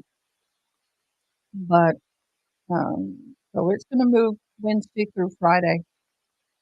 I would venture to say it's going to be Wednesday through Friday. Oh gosh, I'm seeing a lot of steak popping up on my internet commercial feed. I guess somehow they knew I ate at the Texas Roadhouse the other day. I'm just going to get this off my chair. Driving me crazy. It's the type of pants I guess I have on. They're sticking. Is it the lawyer from Tampa? I think so. I guarantee you there, if they've got trial in a week, he's probably already up here. Oh, that feel much better. Sometimes one thing works one day, the next day the other one doesn't. I spilled. Oh, y'all, remember when we talked about my bead spillage? I got them. But remember I spilled the turquoise? I got the turquoise. Yeah, listen, I gotta sift out the dog hair. Y'all, that was a mess. That was a hot mess.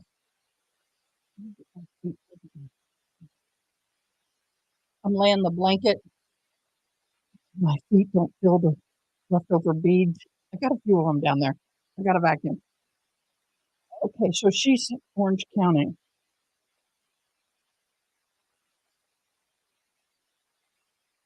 I want to see that on a map. Show me a map. Map.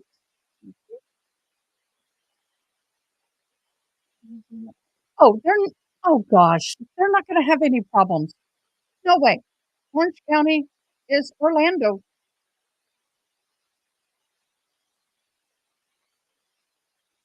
They're not going to have any problem. And I don't think Jules will have much either. They'll get some rain. It's in the green, so they'll get some rain. But I, they're not in the panhandle of Florida. Tallahassee, that area is where a lot of the damage is going to be. Panama City is going to get it, not as bad as Tallahassee, but I have a friend that lives kind of in that area, so I'm worried. The trial isn't until October. Well, we're talking about the hearing. We're talking about the hearing. But yeah. Yepper. Oh.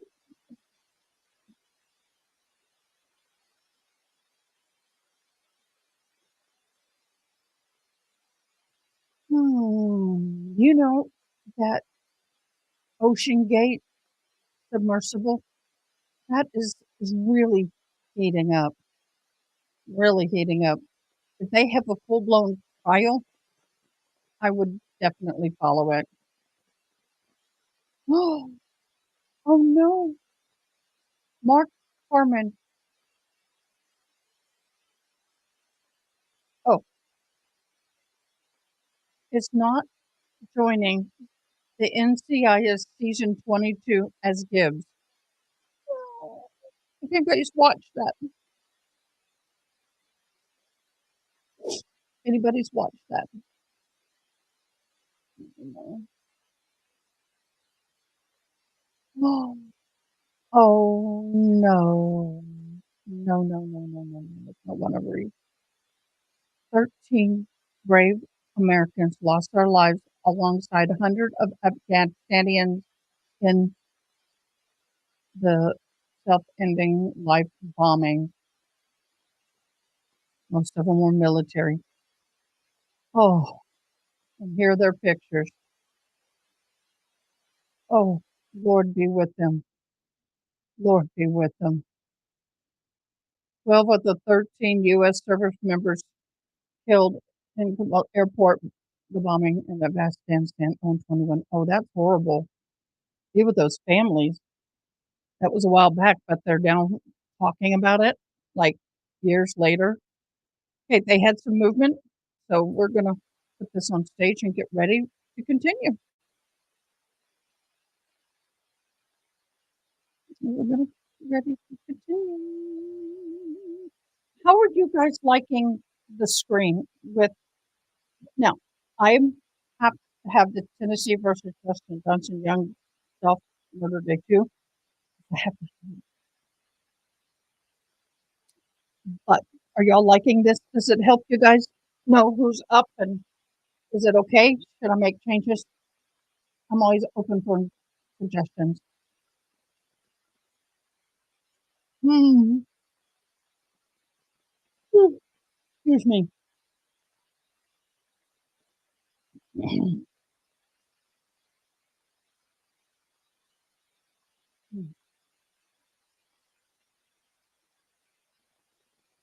Oh, wow. I'm seeing some beautiful photos of fall on a lake, East Coast City. Oh my gosh, that's gorgeous. Absolutely gorgeous. Wow. I have ordered a new backdrop. I had a little refund money sitting there. Y'all want to see it? I'll show you.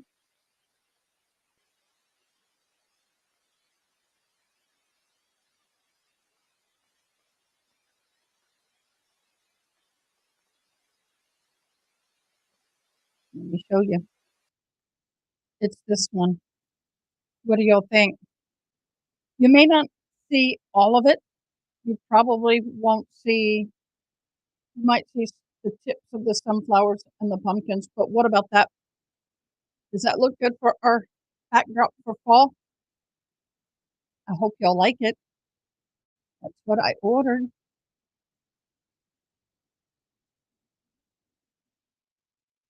That's what I ordered. I thought that looks nice. Looks like I'm in the home. You can see out back. Doesn't seem so small. So I'm going to put it in place of this. I'm going to take down my decorations and get ready for fall. And then I'm going to order one for Christmas. What y'all thinking?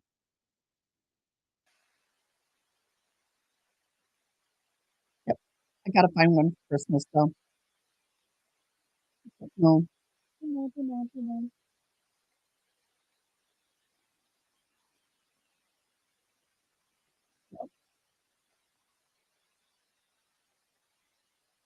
I don't know if I want to do a snow scene, although it's quite pretty. I don't want anything too busy because I want to be able to decorate behind me. But I want Christmassy. I want it to make it look, seasonal. Maybe an outdoor scene.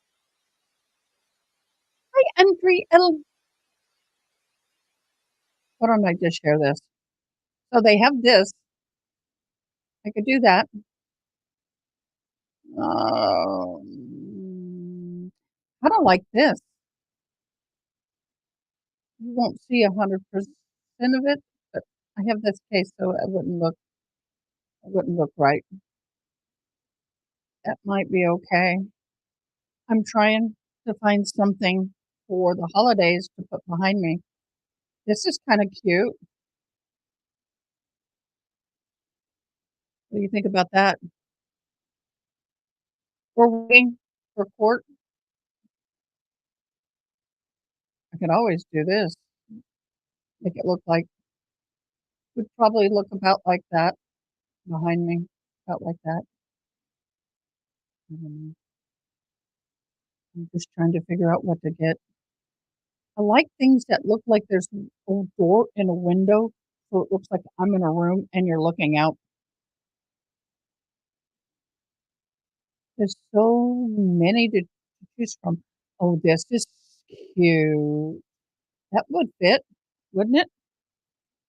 They're not expensive. That size. Now, when you enlarge it to the size that I get, it can get a little bit expensive. But I really would like something simple with clean windows.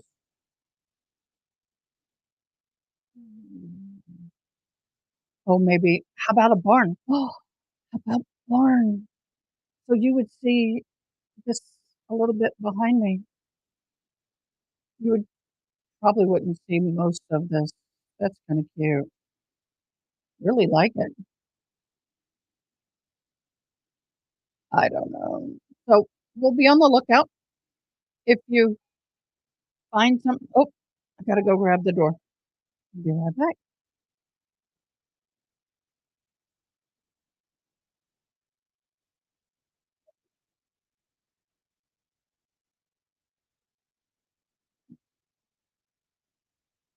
Never mind. My son got it. My son's an awesome guy. Um, I don't know. This is kind of cool. And then I can add whatever colors I want. I can add some light. I can, decorate my stuff behind me.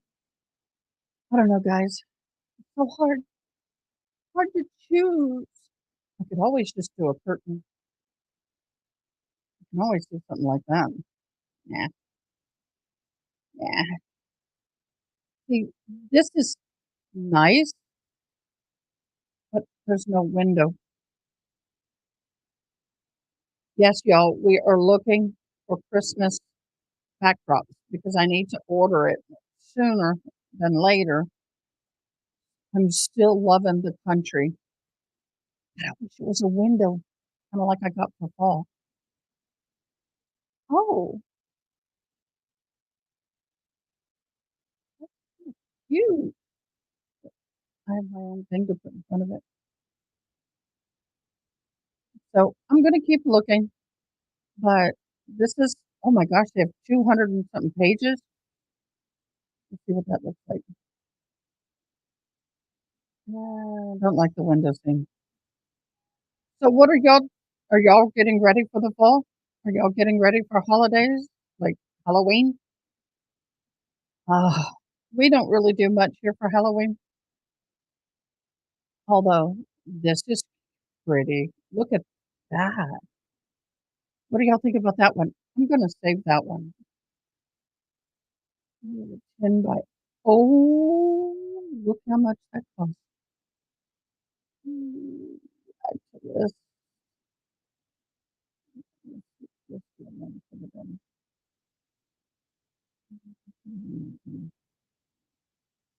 Oh my gosh, y'all. That's a lot of money. Some of these are really expensive and some of them are not so bad. But I need to get one 10 by 8.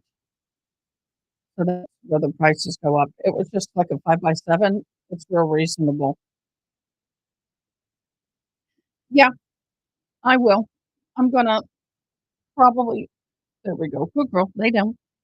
I'll probably start changing a little bit, kind of slowly fade things in. But I'm not gonna do Halloween.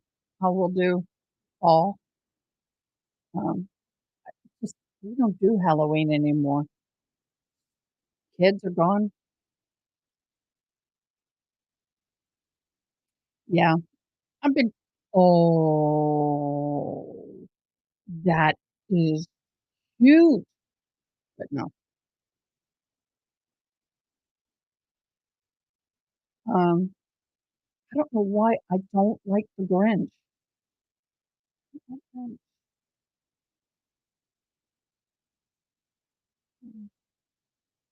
don't like the Grinch.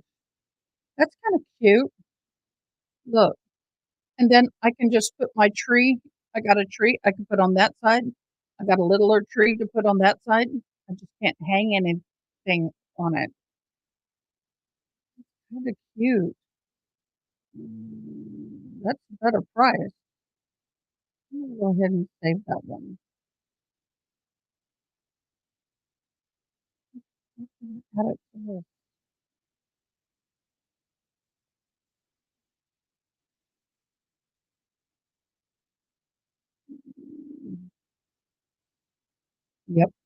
kind of like, that's one I could leave around for a while. But just trying to find something 400. Oh my gosh. Yes, trial is out to lunch. So that's why I'm just kind of, we're looking for backdrops for my Christmas thing. I've already got my fall. Just trying to make things special for y'all. Think about y'all. Yeah. I love the barn, but you won't see much of it. That's my problem. Love, love the truck. If they had a window where you could see the truck through it, I'd be buying it. Ronnie, see you later. Okay, babe. They're supposed to start in about 3 minutes. And y'all, a quick and easy way to hang these is a nail gun hammer. It's really dark and I can't really hang anything on it.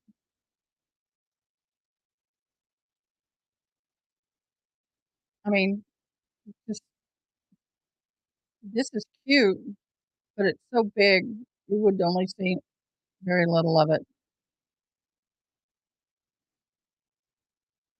I might be able to. I'm also not happy with the way the colors are in the cubicles. I'm trying to find something a little lighter, although I love the wood and I will use it again. I love fireplaces. Ooh, wouldn't it be nice behind me? What if I just did a fireplace? Look at that. What do y'all think?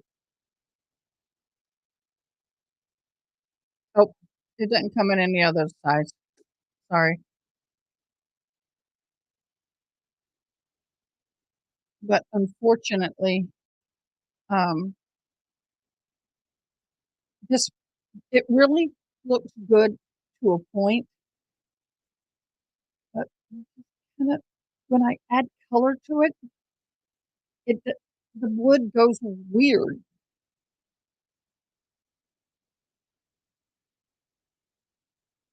I wish my bedroom would look like that. Look at that. Pillows and wood. Oh, if I could, I'd go nuts. But I'm more worried about the shop than I am.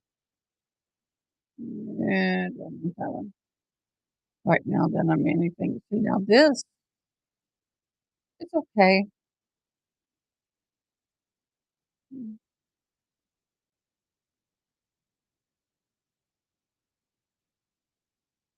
I will think about it, the decorating, but it's gonna, we'll see what it is.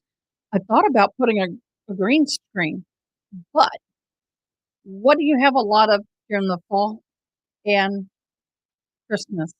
Green. So the green screen will interfere. So you'll have the green of the tree will match the green backdrop in pattern, and I can't do that. I thought about it. I was like, oh, darn it. Dag nabbit. I was like, almost. It was a great idea at first. Thought about it, but I couldn't have anything green. Now, my friend suggested something like this, because you'll see just that headboard behind me. I'm like, I'm not in my bedroom. Not in the bedroom, y'all. So we've got 400 pages to look through. So let me do this. I'm not turning my head. It felt better this way. Uh, Now, back in the olden days, I would paint my own backdrops. See, that's sweet. It would be too low. That one, see, a 7x5, but they don't, yeah, 7x5. I need a 10x8, and that's not bad price. But we'll see only about that much of it. Possible, possible, possible, possible.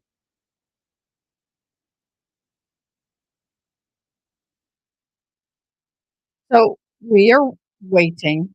Oh, love it. I could potentially do this and then have my bookcase. Maybe. They don't have they have a 9x6. May work.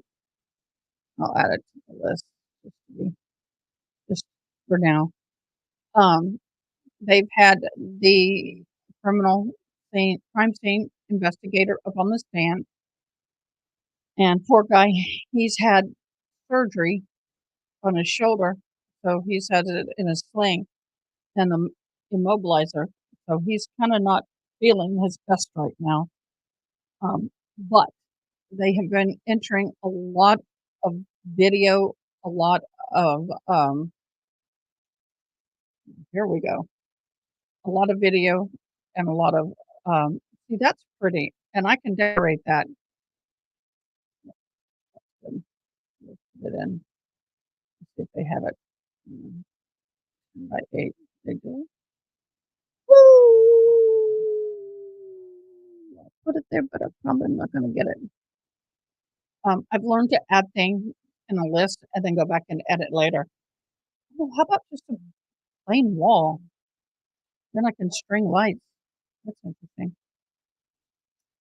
So anyway, they've entered into video footage building up the case from a couple of days out, building up that timeline, which is very important. They have also have video of after him going into like a bedroom, going into an apartment. So yeah, they're laying down all that work.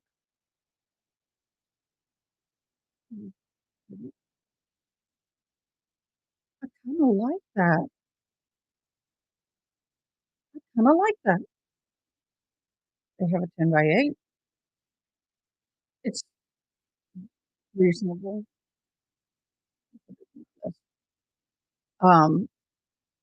They've entered in evidence of the cars and what's going on with that.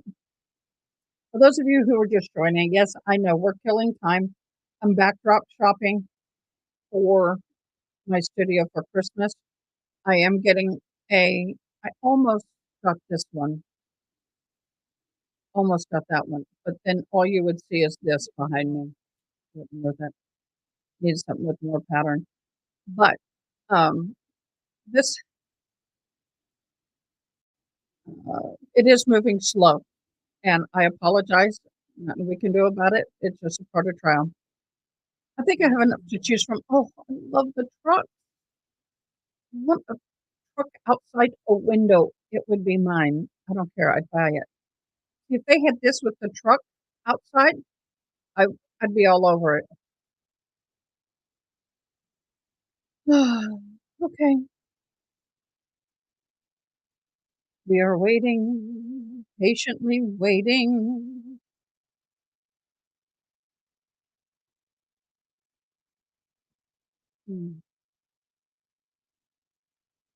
Let me get that on good. We got some movement. The judge is in the room. Oh, she's chewing gum.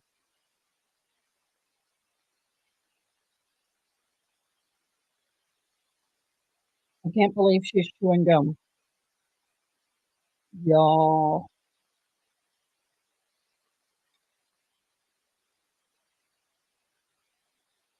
I don't know if she's allowed to be chewing gum. It's her courtroom.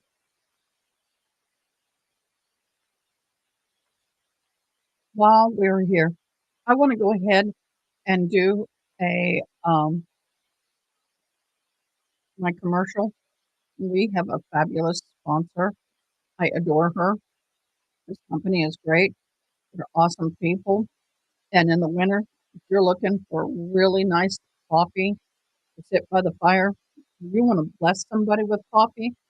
The coffee I drink, as well as you know, I'm absolutely in love with. So let's have a word from our sponsor. Hey, y'all, please help me welcome the Hitchman Homestead Coffee.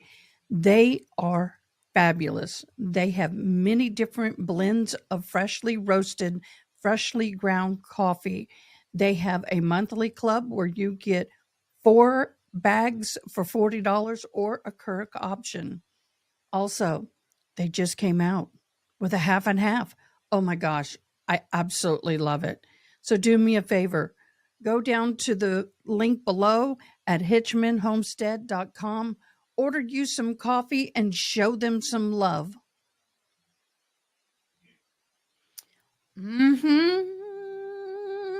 They're fabulous.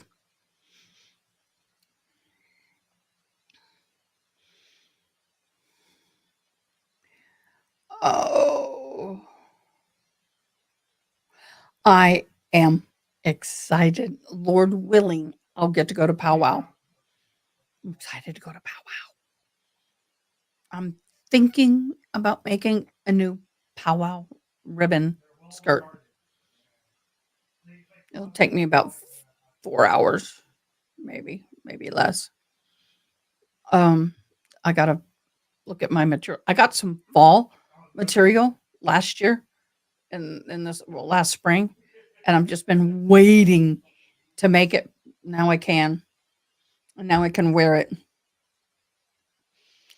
Oh, can't wait to make my ribbon skirt for powwow. Everybody know what ribbon skirt is?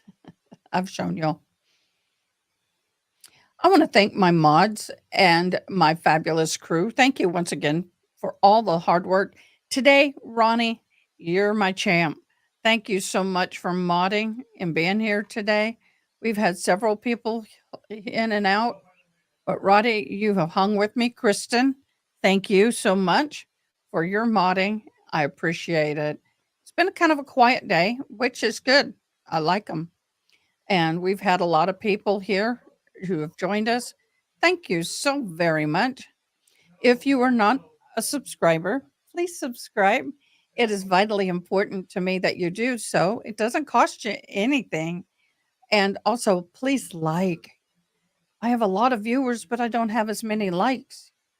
And so appreciate it. Coca-Cola partnered with the liqueur brand to create a historical canned cocktail. I got to click on that. I got to see what that is. What once started as a syrup product by a local pharmacist in 1886 is now the most popular soft drink in the world and the largest non-alcoholic beverage manufacturing and distributing company, which we know is Coca-Cola, not sponsored. They are expanding into the canned cocktail business. Huh? What? Canned cocktails. So when we're in Vegas and the girls are going, cocktails, they're going to have canned Coke cocktails. Okay. If you haven't been to Vegas, you don't know the reference. But if you've been to Vegas, you know the reference. I did a sneaky. I was in Las Vegas with a group of people, and all the guys were in the bathroom longer than they should or normally are, because usually the women's room, you got the line to Kingdom Come, and the men just walk right in and right out. Well, they were kind of taking a long time, and we were like, what are they doing in there? But of course, where we were, they had a woman in the woman's room and a man in the men's room. We call them bathroom attendant. And they give you the towel and they have the lotions and the perfume.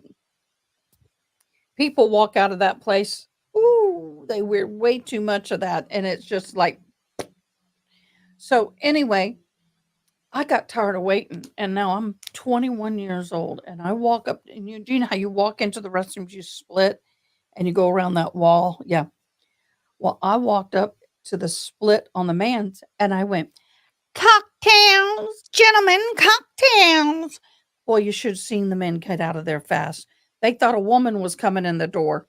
I mean, I laughed so hard. Everybody was laughing hard. We had a good old time on that one. So anytime I hear the word cocktails, that's how they sound when they walk around. I think they're taught to speak higher because you can hear it in the noise. Because if you walk around going cocktails, cocktails, they're not going to hear you. So it is so funny when you you're sitting there and you hear cocktails. I know I'm bad. I'm bad. I'm bad. I used to have a wicked sense of humor. Not so much. I'm not as bad as I used to be. Zach, welcome. It's gonna flop. No one wants Coke cocktails. Hmm. You never know. I didn't think wine coolers were gonna make it. I was like, who wants wine with 7-Up in a bottle? Yeah, yeah. I never thought water in plastic bottles being sold for 50 cents a piece was going to make it either. I remember when bottled water came onto the market. Oh my gosh. Some of them were like $5 a bottle. Well, they're more, some of them now, but you know what I mean. Back in the 80s, I was like, this is crazy. Just go to the water fountain. It's right there, free. You ask for a cup of water at a drive-thru, it's free. Why do you need bottled water?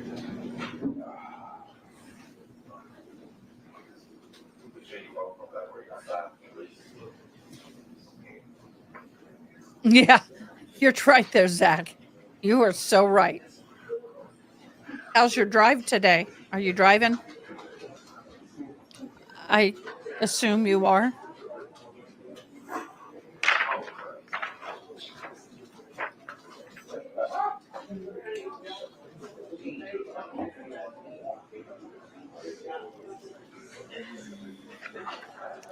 It's called Coca-Cola Spice.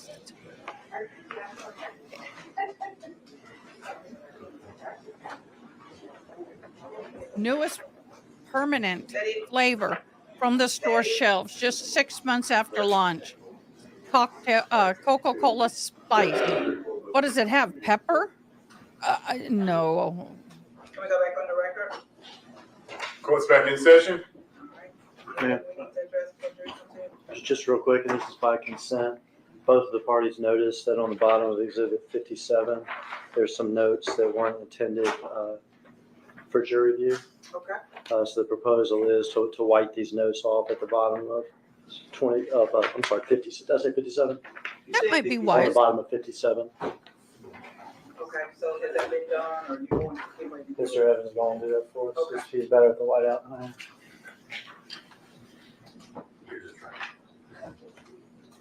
Yeah, but if they're smart, you turn it over, hold it up to the light, you can still see.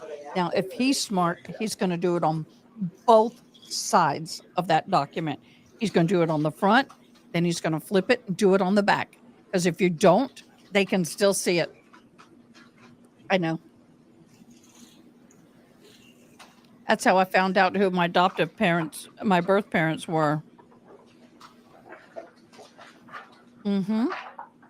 Found out their names because they gave the papers and they redacted it with a marker, and then they didn't copy it. They just sent the original with the redacted, and the ink on the typewriter is a different ink that the Sharpie was. So I held it up and I could read it. Oh yeah, I worked for an investigator. One of my many jobs.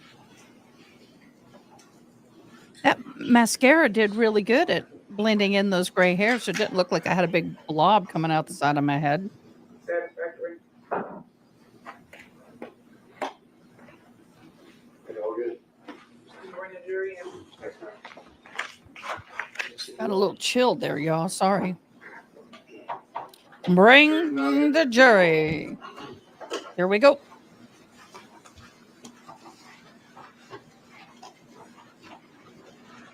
Yeah, I really couldn't believe bottled water has become what it is. I understand some neighborhoods and some places they need it because their water's not good. But yeah.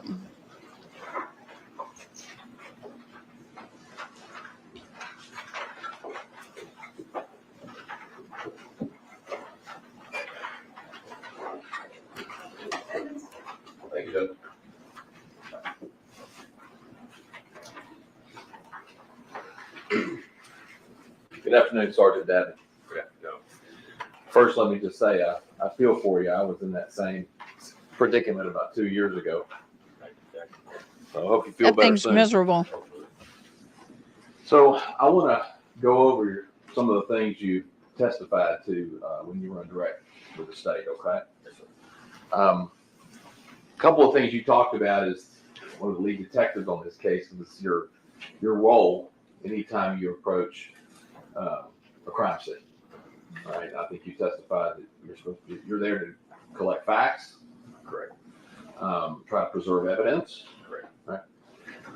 So that you can investigate and find out who done it, essentially. Correct. Correct. Right. Agree with me. It's super important when you're going on a crime scene to preserve the crime scene. Correct. Right. Because you don't want to corrupt evidence. Is that correct? Correct. You also want to exhaust every avenue possible to try to find evidence. Is that accurate? Yes, ma'am. Okay. And so that's why you said you talked about forensic testing. You collect things in a certain way on a crime scene so that you can then provide that to CSI or the TDI or whoever that can actually test it to see if it can give you more information. Is that fair? Fair. Now, a couple of things. I'll start with the initial video. I'm going to try to go in chronological order as to how you hit it earlier on direct. You talked about the handgun and the rifle, style, assault rifle style weapon in the video. And at one point in time, you said that the handgun that was being held by one of the people was consistent with a .40 caliber. It's probably more accurate to say, it's consistent with any pistol. Could have been any caliber pistol, correct? Correct. Just by looking. Just by looking. Right. And when you say consistent with a .40 caliber, you're really basing that off of the shell casings you would have found out in the parking lot. Is that correct? Shell casings and the handgun. Okay. But there was nothing significant that you can tell from that video that can tell you that's a .40 caliber versus a 9mm versus a .380 or a .45. Okay. Now, you testified that you never recovered the murder weapons, correct? Correct.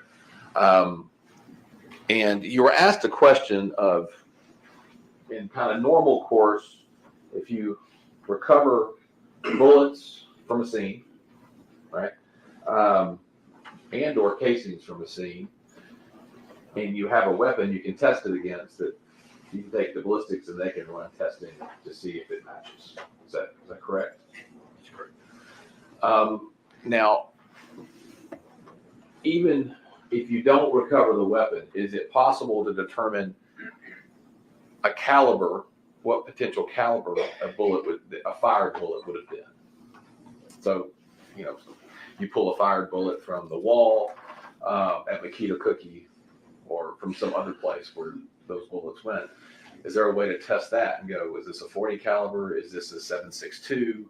Is this a 9? Or I'm sure it is. That would be the crime scene and collected it, whoever they send it off to test it. Okay. And just to be clear, at Makita Cookie, y'all recovered several bullets and bullet fragments from various locations at Makita Cookie. Is that correct? Correct.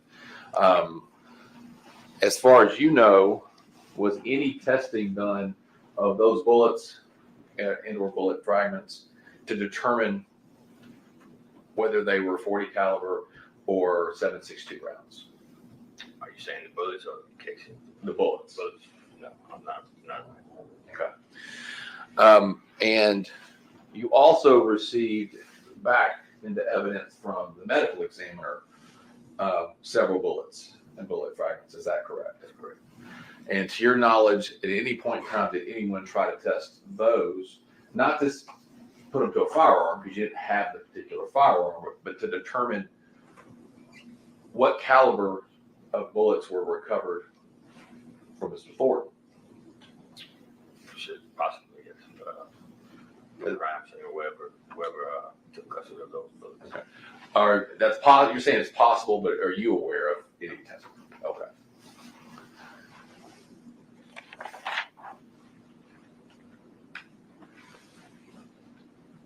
Now, I want to switch over to Bradley, right? And you recovered the Mercedes from Bradley. Now, you were asked about video. And you had, because you had video from Makita Cookie, correct? Yes. And you had video from Crosstown. Yes. And you had video from Valero. Yes. And I believe Mr. Hagerman asked you, did you canvass the Bradley neighborhood for any video? Officers we had other investigators that canvassed the area. And you also, I think, testified that you knew that Hernandez Govan lived across the street from Bradley. Yes. And you and I think other officers at some point in time interviewed Cornelius Smith. Is that right? Let me ask you this. Did you go to Mr. Govan's house to see about whether he had camera footage? Other investigators walked up and down. I don't know if they went to his house, but usually they walk down and see if they see any cameras affixed to a house outside the house. Okay. And when you say canvas, they've knocked too, right? Yes. Right. It's like, do you have cameras? And at some point in time, you became aware of Mr. Govan as a potential suspect in the case. Yes. Right? So that, as Mr. Hagerman's word, you became very interested in him. Yes. As time went on. Do you recall there being anyone of the officers in the case, you as one of the lead detectives in the case, reporting to you that there were cameras directly across the street from Bradley, where the white Mercedes would have been, facing the Bradley property, the abandoned house where the Mercedes was? Do you recall Cornelius Smith in any of his interviews with law enforcement that you can recall ever saying that Hernandez Govan had cameras at his house that faced the Bradley house? I don't recall that. And a lot of investigators in this case, right? Yes. Working hard to try to find evidence. Yes. Correct. I bet you would agree with me if somebody had told you Hernandez Govan has cameras facing where that white car was, you would have been over there, or somebody would have been over there tracking down that lead, right? I would attempt to, yes. Right. And you're not aware of, at least right now, whether anybody ever even spoke to Mr. Govan specifically and asked him about cameras. No.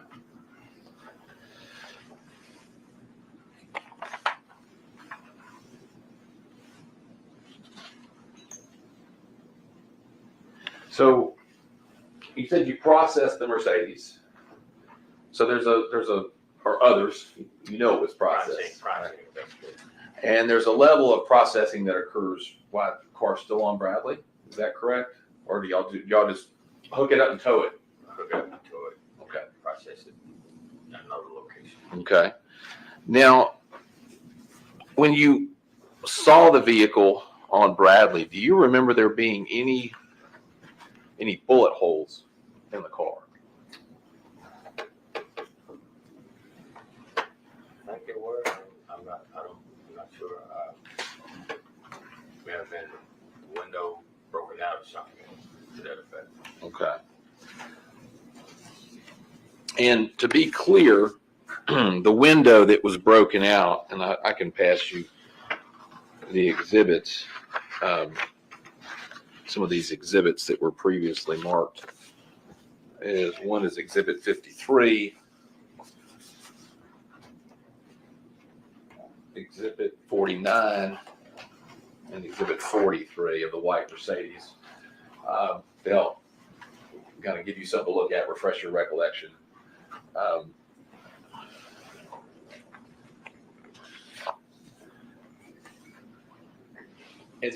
In those photographs, does it appear that the passenger side window is not there? Yes. All right. Was there broken glass anywhere around the car or in the car that you recall? Not that I recall. Okay. Now, and I've got one other image here. It's exhibit number 10. It's also of the white Mercedes. Was there any places on that Mercedes that you can remember seeing on the exterior of the car any bullet holes? Not from the picture.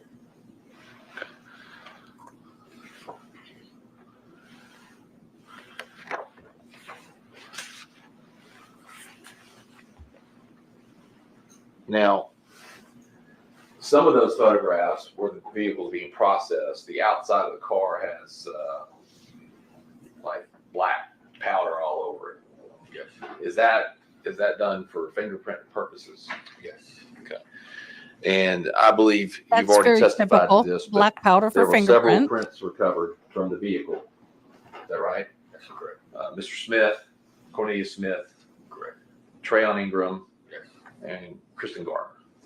Yes. Mr. Justin Johnson's fingerprints were not recovered from that vehicle, correct? Now, you also were asked about DNA, and I can retrieve those from you if you like.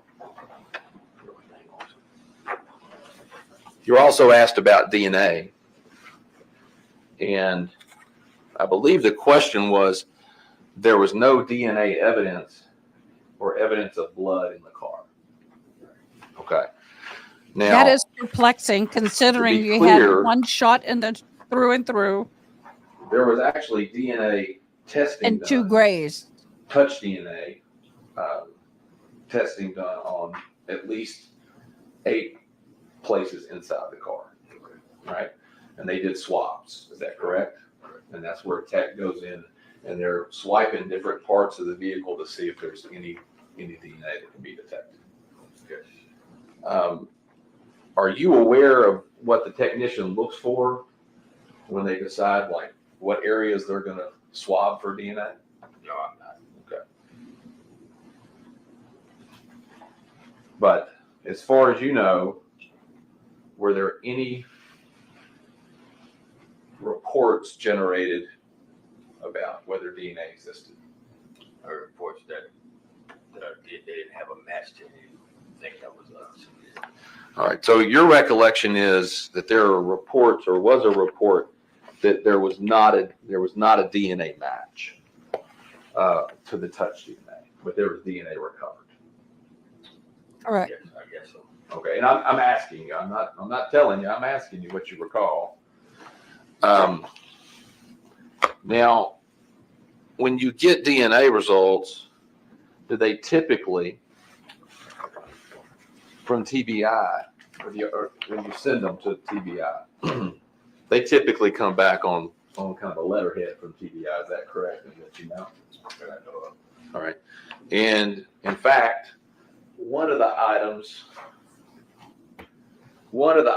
that was recovered from the Mercedes was a chapstick. Can you recall that? Yes, And it, some things recovered inside the and in fact, that chapstick was sent along with the touch DNA swabs to, let me stop. The chapstick was sent to the TBI for testing. All right. And came back with a major DNA profile of a male, but couldn't be excluded down to anything beyond a male. You recall that? No. Okay. If I were to show you the report, would it refresh your recollection?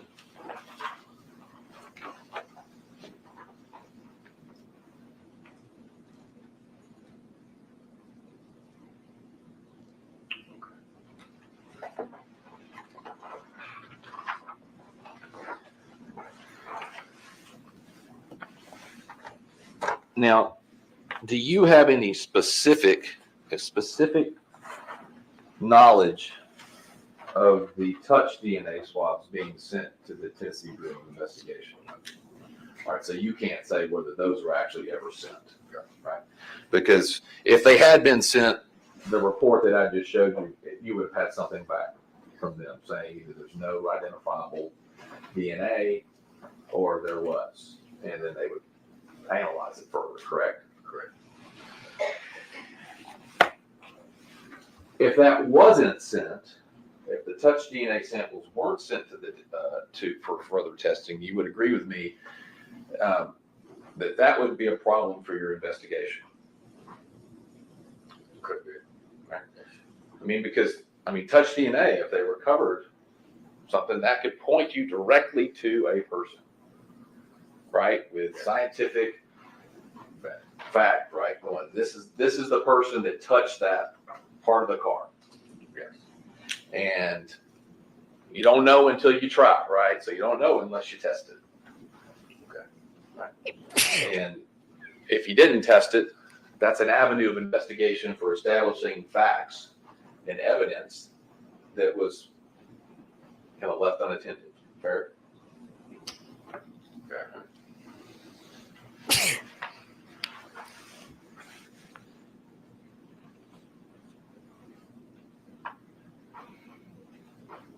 Now,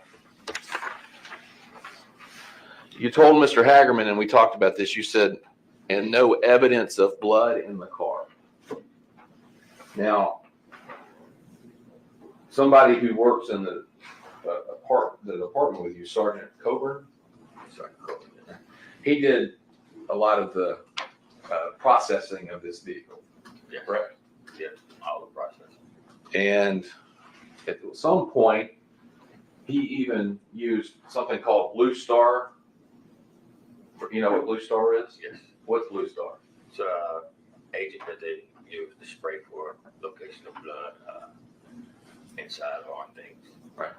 And you would agree with me that Blue Star is something they spray it, and they put a light on it, and it'll light up if there's blood or biological material that has been there, correct? Correct. My knowledge. And they can even use Blue Star on places where people think they have wiped down or cleaned, and it will still show. Right, that's that horrible thing they do in the hotel rooms, right? Where they spray it. Hear that? Freak everybody out. Yeah. So now, Sergeant Coburn used Blue Star inside the Mercedes, and if you recall, inside of the driver's door, above the armrest, the Blue Star reacted with a very bright chemoluminescence, I think is the way he says it here, which is a hard word to say. And he took swabs of that as well, right? So from what you know of Blue Star, is Blue Star something that if you shine it and it lights up, that's typically an indication of blood or some biological material that's been in that area. That's what I've been told. Probably not an expert. Sure. And Sergeant Coburn, obviously, who processes for these things, if he swabbed it twice, it definitely showed it to be of some evidentiary importance to him to determine, is this biological or not? Would you agree with that? I would. Right? And as you sit here today, are you aware of the results of any testing that came back on the swabs for the Blue Star? I don't remember. Okay. Like we I talked did. about Thank earlier, you. if you had tested that and it had come back, it could have potentially had DNA evidence on it, right? Okay, guys, if you see me talking here, And that would have been I very can't hear important me. That's fine. as one of I'm those doing a evidentiary dual facts live because that you would have Corey used in your Richin investigation. is live. And if you didn't have that and it existed, it puts you at a disadvantage of knowing all of the evidence and all the facts, correct? They're having a hearing.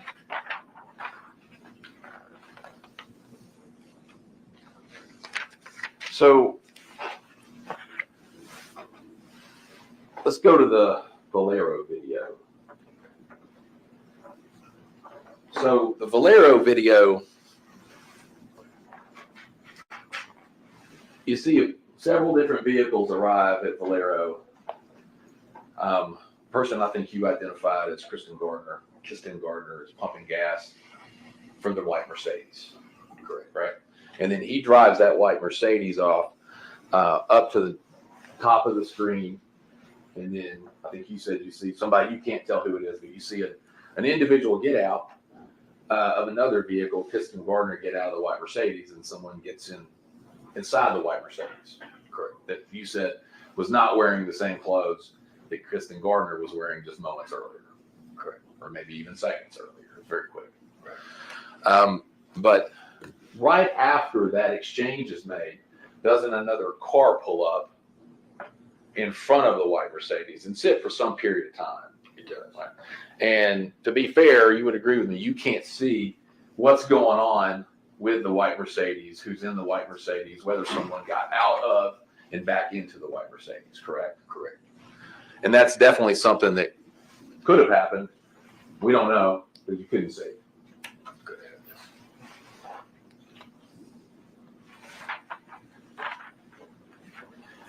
So then we get to Crosstown. And so those Crosstown videos, I believe you made the statement that you would see Mr. Johnson arriving in the Mercedes in Crosstown. Someone. Yes. Or someone wearing, well, let me ask you this, and you make my point, right? So you don't know who was in the Mercedes. No. Right? Because in fairness, the video you saw and that the jury saw is the video. Like, you can't see who's driving the Mercedes. Right? Correct. And then you see the Mercedes enter, and there are times when you'll see the person in the gray sweatpants, black, black shoes, black hoodie, walking through the parking garage. Correct. Right? And you don't see the car that person gets in of or out of. Right.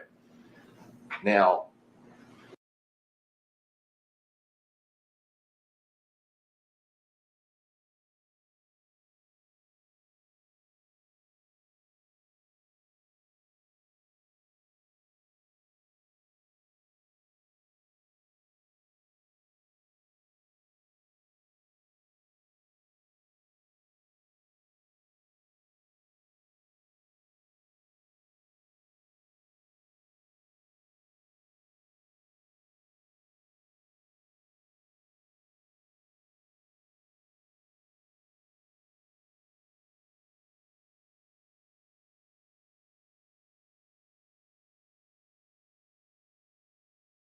periods of time where the white Mercedes, it shows the white Mercedes in the video come in. You can't see the driver. You can't see the person in the gray sweatpants and the black hoodie, what they get in and out of.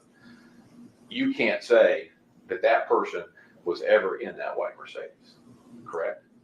No, you can't. It's just the area that the Mercedes parked at is the same area where that person came from.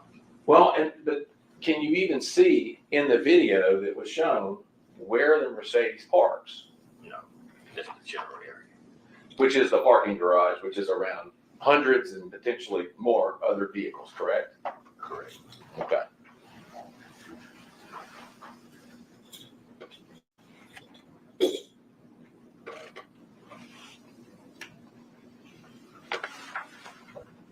Now, there is a point in time in your testimony when we start looking at the videos inside Crosstown, specifically inside the elevator, where you specifically identify that person to be Mr. Johnson based on tattoo, I think.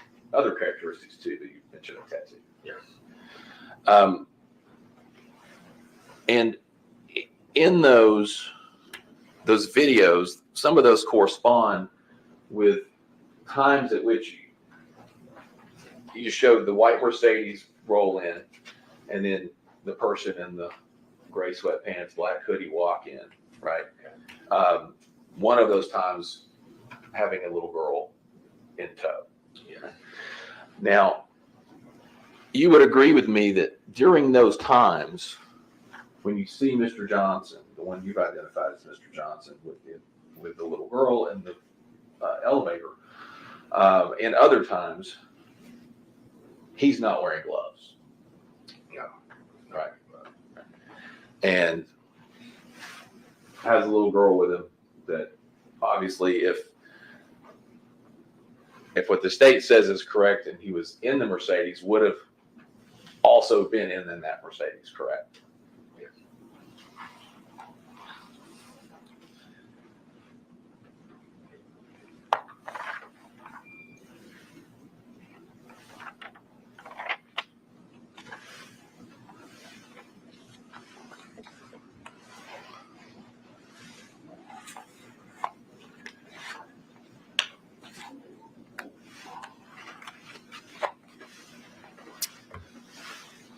Today you testified about going back to the Makita video, and specifically you mentioned it when the video was playing and then there were some still shots put in.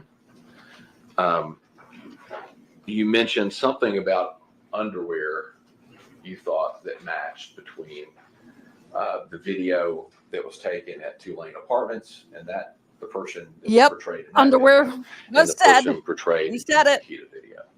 Correct. You're going to say butt Specifically crack the next? gray sweatpants, black hoodie, right? Yes. Now, there was a timeline that you also said you recognized of the Tulane apartment video. You recall seeing that? Yes. Had various pictures, and it even had like notable things from each picture, right?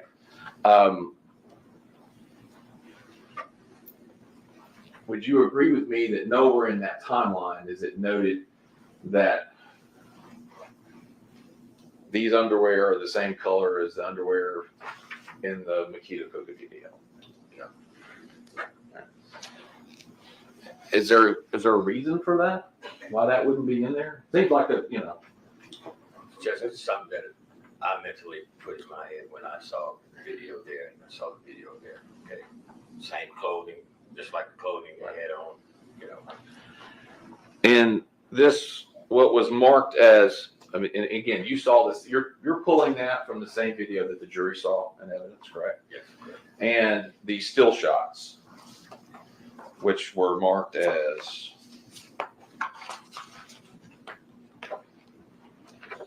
front and back. Oh, okay. Okay, thank you. Exhibit 58, it's a collective. Okay. And these pictures, these still shots, being slowed down, I'm going to hand you collective 58.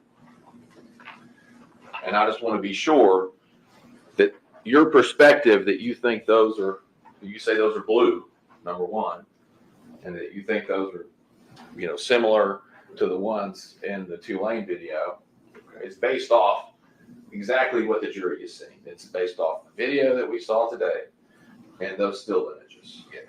Okay. And in fact, you're saying did you base it off seeing still images before, or are those still images something you just saw for the first time today after you kind of put that together in your head? No, something myself. You'd seen them, investigating the case. Yes. Okay. But again, you're saying based on saying. Yes. And it's your testimony that those are the same color as the Tulane video? What I visualized, what I saw. What you saw. Okay. All right. Thank you.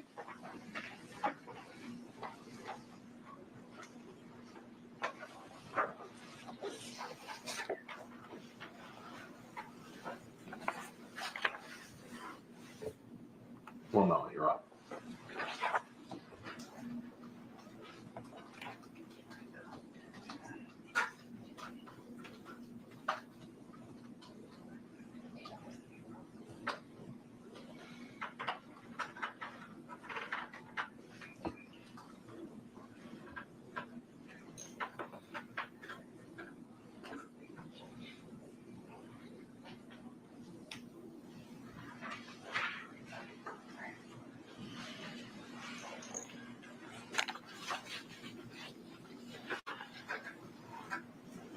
You were asked about how long it would take to get from Crosstown to Makita Cookie. I think you said 10, 15 minutes.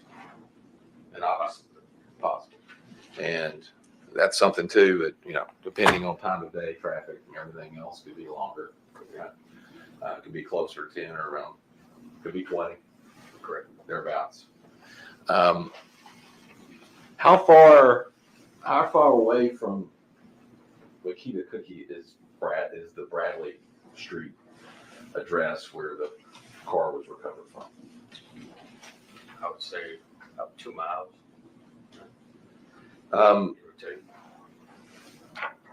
When you were investigating this case, did you become familiar with an address on Wild Rose Drive? Would have been Cornelius Smith's father's residence? Correct. How far would you say that was from Makita Cookie? Maybe 5-minute drive. Maybe not, probably not that much. So got a little, maybe even a little less. Correct. Okay.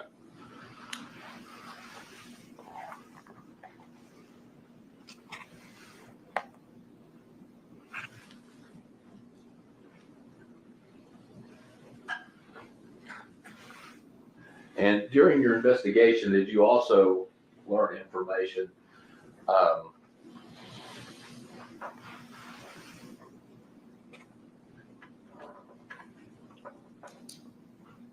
strike that.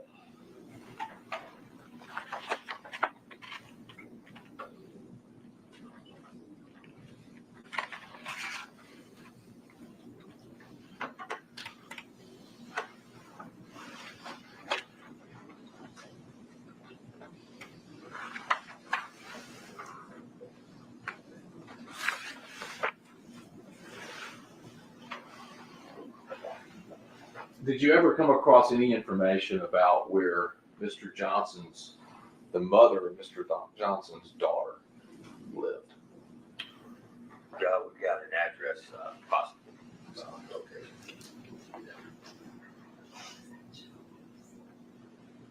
Do you recall that address off the top of your head? No, I don't. Did you ever do any kind of, did you drive there ever? We drove to an apartment. She's supposed to be living. Okay. How far would you say that apartment was from Makita Cookie? It's a good distance. It's out in the Whitehaven area, probably closer to the 2 lane. Close to the 2 lane. And how far away is 2 lane from Makita? Depending on traffic, interstate, New City, probably about 20 minutes. Okay.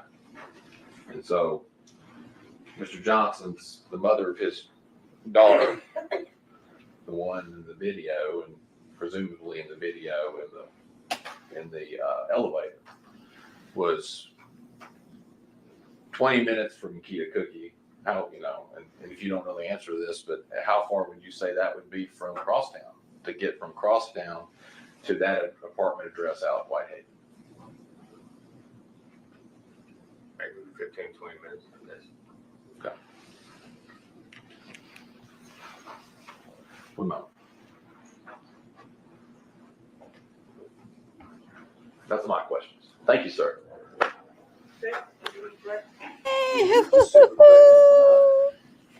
Now the next one. Something I probably should have explained at the start of some of Mr. Evans' questions. You're retired now, is that correct? And this investigation went on after you retired, Correct. correct? Correct. And so this case sort of has 2 case officers. It does. You for the original, Yes. and then Jesse Browning after that? Yes, correct. Okay, so there's some things that happened in this investigation, maybe even testing in this investigation or whatever, decisions that were made would be after you were off the case. Correct. All right, and retired. Yes. All right. The second thing, are you aware that Blue Star, what Mr. Evans is talking about, also reacts with bleach And cleaning products? I'm not aware. Okay, you have not been trained on that substance or anything at all? I have not. Okay.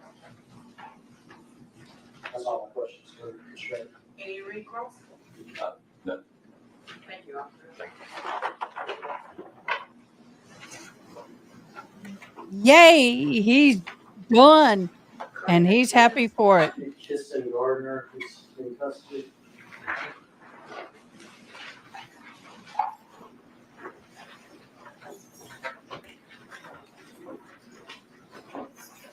I'm sorry. You hold one and wait, sorry. Good possibility. Not for sure, but good possibility. Sorry, guys. Other live. Sidebar. He was a good witness. It was just very dry, and I apologize. But there's nothing we can do about dry.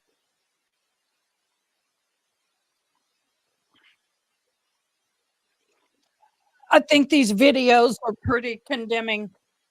I don't think there's going to be I don't think this is going to be a drawn out trial with these videos on board.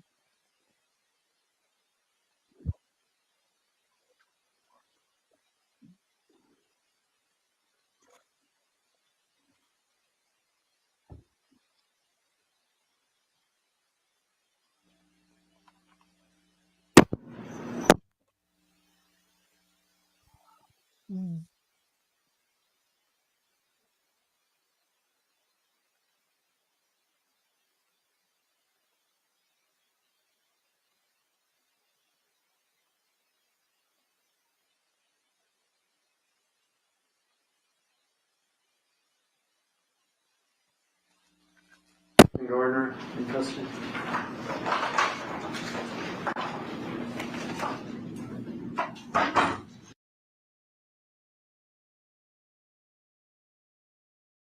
Right. Is that you next? Gardner in custody.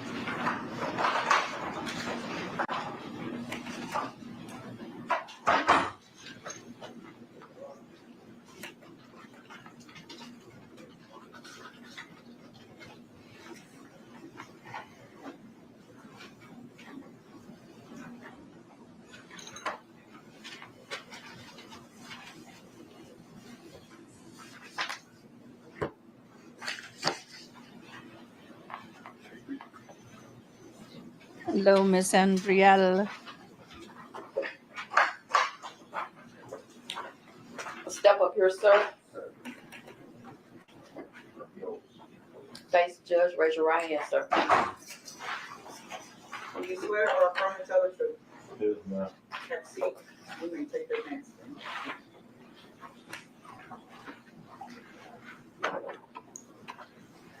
Mr. Gardner, you don't want to be here, do you? No, sir. All right, but go ahead and tell me your name. Mr. Gardner. Spell that first name for me. Khistlan. Spell the last name. Gardner. Garner. And how old are you? 21. We'll take you back to I'm gonna scroll 2021, November. back. I the did not 7th catch his name. O'clock. I apologize, Going guys. on to 3 o'clock. A. I need to catch the name. Garner's the last name. Mr. Gardner, you don't want to be here, do you? No, sir. All right, but go ahead and tell me your name. Mr. Gardner. Spell that first name for me. Khistlan. Spell the last name. Garner. Garner. And how old are you? 21. We'll take you back to 2021. Going on to 3 o'clock a.m. November. Want to be? We may take the next. Sorry, guys. I can't hear both. Andrielle, did you get his name? Want to be here, do you? No, sir. All right, but go ahead and tell me your name. Mr. Gardner. Spell that first name for me. Khistlan. Okay, I've got it. Garner. Garner. And how old are you? 21. We'll take you back to 2021, November the 17th. Is the early morning hours of November the 17th, just after 2 o'clock going on to 3 o'clock a.m., okay? Did you have occasion to go up to the Valero station near the University of Memphis? Yes, Where had you been before you got to the Valero station? oh, I can't tell. Okay. Was it a neighborhood house? Yes, sir. Were you up there with other people? Yes, sir. Were you up there with an individual by the name of Treon Ingram? Yes, sir. Do you know Treon Ingram? Yes, sir. Was he somebody you hung out with? Yes, sir. Did you see an individual up at that neighborhood house who you know is straight drop or drop? I can't tell. I Okay. just know. So this is another inmate. He may have been the driver. Objection, hearsay. Sustain.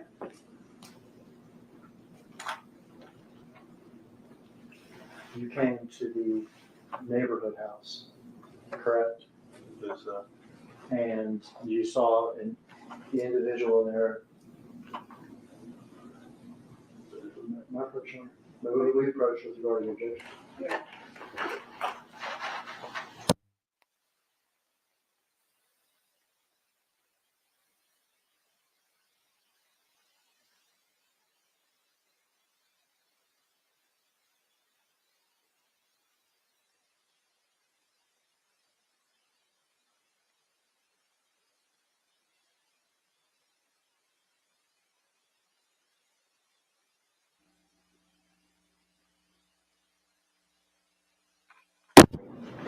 Okay, and were y'all in a vehicle? Yes, sir. What kind of vehicle were y'all in? Mercedes-Benz. Okay, and let me show you a picture. I think you've seen this before. What's that a picture of? Mercedes-Benz was in. All right, is that the picture that we're going to be talking about? Yes, sir. Is that the car we're going to be talking about? Yes, sir. All right. To your knowledge, was that car a stolen car? No, sir. Okay. Do you know where that car came from? No, sir. All right. Are there other people at this neighborhood house? Yes, sir. Who are the other people at this neighborhood house? Straight drop. Straight drop? Yes, sir. What'd y'all do at this neighborhood house? Nothing really. Okay, were y'all hanging out? No, sir. Did Straight Drop come in a car, a different car? It's called having A truck? good- Let me show you this what do I picture. have, that the you- pro or something like seen that in before? the StreamYard? I paid for the higher membership. Cool, isn't it? Is that the truck Straight Drop came in? Yes, sir. And is that a white Ford Expedition? Yes, sir. There come a point when y'all left the house? Yes, sir. When y'all left the house, who was driving the white Mercedes? I was. When y'all left the house, did the Infiniti leave the house too? Yes, sir. Who was driving the Infiniti? Ryan. Did he have a passenger with him in the Infiniti?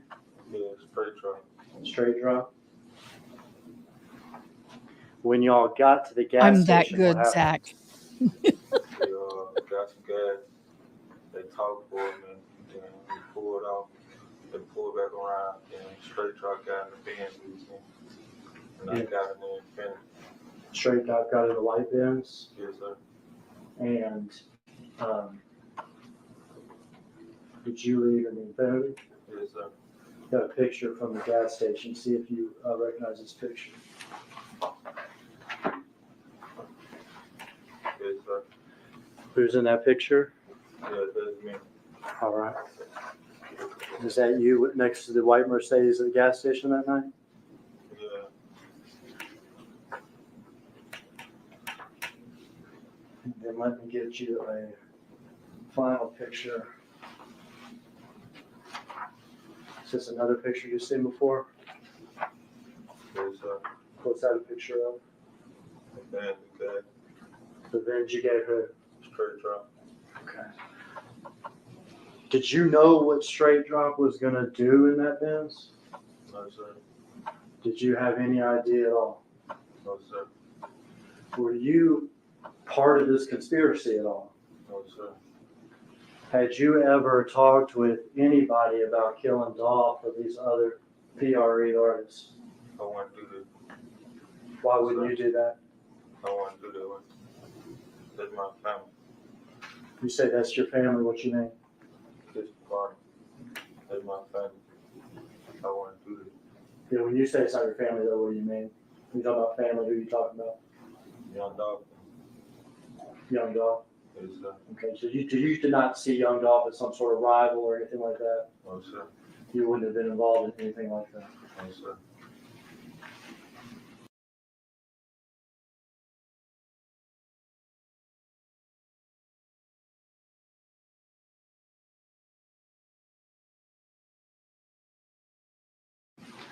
I'd like to introduce those exhibits into evidence at this time, Your Honor. I need to give them a quick look. My approach. Sure.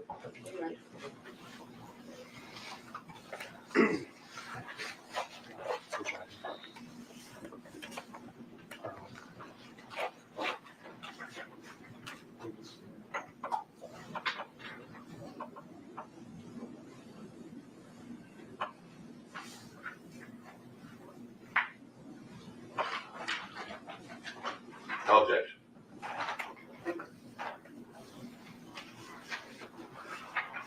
These are actually in order as Mr. Gardner identified them, Your Honor. My approach shoot. The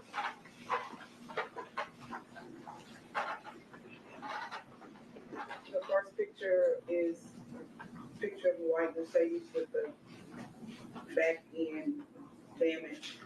The picture has Kirsten Garner's name on the bottom, labeled 11/29/21 at 4:01 p.m. and also has written on it in red the bins we gave drop at Valero. We'll mark this as exhibit number 60.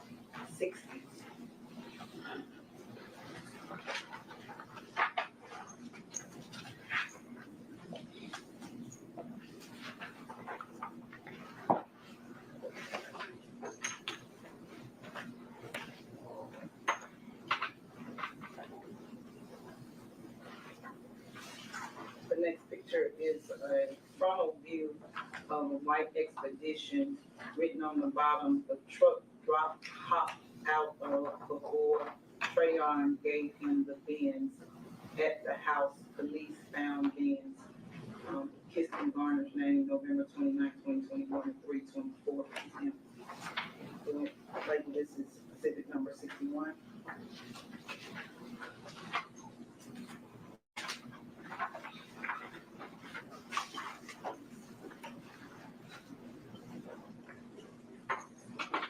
The next picture is a picture of the white bins at the gas pump. Somebody standing next to the gas pump.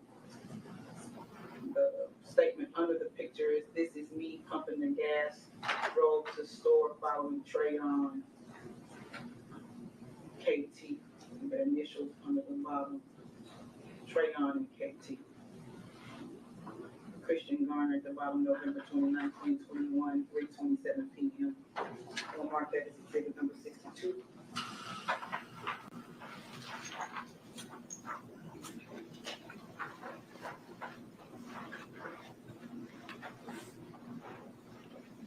And the last picture is a side view of the Mercedes-Benz. This view is from the passengers. This is view of the driver's side. And the written caption under the bottom says, "This is the Benz we gave drop." Christian Garner, November 29, 2021. We'll mark this as exhibit number 63.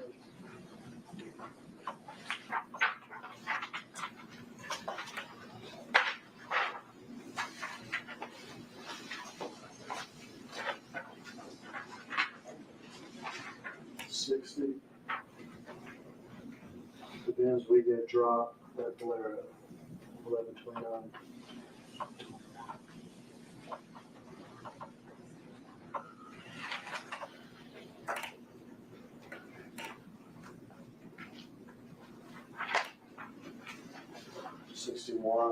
The truck dropped, hopped out of before Treon gave him the bins at the house where police found the bins.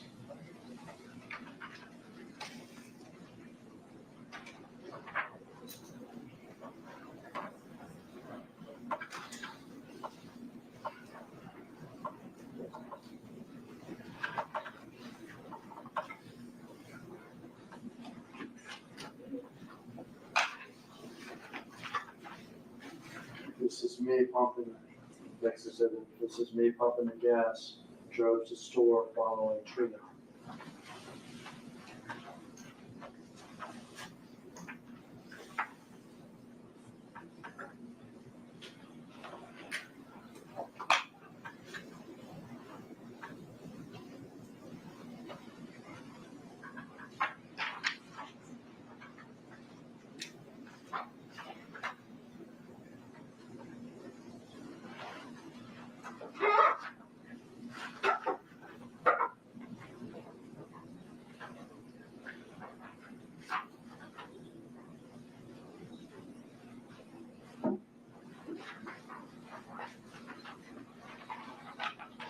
This is the bins we get dropped. Next on the exhibit.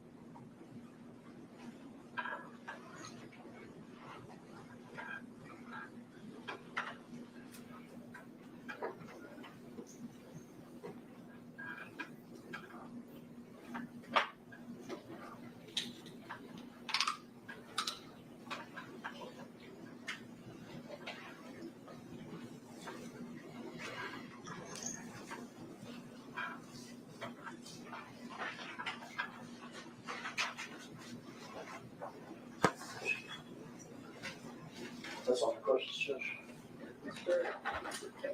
Thank you, Judge.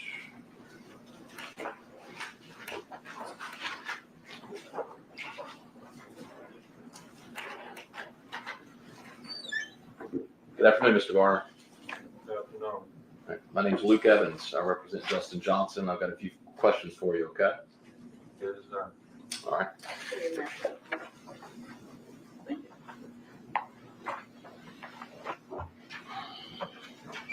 So I'm not going to ask you what Treon said, but when you were first asked whether or not you knew whether or not you knew who Treon traded the Mercedes-Benz for, you didn't say Justin Johnson or straight drop. Yes, sir. It was straight drop, Gabs. Okay. And you started to answer by saying, Treon told me. Yeah, when we was at the house. But when we went to the store, I seen him. I was in the car with him. I seen him at the store. So you didn't see him at the house? No, Treon just told us that's what it was when he got in the Infinity with Treon. Okay. So you're saying that Treon, you were there, though, no question. No question. So how many times have you been interviewed by law enforcement before today? Too many times. 2 minutes. In relation to this investigation, if that narrows it down any for you, is it still too many times? Or are you just saying one time's too many? One time, too many. Sure. Fair enough. So you've at least been interviewed twice, right? Yes, sir. And then you even got spoken to right before you came on the stand. Out of the state, correct? And the first time you talked to law enforcement was on November 23rd, 2021 about this. Do you remember that? Yes, sir. And you told this jury today you had no idea that Mercedes-Benz was stolen. No, sir. Now that just isn't true. And you know it's not true, right? I wouldn't been in if it was stolen. Okay. What's Treon do for a living? I can't tell you. I mean, did he have a job that you knew of where he could afford a Benz? Yes, sir. He did. What'd he do? Work at a garbage truck place. Okay. What? I mean, you weren't with Treon when he carjacked it a couple of weeks before. I mean, you and him were tight, right? Yes, sir. If I would have been there, I would have said, you know, I wasn't. You weren't there? No, sir. And you just, I mean, how long you known Trayon? My whole life. You've known him your whole life. Yes, sir. He works at a garbage company, Yes, sir. right? He's driving a Benz. How long had he had the Benz? I can't tell you. I mean, you hung out with him almost every day, didn't you? No, sir. You only kind of pick me up when I need a ride. Did you need a ride the night you say you went over and traded the Benz? Yes, sir. Where were you going? Off Redwood in the mile. And Trayon was just taking you. Yes, sir. Well, what did you think when he was going to trade his nice bought and paid for Mercedes-Benz for an Infiniti Q40? This is big. So what I thought. Let me ask you this. For Trayon and you riding around in this Benz that you thought he bought and paid for, didn't carjack to get it. What did you think when he was riding around with 2 pistols and a Draco in the back? Texas. It's Memphis. Because that's what he had, right? A Draco style assault rifle. I can't tell. I just know he had some type of weapon. Well, you called it a Draco when you interviewed with law enforcement. Yeah, it should be. Right. So that's what it was. And some pistols, right? It was a lot more than that. It was plenty of guns in the car. And that's what you and Trayon were riding around with. Yes, sir. Let me ask you this. At least November 16th, 2021, were you a felon? No, sir. What about Trayon? I can't tell. You don't know? No, sir.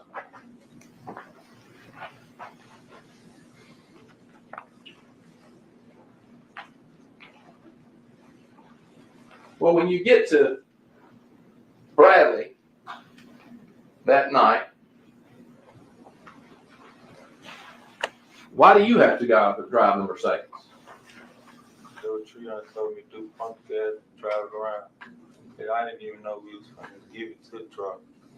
I just know when we came around, I got done pumping gas, we all pulled off, came back around through the store again, and we gave it to him. I didn't know why, I didn't know what he did it for, I just know we gave it to him. And the only time you've been in the car was that night? That Mercedes? No, sir. You been in it before? How many times? Twice, 3 times. Just wanted to get the ride when I called Treon. Right. What about, did you ever have to get anything out of the trunk for him? Or did you just get in the front seats and, into the passenger seat, in and out? Yeah, my wallet. You had to get your wallet out of the trunk? Yeah, no, it wasn't in the trunk. It was in the car. Okay. What about the trunk? Did you ever go in the trunk? No, sir. Never went in the trunk? No, sir. Never touched the trunk? No, sir.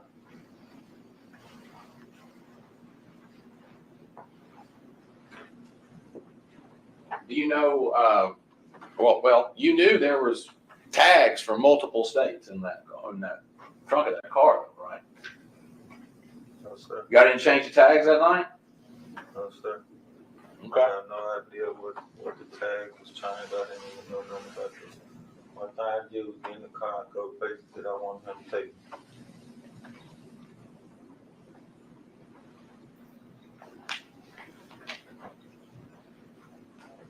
You said you thought Trayon had bought that Mercedes, right? I didn't say that. I just said I didn't know where he got it from.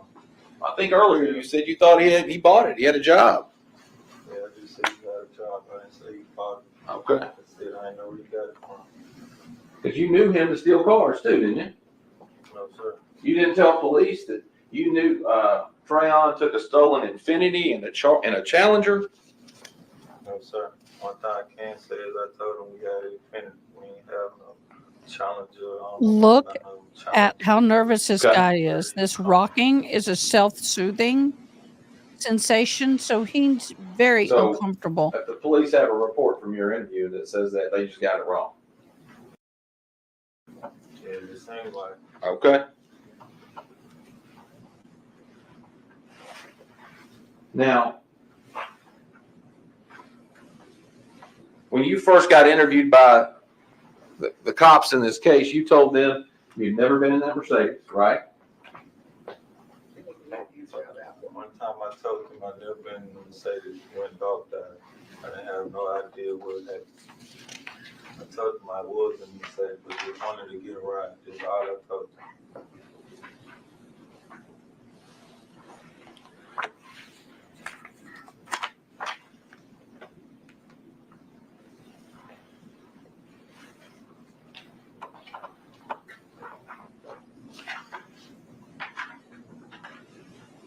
All right.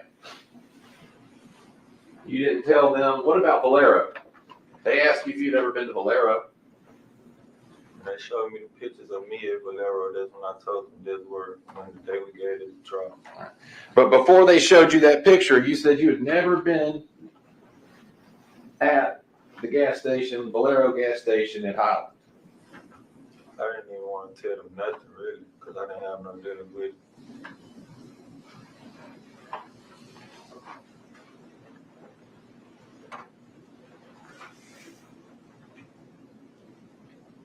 You even were shown a picture of yourself pumping gas and said you didn't know who that person was, right? Yes, sir.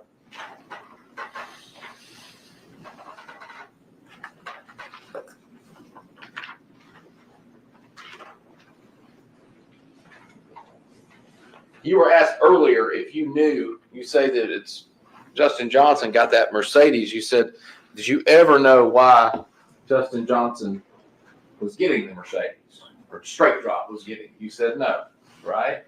Yes, sir. But that's not what you told the police when you were interviewed again on November 29th, 2001. Right? Interrogated me. And during your questioning, interrogation, whatever you want to call it, you told them that Drop said he needed the Mercedes-Benz to slide up on his baby mama.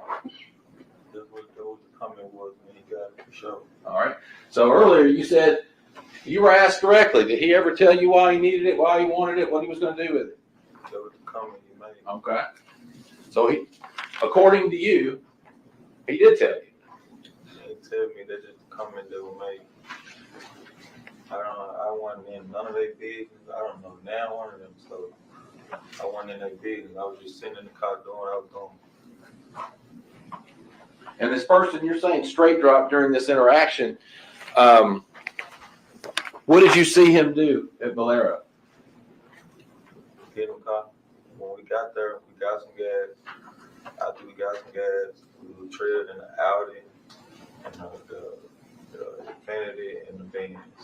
When we got done getting some gas, we rolled out, we came back through the store lot at the air pump, and that's when we traded cars.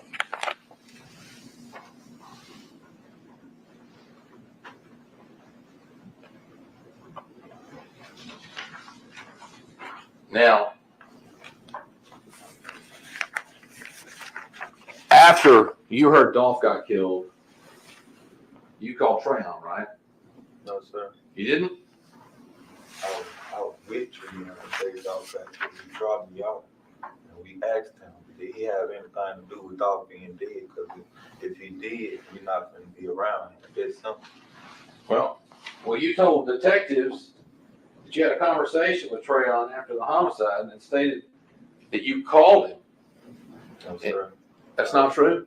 I was with him on the day of. He dropped me off in Raleigh and then Infiniti. All right. And you told Trayon, according to what you told them at the time, that people were trying to put your name in as one of the shooters in Dolph's murder. Yeah, that was for sure. When was this conversation? The day after. The Day day after? after me recognizing that Dolph was dead, and the day after that, we recognized that the car we were just in that had something to do with Dolph. And you already knew the day after he's killed, that people are putting your name in it. It's my family. Like, they know what car we were just in. Like, Who's your family? When you say your family, Dolph people, like Dolph, like they're my family. Can you explain that to me a little bit more? Are they your blood relatives? Yes, sir. How are y'all related? Cousins. Okay. And you're saying the family would have known that you were driving around in that white Mercedes? Yes, sir. How would they have known that? We was calling them, letting them know when we got the van. You called Dolph's family. No, we called people that were related. Who'd you call? I can't tell. What do you mean you can't tell? You don't know? They're not in it. Who'd you call? Can't tell. Treon did all the calling. I thought you just said you called them. They're your family. They is. Treon did all the calling. But why is he calling Dolph's family? He's trying to get it. He's trying to get the car gone. Why would Dolph's family know how to get the car gone? It ain't just Dolph family. There was plenty of people that we were trying to get the car to. Well, you just said it was Dolph's family. Who you were calling. That's who we're talking about, Mr. Garner. Yeah. So you stole a car, and back again. You said earlier you didn't even know that the car was stolen. Why you keep saying I stole the car? Why are you trying to get the car gone if you didn't steal it? I didn't steal it, but Treon was trying to get the car gone. So Treon stole it. I don't know. What do you mean you don't know? Why is he trying to get rid of the car? If he bought it. I can't tell you, and I didn't say he bought it. I didn't know where he got it from. Okay, guys, I'm back full time over here. So Corey you're in Richard a car. has 2 more However, Treon motion got it. hearings, one in October, one in So November. you're calling, Like you it's gonna be say, in April Dolph's family of before he's killed to try to get rid of the car for whatever reason. It was way before Dolph was even in the thing dealing with Dolph. Like, we've been trying to get the car down. Like, it was way before it didn't have nothing to do the day of, the day after. This guy's confusing me. Was he or was he not in the car? Yes. The first time he picked me up, he was trying to get the car down. I didn't get in his business. It's not my business. I'm just getting in here to get a ride. It was way before. Let's start there. It was way before Dolph was killed. Yeah. How far before? About a week or two. All right, and you're saying that's way before. I just covered my cat in a blanket. But Treon, according to you, is calling Dolph's family. And Treyon's not Be right related to back. Dolph. I'm going to replace the hearing aid battery. You got to realize everybody grew up with each other. So everybody know everybody. It's Memphis. Everybody know everybody. Well, sorry, I'll let you finish. When he got done calling them, they didn't want to get it. They didn't have nothing to do with it. So I guess he did what he did. Gave it a drop. I don't know. I can't tell you what he gave him, where he did it from. But you're concerned immediately when Dolph ends up murdered because you know that you or Treon, one of the two of you, has reached out to Dolph's family and tried to unload a white Mercedes, right? Which is in the video, driving away. My fault, but why you keep saying it was just Dolph's family? Like I told you, multiple people he was trying to sell the car to. That's what you said. Yeah. That's what you said. You won't tell us who it was. I've asked you that too. I want you that they have nothing to do with me. You said talking about me giving the car to drop. I ain't have nothing to do with us. Well, unfortunately, you don't get to pick and choose, Mr. Garner, on what you answer and what you don't. The judge gets to decide that, not you. Yes, sir.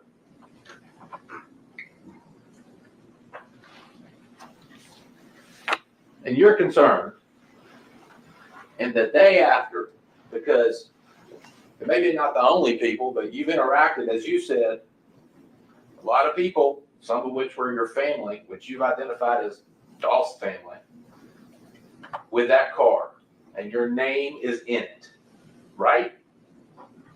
Same car that's got, as luck would have it, a Draco in it, and two pistols. At least, you said a bunch, but at least 2 pistols, right? There's a lot of witnesses. And you're immediately concerned, right? Because you think, oh no. Now, when Dolph died, and I seen the Mercedes on the news, Of course, man, who not finna call them if I'm in this car and they just did shit like, I ain't finna act like I didn't not hear you. I called.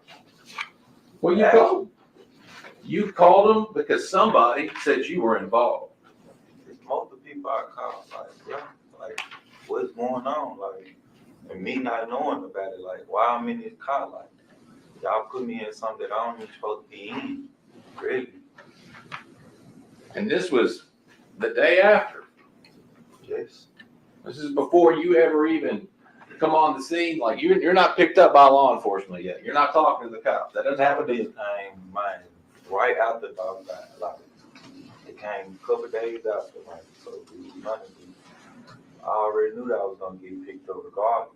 As soon as I said that, I got picked up for nothing. And started lying right then. Right? Trying to hide your involvement. This dog, like, no one wanna be in this, like, knowing I ain't got nothing to do with it. There wasn't no lie, it was for real, like, I ain't have nothing to do with it, it ain't no lie. I don't. So why would I go tell them something that I don't have nothing to do with? I don't have nothing to do with it.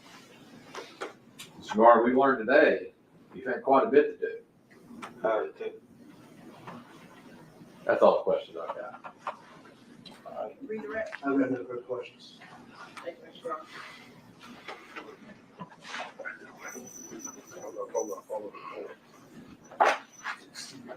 Ooh, my last pack. Gotta go buy more.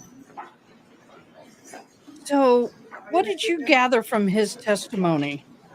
Wait 1 second, I already have a stipulation that we'd like to go ahead and read to the record.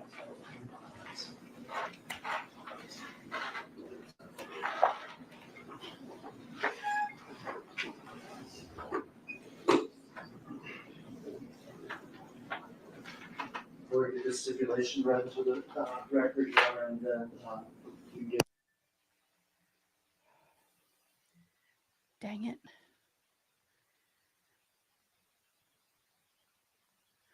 Every time I change batteries, I have to reconnect my hearing aids to the device. Well, lay down, Sensei. So now I can't hear until it pairs. Okay, so I'm back.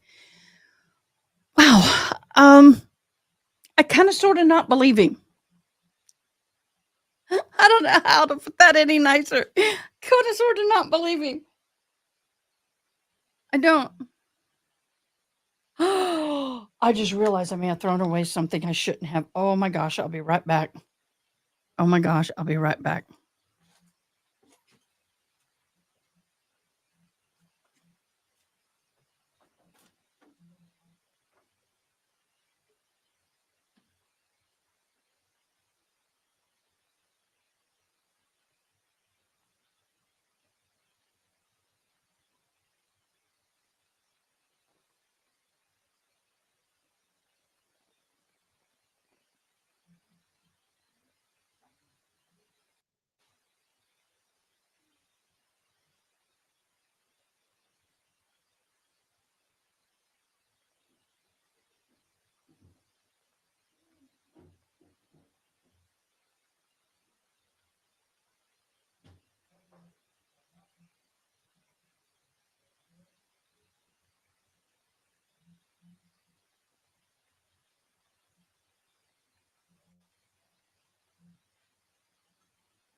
Oh my gosh, I had a heart attack. Oh my gosh. Yeah. I forgot I had hooked them on my finger, and I picked up some trash and I ran in there and threw it away. And then I went, ah! Luckily, it was right on top. I could run 2, 4, 6 trials if it let me. But the problem is the sound only goes through one source. So everything's in my ears at the same time. So I am relying strictly on reading to keep up with what's going on.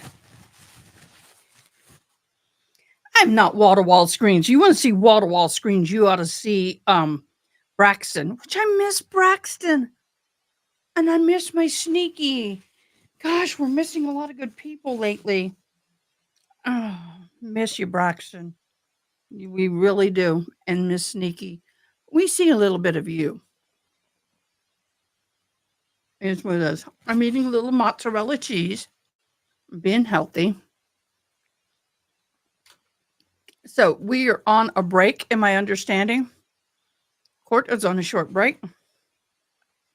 Go, please. You don't beg for food. So, yeah. I know, Miss Kevin, too. It's just that time of year. It's that season.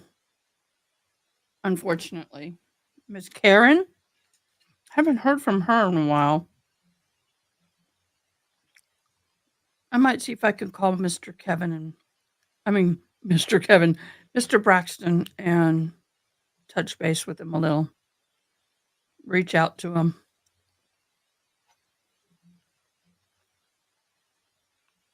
Reach out to him. I can do that. I need to reach out to everybody. Okay, guys, I see some of you who are not subscribed. Please do. It would be wonderful. Zach, you haven't subscribed. Dude, really? But thank you for your love and when you give it. We really, really, really appreciate you, Mr. Zach.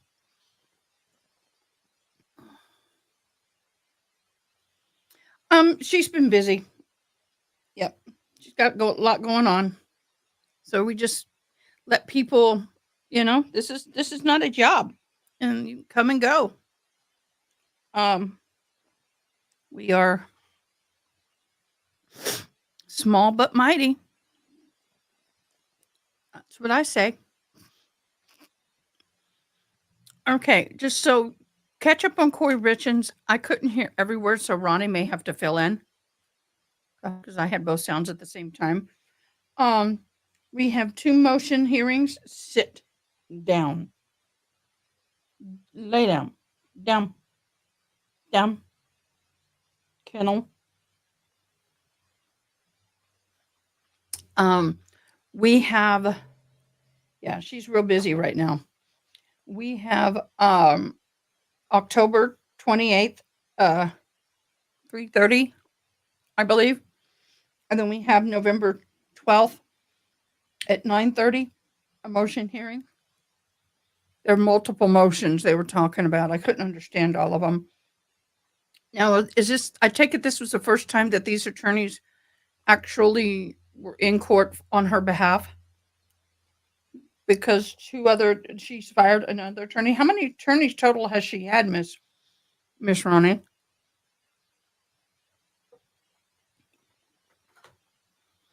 I don't know how many she's actually had. There's been a lot of cases I'm trying to catch up on. But we will get that in. This guy that just, Kristen Garner, right.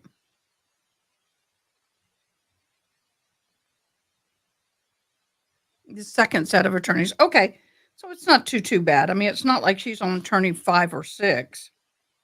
God, we have another Sarah Boone on our hands. This last witness in this case, I was struggling to understand him once again with my hearing. So can anybody catch me up? Was he or was he not in the car when the event happened? And did he or did he not know the vehicle was stolen?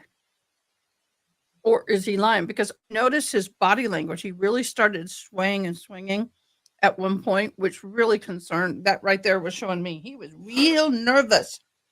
He was a nervous little fella. Okay, wonderful.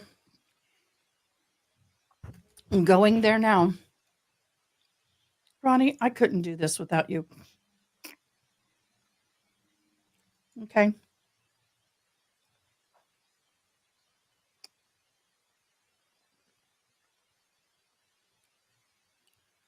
We have the dropping the gavel. Congratulations, love.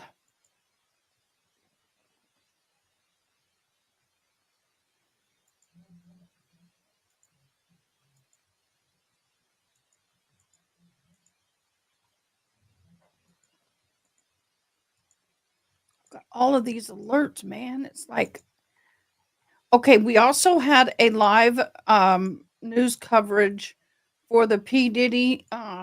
They are having a lawsuit. And of course, there was a wonderful, wonderful woman that everybody loves. Kristen's back. Yay. So we'll look at that later. All right, wait a minute.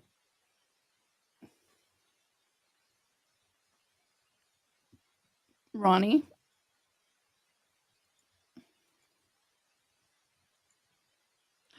Oh.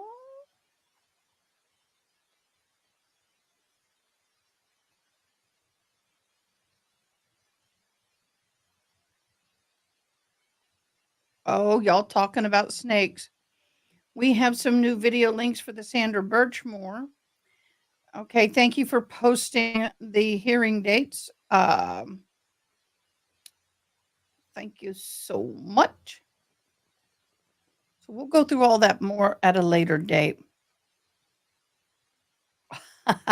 Cockatoos are known for biting, aren't they? Aren't they? Since they lay down.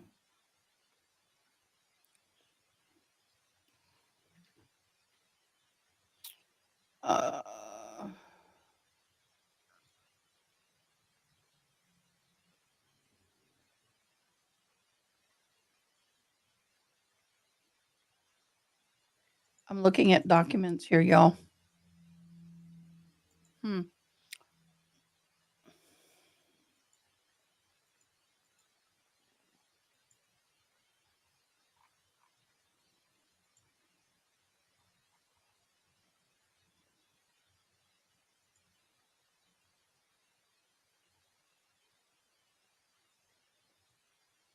I click on that website that you gave, and it won't open, Ronnie, in Discord member chat. Can you find it again and put it under her file? We do have a Corey Richens file. It's not opening, but I appreciate it. Thank you so much for doing that. So, after I do my homework, get caught up this week, I need to really sit down. I've started using a different calendar system, so I'm going to sit down and get everything in. On schedule, corner.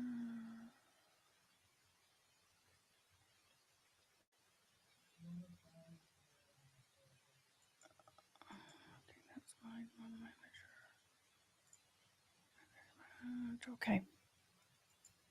Let me go back up to the member chat.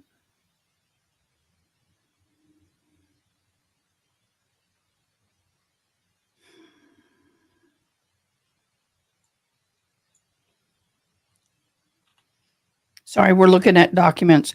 Okay. This trial here, I don't understand. Please, I wish someone could explain to me why people in their shoes don't just take a plea, because when you've got the video evidence that they have with this guy and like the Sarah Boone case, now they may not offer a plea deal, but many times they do. Why don't they just take the plea deal? Because let me tell you, Oh.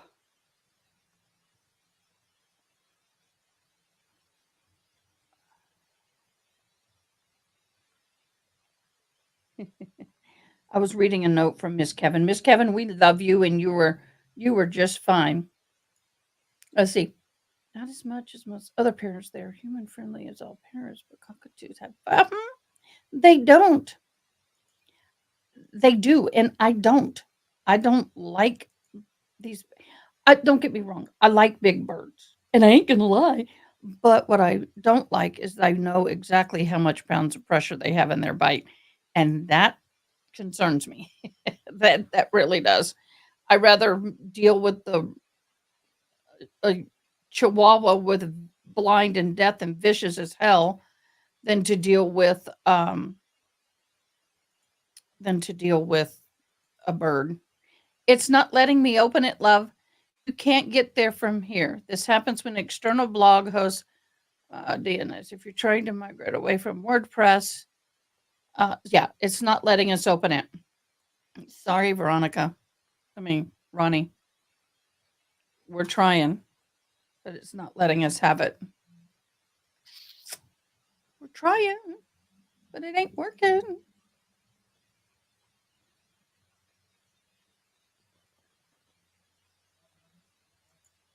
So, looks like they're coming back. For those of you who are asking what I was eating, I have little mozzarella cheese balls.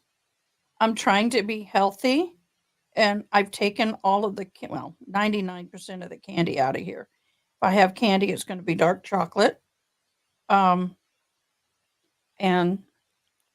trying to eat healthy. I don't have much of a stomach. I eat small. I graze through the day. They say it's better for you. And I'm trying to eat smaller portions. That's hard. Trying to retrain my body to eat smaller portions more frequently than big meals all at once. It is what it is.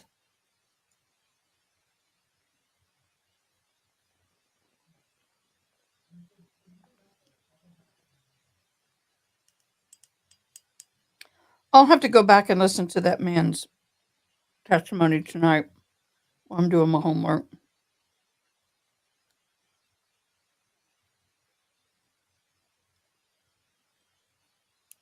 I need to take a peek at that and figure out what I got to do.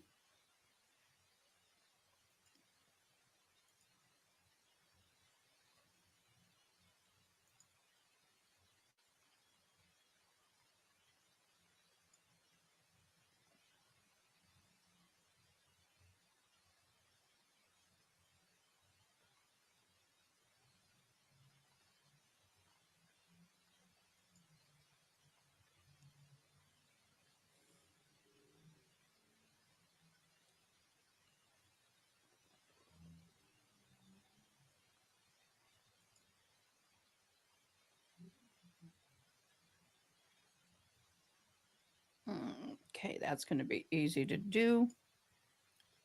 Yay! Glorious, yay! I can do that one.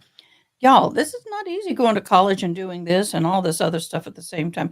Will you get the camera off of the guy's butt? That really would be nice.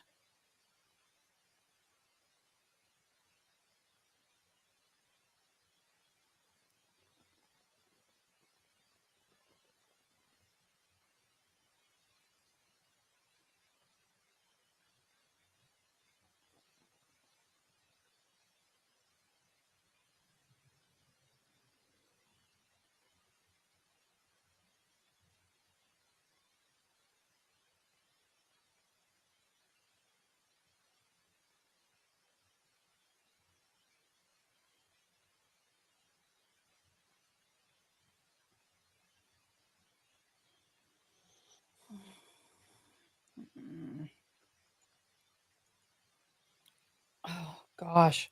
That carpet at one time was so cool. Now? Yeah. Yeah, you found him, Miss Swan. What, am I bouncing around too much? But the cameraman likes big butts.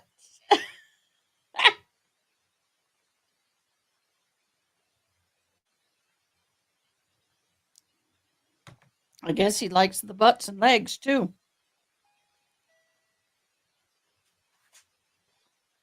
We'll see if my son gets that.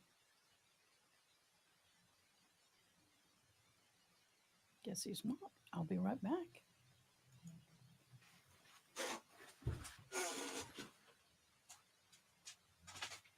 Are you ready?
Hello, everybody. Yes, it's quiet here. I apologize.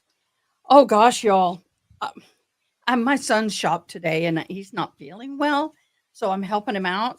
And oh my gosh, it was like one person came and then another person, and so anyway, it's been one of those quiet days, but we are here watching the Young Dolph murder. We had, first of all, we had the retired CSI agent, poor guy. He had his shoulder in a shoulder immobilizer. He just had shoulder rotator cuff surgery. And he testified, of course, to all the evidence that they found on scene. They found the 9mm casings on the inside of the candy store, which was the security guard that was supposed to be guarding Young Dolph.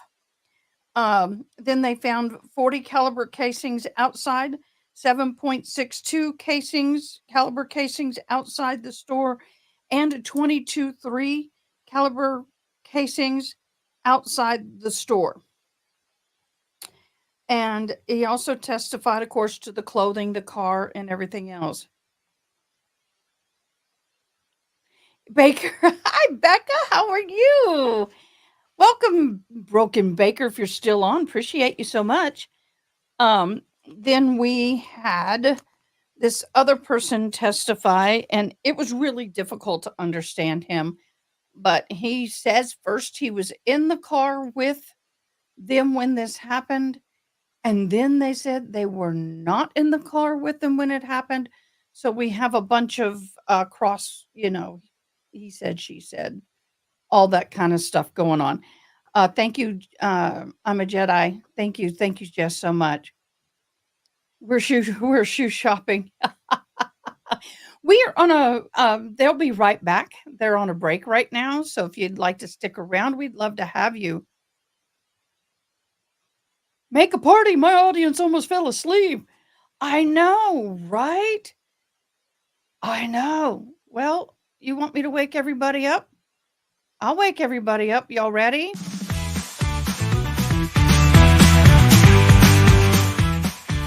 I told you be ready and be loud.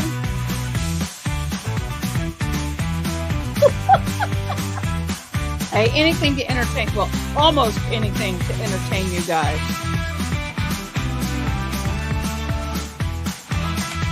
Oh, there we go.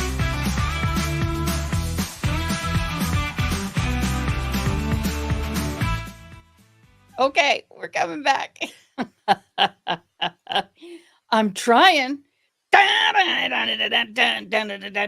No, that ain't gonna work. I was background shopping with my gang. I'm buying different backgrounds for the season. I got a fall one coming in the next day or so. And then I'm looking for one for Christmas. It is boring, but that's part of trial. We're going to have days that we're falling asleep, and then we're going to have days where we're like on the edge of the seat. So we'll see. Now, the last witness was a little more entertaining.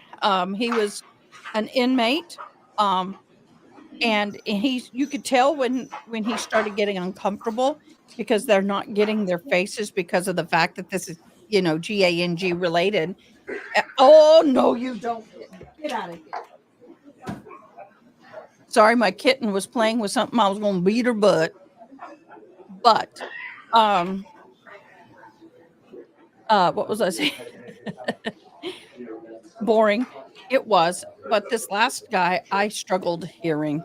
This is some of the more difficult cases as far as courtrooms I've had to hear in. Love and Stitches.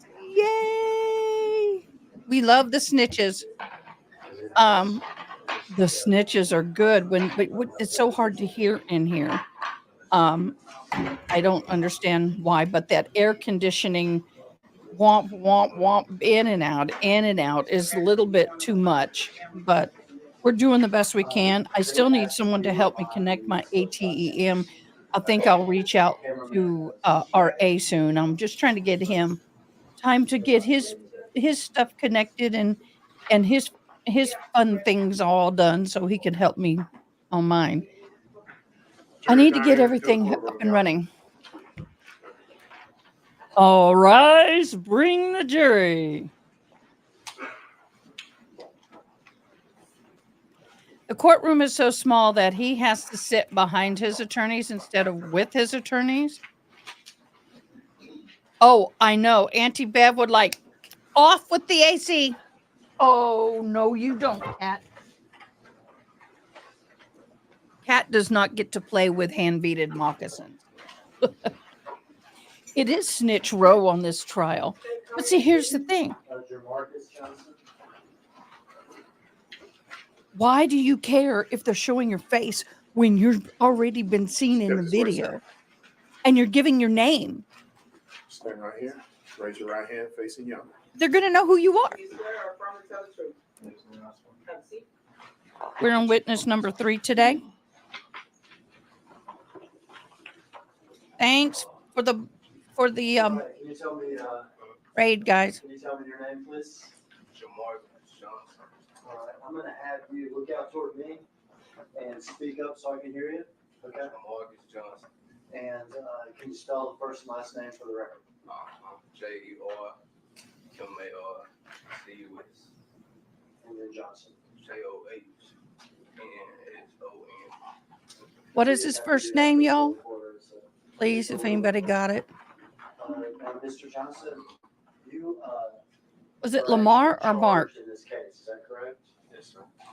You are charged with taking possession of some of your brother's property after the Dolph killing, and for aiding him to communicate with another man by the name of Cornelius Smith after the Dolph killing. Okay? You have an attorney for that case, is that correct? Yes, sir. And he's actually in the courtroom today. Yes, sir. You have pled guilty to being an accessory after the fact, several counts of that offense for taking control over a car your brother was driving afterwards, for taking control over a phone that your brother had afterwards, and for helping him by using the phone communicate with Cornelius. That's what I hate about swivel All right. chairs. They need to nail that thing You've entered still. That guilty makes me plea seasick. to those offenses, but you have not been sentenced yet. Is that correct? Yes, sir. Meaning that a judge has not had a hearing and told you what your sentence is going to be. Is that correct? Yes, sir. Have I told you that it's a very good idea for you to tell the truth, and that the truth could help you at whatever sentencing you have one day? Now, this building and this system is new to you, isn't it?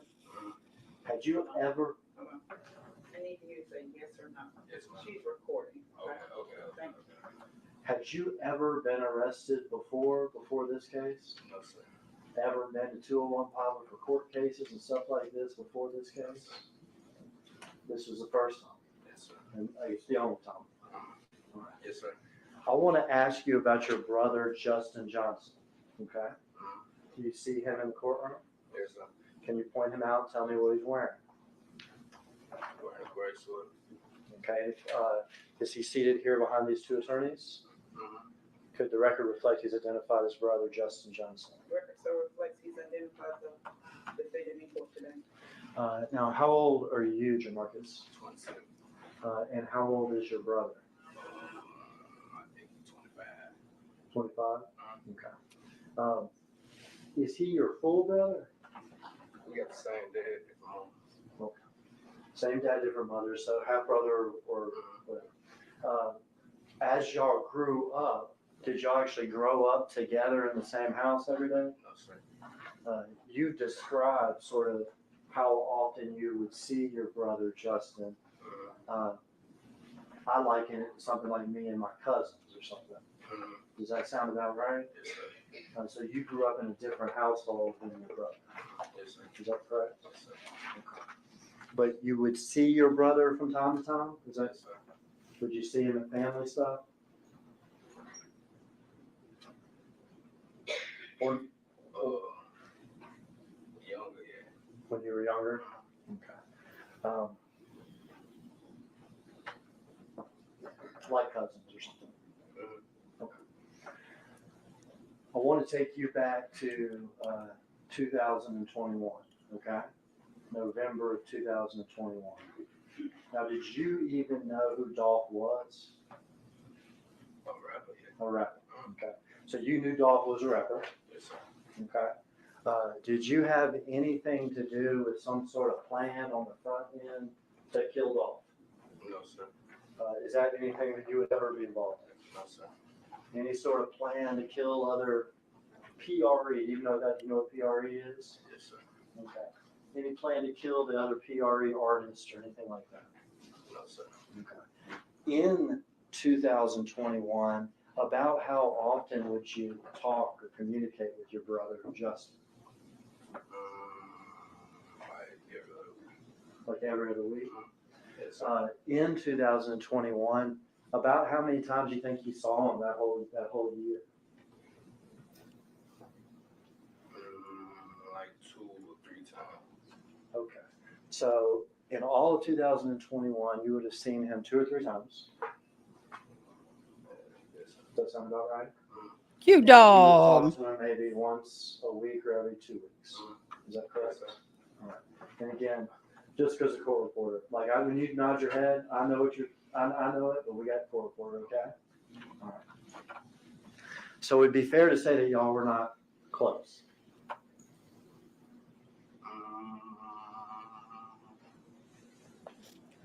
Relative. Close is very relative. My close may not be yours. Yeah, there's stuff going on. I got my stuff. Okay. Were his friends your friends? No, sir. Okay. So did you know the people he hung out with? No, sir. Did you know, for instance, Treon Ingram? No, sir. That name mean anything at all to you? No, sir. Okay. Where were you living in 2021? I was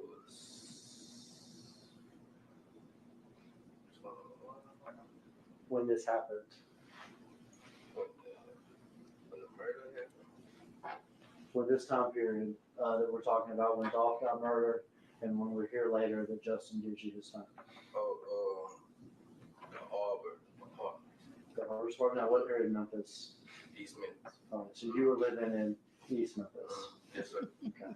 And for people that are not from here, there's downtown. Yes, sir. Is that correct?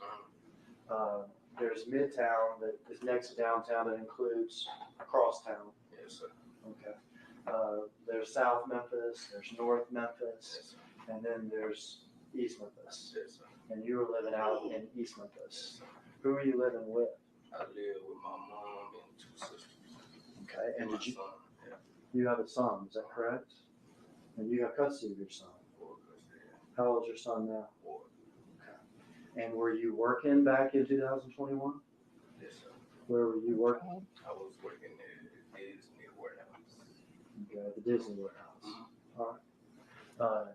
Trying to support your son Yes, sir. and living in those apartments with your mom and your sisters. Yes, sir.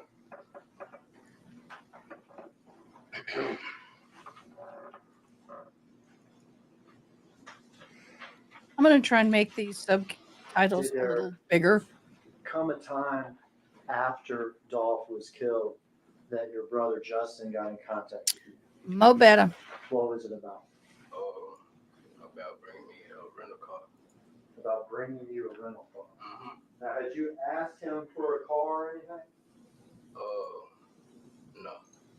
Okay, so this is, do you know what out of the blue means? Would this be something sort of out of the blue? No, he knew I didn't have a car. Okay, your brother would have known you didn't have a car. Yeah, he knew I didn't have a car. Okay. And was not having a car hard for you? Yes, sir. Who had to drive you to the warehouse? I had to get rides from different people. You had to get rides. Okay. So your brother, is this after Dolph was killed? Yes, sir. Okay. Calls you about giving you a car. Yes, sir. Does this sound good to you? Yes, sir. All right. What happens after the phone call? I was getting out from work. I hate this view. This is making me nauseous. So if I'm not looking at it, please. I do get easily motion sickness. So I can't handle this. I'm going to look off, but I am listening.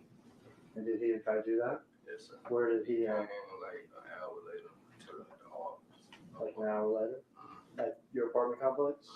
Okay. What kind of car did he arrive in? It was a white Chrysler. Okay. Do you know what a Chrysler 200 or 300 looks like? I think it was a 300. Okay. Oh, they look similar, 200, 300, right? I was just asking, does it look like one of those things? Yes, sir. Is he driving that car? Yes, sir. Does he have anybody with him? It was some people in the truck. What kind of truck is it?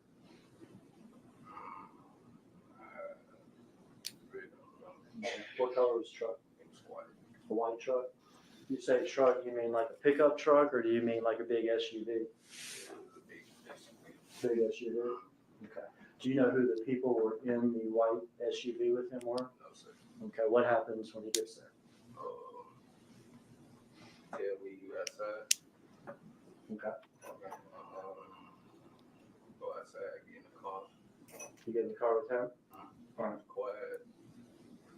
He had 2 bombs. Okay. Okay, so I guess he was putting numbers in the phone and stuff. He was in what? He was like switching the numbers, putting numbers in the phone, another phone. Okay, so he has 2 phones in front of you, and it looks like he's taking numbers from one and putting it in the other. Yeah. Okay, now had y'all talked about a phone or anything before? No. All right, he was ringing your car. You're in the car. He's got 2 phones. Before this conversation about bringing your car and stuff, when was the last time you talked to him? Probably like 2 or 3 weeks before we. Okay. All right, so you meet him in the car, he's got the 2 phones, and he's going back and forth with the numbers. Are you asking what he's doing, or what's going on? He was just quiet. Okay. And what are you doing? I was on my phone. Okay. So you're sitting there next to him, you're on your phone, he's doing his number stuff. What happens? He told me he was gonna give me the phone for like social media stuff. Like that he's going to give you one of his 2 phones. Okay. And you said for social media stuff? Yeah, post some pictures and check your email and stuff. Does your brother have social media? Got Instagram, yeah. Okay. In fact, you know your brother, does he go by other names too? Other than his real name, Straight Drop. Okay. Straight Drop and sometimes just Drop. Yeah, this is real name. Okay. And when you say give it to you for his social media, what do you mean by that? Kind of like, I don't know, I guess he was just busy. He just needed me to keep up with like the people that was email for like Okay, so producers, stuff like that. all right, so let me back up. He gives you his phone because it's the idea that people may be calling or texting or messaging him.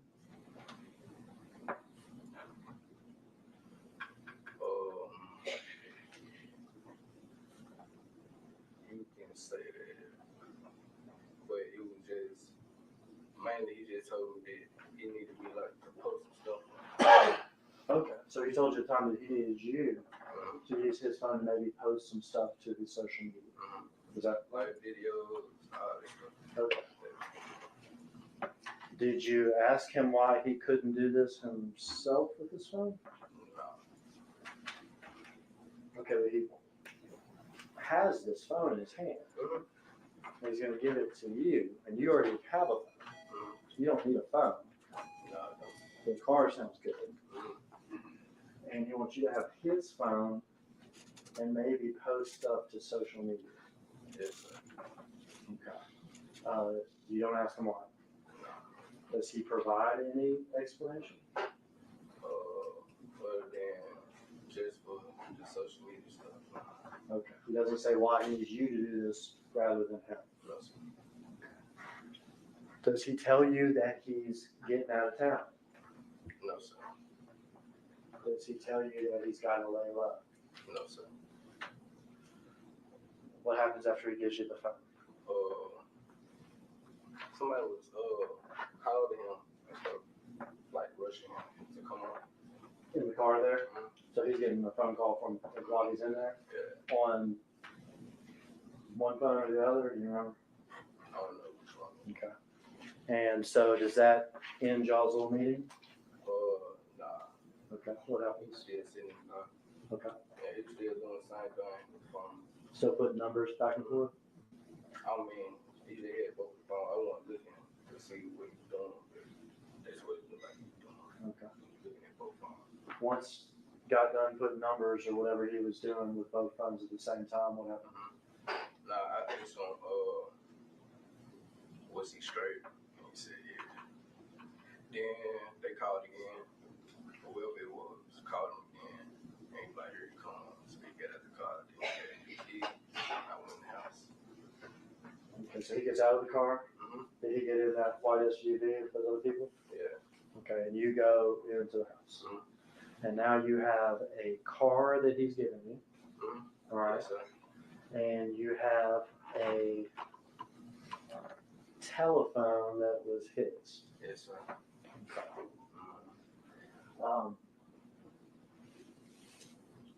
After you get possession of this phone, do people start trying to contact him on this phone? Yes, sir. All right, but you have the phone. Yes, sir. What happens when somebody contacts him on the phone that you have? I'll text him and tell him that they called or text.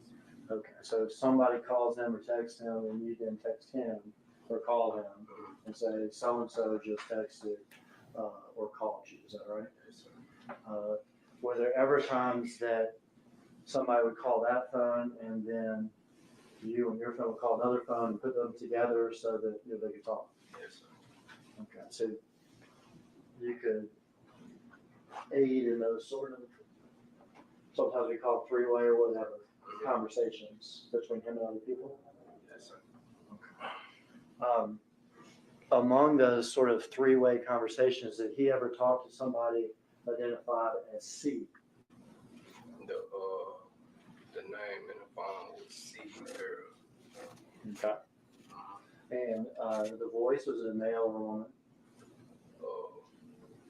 The one time that I did really good, Sounded like it did. At the time, did you know who C was? No. No, sir. Do you now know that to be Cornelius? Yes, sir. Were you able to hear a conversation going on between Justin on one end of the line and Cornelius, since you are sort of three-way there?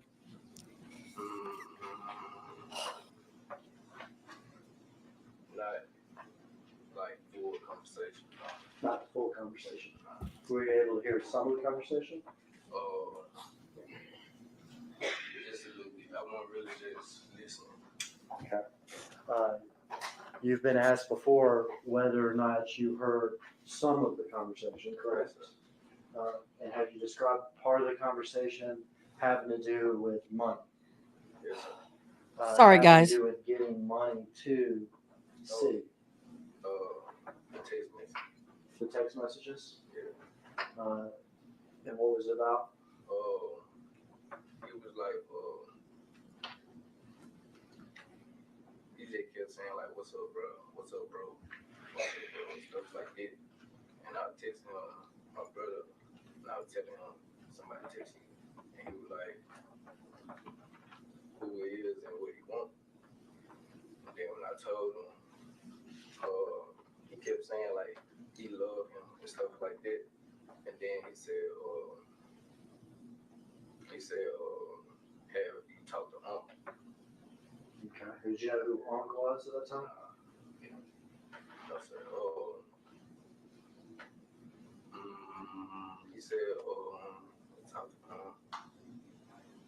Then he said, if you talk to him, tell him I need some money for my little girl birthday party. Okay. Yeah. And did that make any sense to you? I really think that. About money, though. The money that would be coming from Justin and Unc to this C person? I don't think it was coming from the church. I think it was just Coming from Unc. he said to ask him. So C was asking Justin to ask Unc where the money is. At the time, did you know who Unc was? At the time, had you ever even heard of Big Joke? I knew he was, yeah. Had you ever met him? No. Never talked to him? No, sir. Okay, but you knew his name Yeah. from the rap game and everything else?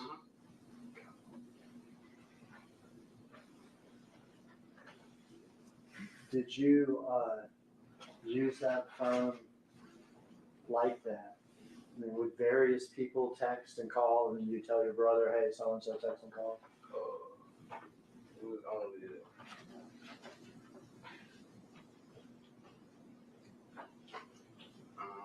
was a couple people. Okay. During the course of doing this, did your brother ever tell you where he was? Talking about after he left from He never told you where he was? No, sir. At some point, the police come to you, is that right? Yes, sir. They come to your apartment, Yes, sir.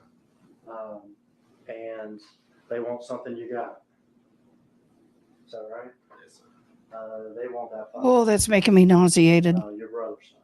Yes, sir. And did you give him that phone? Yes, sir. And did you agree to go back to the station with him and, be interviewed by the police? Did you do that? They took me there. They took you there, okay. Yeah. They took you there. You turned over the phone and told them about Justin giving it to you. Yes, sir.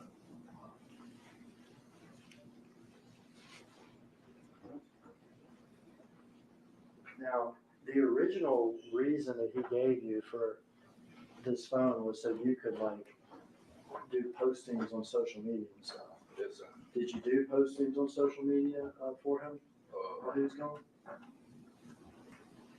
Yes, sir. It was like 2 pictures. Which 2 pictures? It was like a picture of some food, like a restaurant. Okay. And another one was like some shoes. Okay. So you posted 2 pictures for him, which would be a picture of some fancy shoes, some Jordans, and a picture of some food. And did he ask you to post those pictures? Yes, sir. Okay. Did you also follow his social media? Like, did you see the stuff he posted on social media? Yes, sir. Was he still posting stuff on his social media? Not just you?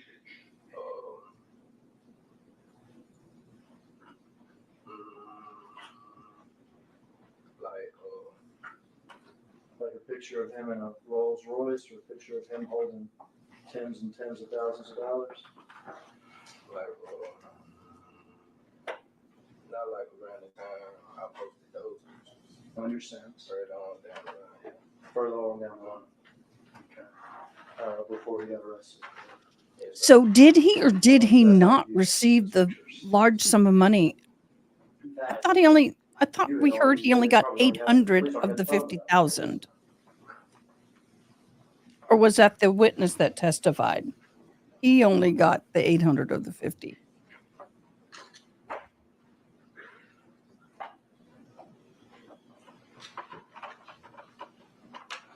I wish those chairs were just stationary.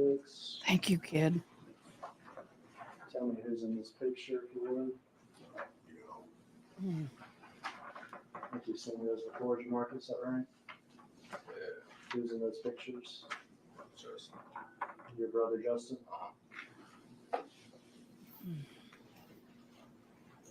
I literally have to place something just over his hands. That rocking is killing me.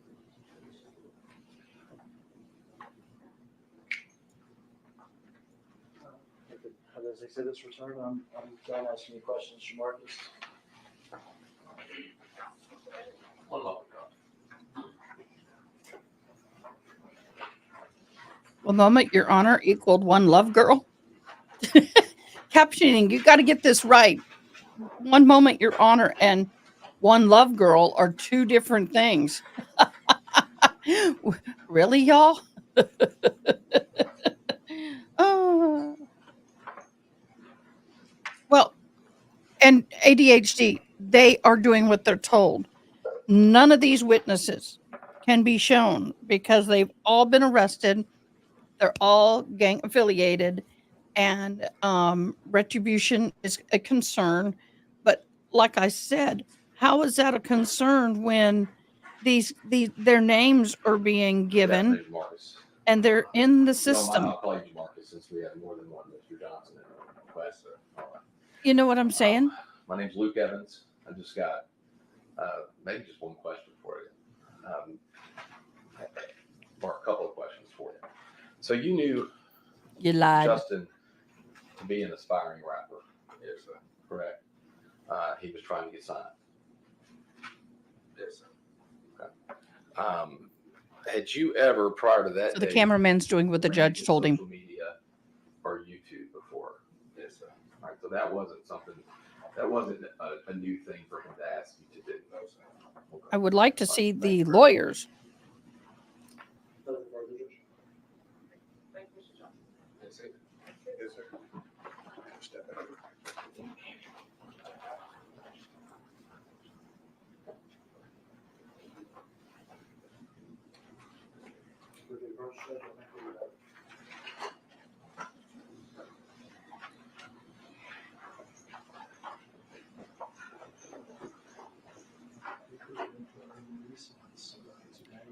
And most of these people who are filming this are not actual, what I will call professional news media to the higher end of court TV. Most of these are the regular news broadcasters in that area, or their auxiliary camera people, and they're there providing a feed, and then we're getting to use that feed. So court, unfortunately, the host of this, the feed that I'm getting it from, has no control over it. But what I don't like is they should be in a stationary chair, because this swinging and rocking is like, I feel like I'm on a roller coaster. But you can tell who's more confident and who's nervous because they're wiggling. All right. I don't know what's going to happen now.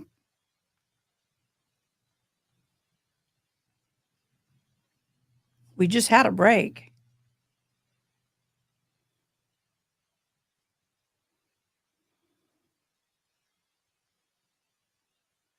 So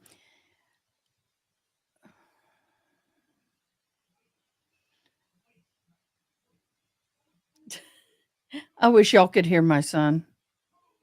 So funny hearing him playing his games. So funny.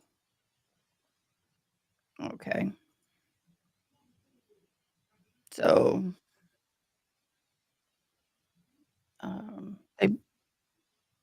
they may be taking a break. Maybe not. The bailiff looked like he was going to open the door and escort him out of here.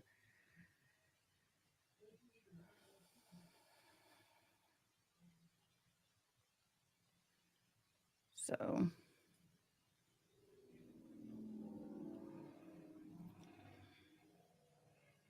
I mean, he's a nice looking young man. I'll give him that. He's a nice looking young man. Yeah. Everybody's rocking in that chair. It just, how would you like it if I sat here and swiveled the whole time I'm live? I wouldn't think I'd get very many viewers if I was to do that. I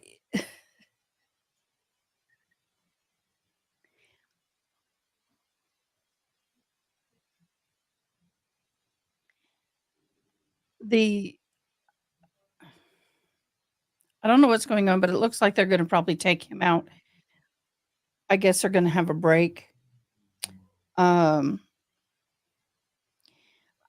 know, it's interesting when I was taking language, American Sign Language, when we had to learn about different colloquialisms within different cultures, even though it was spoken English, it was really, um, difficult for the hearing people to be able to understand what was being said, much less someone like me who's deaf. Yeah.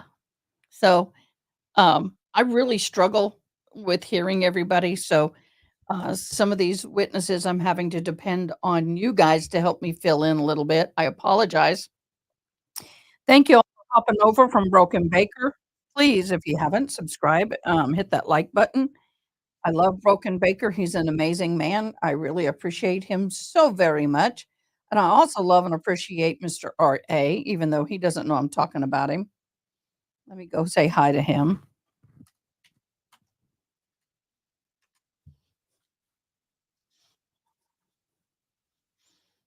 Yeah, they're talking about sneakers over there, tennis shoes.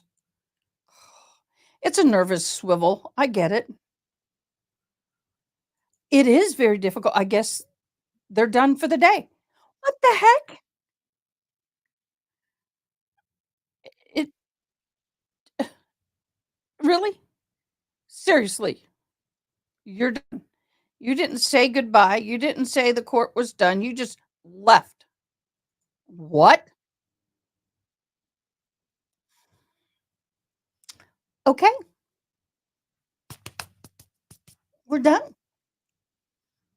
Uh, okay.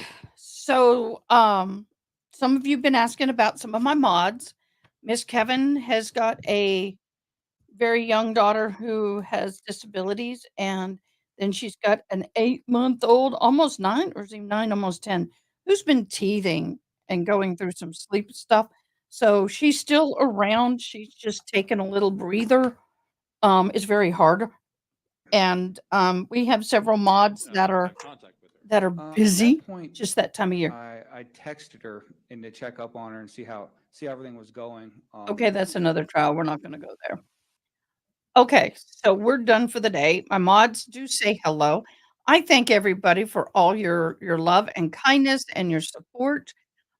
Really, really appreciate all of you who hopped on over from another live. You're awesome.